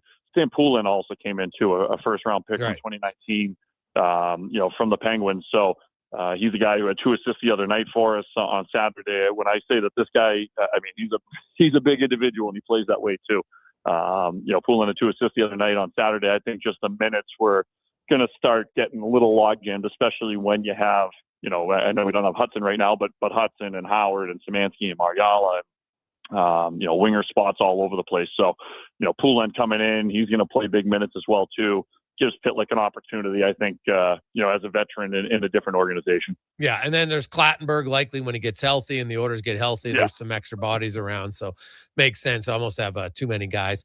A few other quick ones. Josh Szymanski in his first year as well, another guy. Got a lot of first-year guys, big centerman. He's up to 17 points. How's he played at both ends of the rink? Big kid, kills penalties exceptionally well, very good in the face-off dot. He's got a personality that Oilers fans, I think, have seen a little bit and will continue to see, here as he develops in the organization. And, likely a guy who ends up in Italy for Team Germany during the Olympics as well, too, I think. He's certainly on the radar for that group in February, and that would be a nice feather in his cap. He's a guy who I think, has more offense to his game, has more goal scoring to his game, but, he's a meat and potatoes type of player. When you pair him with a Hudson and a Howard, good things happen. He's able to win a lot of faceoffs. When they're able to possess the puck more often than not, good things are going to happen. And, they spent the majority of their time in the offensive zone, which is where you want those three to play. So he's been a great pivot for those two, and, see what happens with Hudson going up and how they kind of shake out the lines here going into Wednesday's game. But, again, a guy who we knew nothing about this time last year, and now all of a sudden he's percolating here in Bakersfield. Ryan, how's Ingram played? I would say, it hasn't been, an easy road here. I don't think for Connor, and I think Saturday night, I don't think was his best. I think, he's a guy who's, trying to find his game. He's a guy who wants to get to the next level, wants to do everything he can to get to the next level. And I think, understands, the situation that he's in. Him and Tompkins are two veteran guys that are pushing each other. And, Tompkins has been good lately. Ingram, had a tough start, as I mentioned on Saturday. He would tell you that. And, he's got to find a way to, recapture, some of the magic that he had the last couple of seasons. But it's definitely been a little bit of a rocky little start. He's had some good starts where he's been good. He's had some starts where the team hasn't been good in front of him and kind of hung out to dry. But, at the end of the day, and Colin Chalk would joke with me about it, he made one more save than the other guy the other night, and it came in overtime. It was a big 2-on-1 save. We ended up drawing a power play off it and ended up scoring with Isaac Howard. So wasn't his best outing by far, this Saturday, but, made the save when he needed it and got the team a win. So, this group's going to do everything they can to get him back in form. And I know Kelly Gard, the goaltending coach, has done great work with him and Tompkins and trying to get them moving here, going into like the second, kind of quadrant of the season here. So hopefully he can find his game because, he's a great story and obviously has had a long road here to get to where he is and hopefully, has more left in the tank here to give. Awesome, Ryan. Thanks for this, buddy. We appreciate it. Have a great day. Thanks, Jason. Talk soon. Bye-bye. There you go. That's Ryan Holt. Yeah, they won 8-7. Old-fashioned shootout on Saturday night. But I know a lot of people, hey, Ingram's going to come up. He's going to have to find his game first. 5:43. Okay, we got a few minutes left. We got to try to get this up a little bit. It's only at $5,200 right now for our month of giving package. Is a suite for the Oilers game against Nashville on January 6th. The 12-person suite, 2 parking passes, $500 food and beverage credit you can use in the suite. 833-401-1440, 833-401-1440. You can call or text. Craving a dining experience that rises above the rest? Head to Summit Restaurant, nestled in the heart of the Silent Ice Center and just minutes from South Edmonton Common. Savor Summit's exceptional house-made pizza, delectable entrees, and expertly crafted cocktails, all served in a stylish, modern atmosphere. For a casual meal or a special night on the town, Summit Restaurant offers a straightforward yet refined experience where every bite and sip reflects our dedication to quality. Elevate your dining experience. Visit Summit Restaurant tonight. You matter. Your mental health matters, and you're braver than you think. Not Alone is an organization focused on creating a space of acceptance and support through tough, meaningful conversation. My name is Tyler Smith, and you are never alone. NotAloneCo.com. It's okay to not be okay. Cheer on the teams. Help a good cause. The Ben's Cup is coming to the Ardrossan Recreation Center, December 26th to 30th. 100% of the proceeds help the Ben Stelter Foundation bring proton beam therapy to Edmonton. Learn more at benscup.com. Proudly supported by Sports 1440. At this special time of year, McEwen's Fuels and Fertilizers extends best wishes for a happy holiday season and sincere thanks for your goodwill throughout the year. Merry Christmas from all the staff at McEwen's Fuels and Fertilizers, proudly serving Alberta's capital region since 1980. Think your credit's not good enough for a new ride? Think again. Go Auto's car loan calculator is here to help. No commitments, no credit hits, just real answers. You tell us a few things, and we'll show you what you can afford. Text credit to 780-777-7777. That's credit to 780 all sevens. Go Auto. We do the math, so you can do the driving.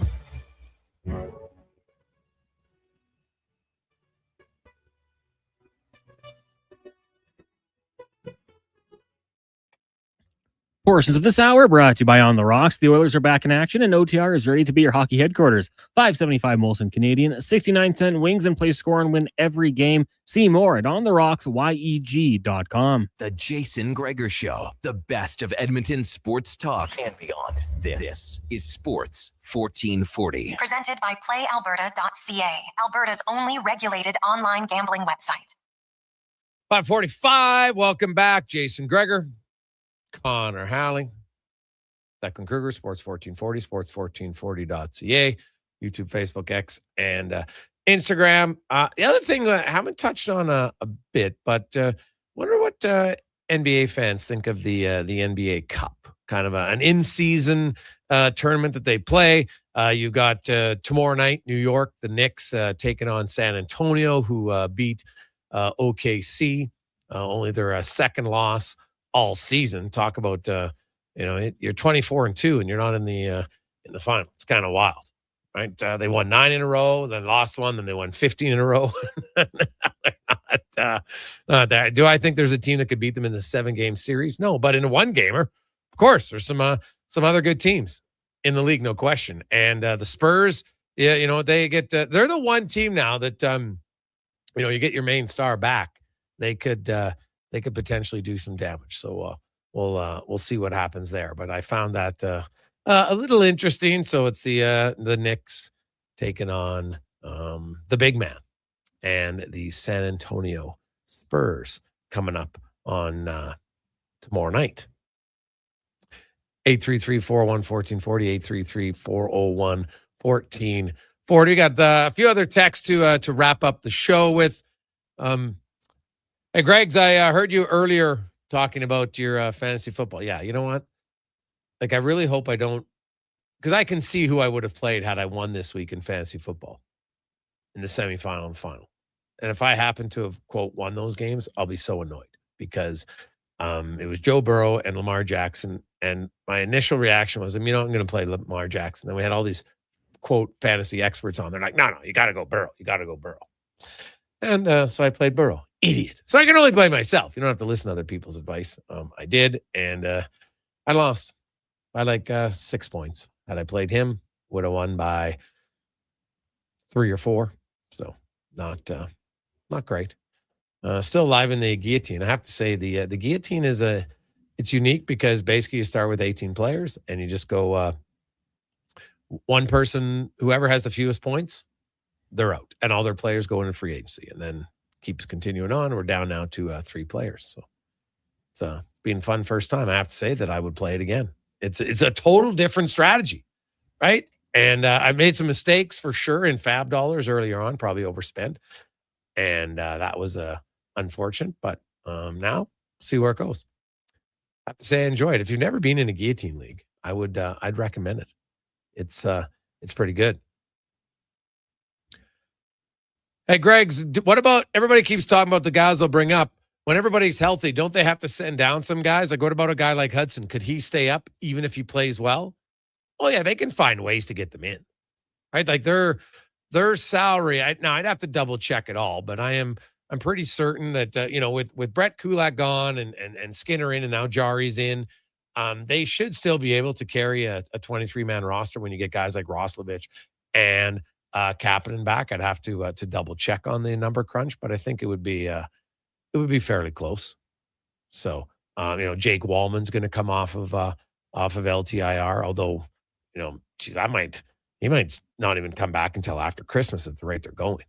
That's the one that's kind of intriguing to me. The Roslovic, not shocked by. The Kapanen one, not at all. But the Wallman one just seems to have, drug on. And hey, that's how injuries can work. And I wonder if we'll find out if there was on that block shot that they thought was a deep bone bruise, if it turned out to be that there was a slight fracture in it. Spoke to two doctor people who say that's very possible it can happen because, it looks like it's a real deep bone bruise, but you just have a slight fracture in there. And once the swelling goes down, then you get that, and there's more pain, and there's some rubbing, and depending on what you have to go in there, and sometimes maybe a chip fell off, and then you're going to have to try to get it out. So we'll see where that goes. Hey, Greg, you mentioned Draisaitl to 1,000 points, and he's 20th. Who's around him? Well, Messier's at 19th. He did it in 822 games. Draisaitl is going to be, if he did it tomorrow, it'll be 824 games. Adam Oates did it in 830 games. If you're wondering who the quickest was, no surprise, it was the great one, Wayne Gretzky. He did it in 424 games, which is pretty wild. So I think that like Connor McDavid is fourth quickest. He did that earlier in 659 games, one game back of Mike Bossy. So Draisaitl's in pretty good company, man. Like you look at your top 20th quickest to 1,000 points, you're punching your ticket as a Hall of Famer.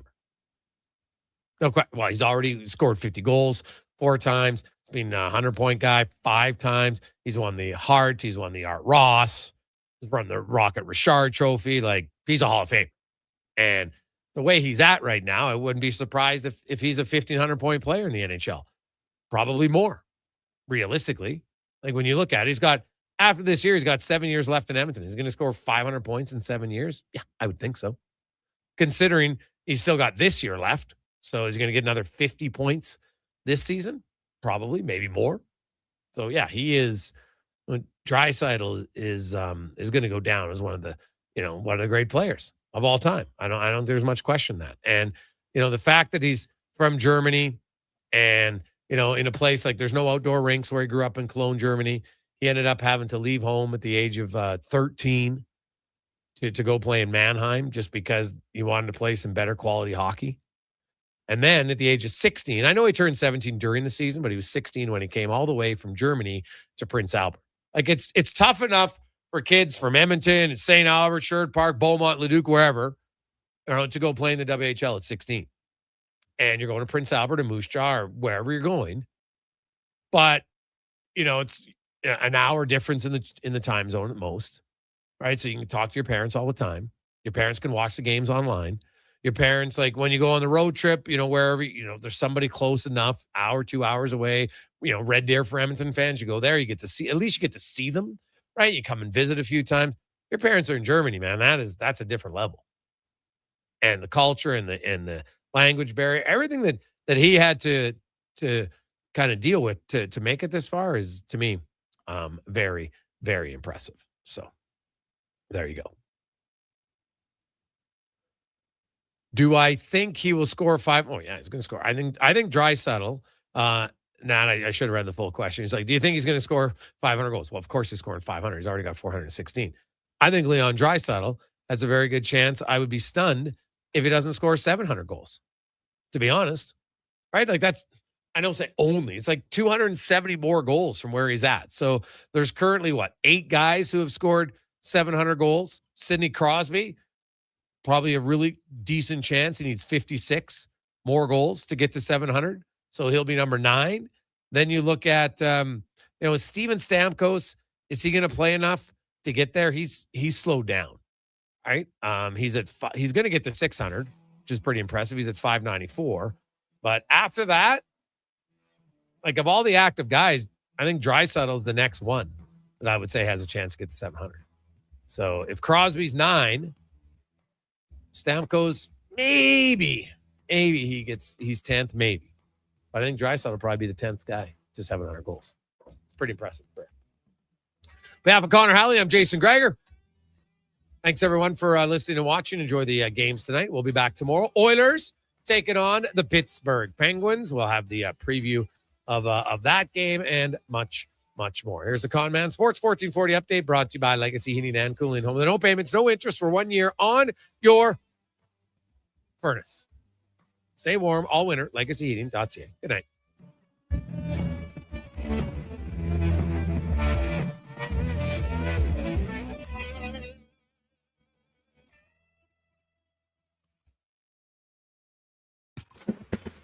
This is a Sports 1440 update. Okay, so miss it. The Edmonton Oilers have recalled forward Quinn Hudson from the Bakersfield Condors. The 23-year-old leads all AHL rookies in goals with 16 in points with 28.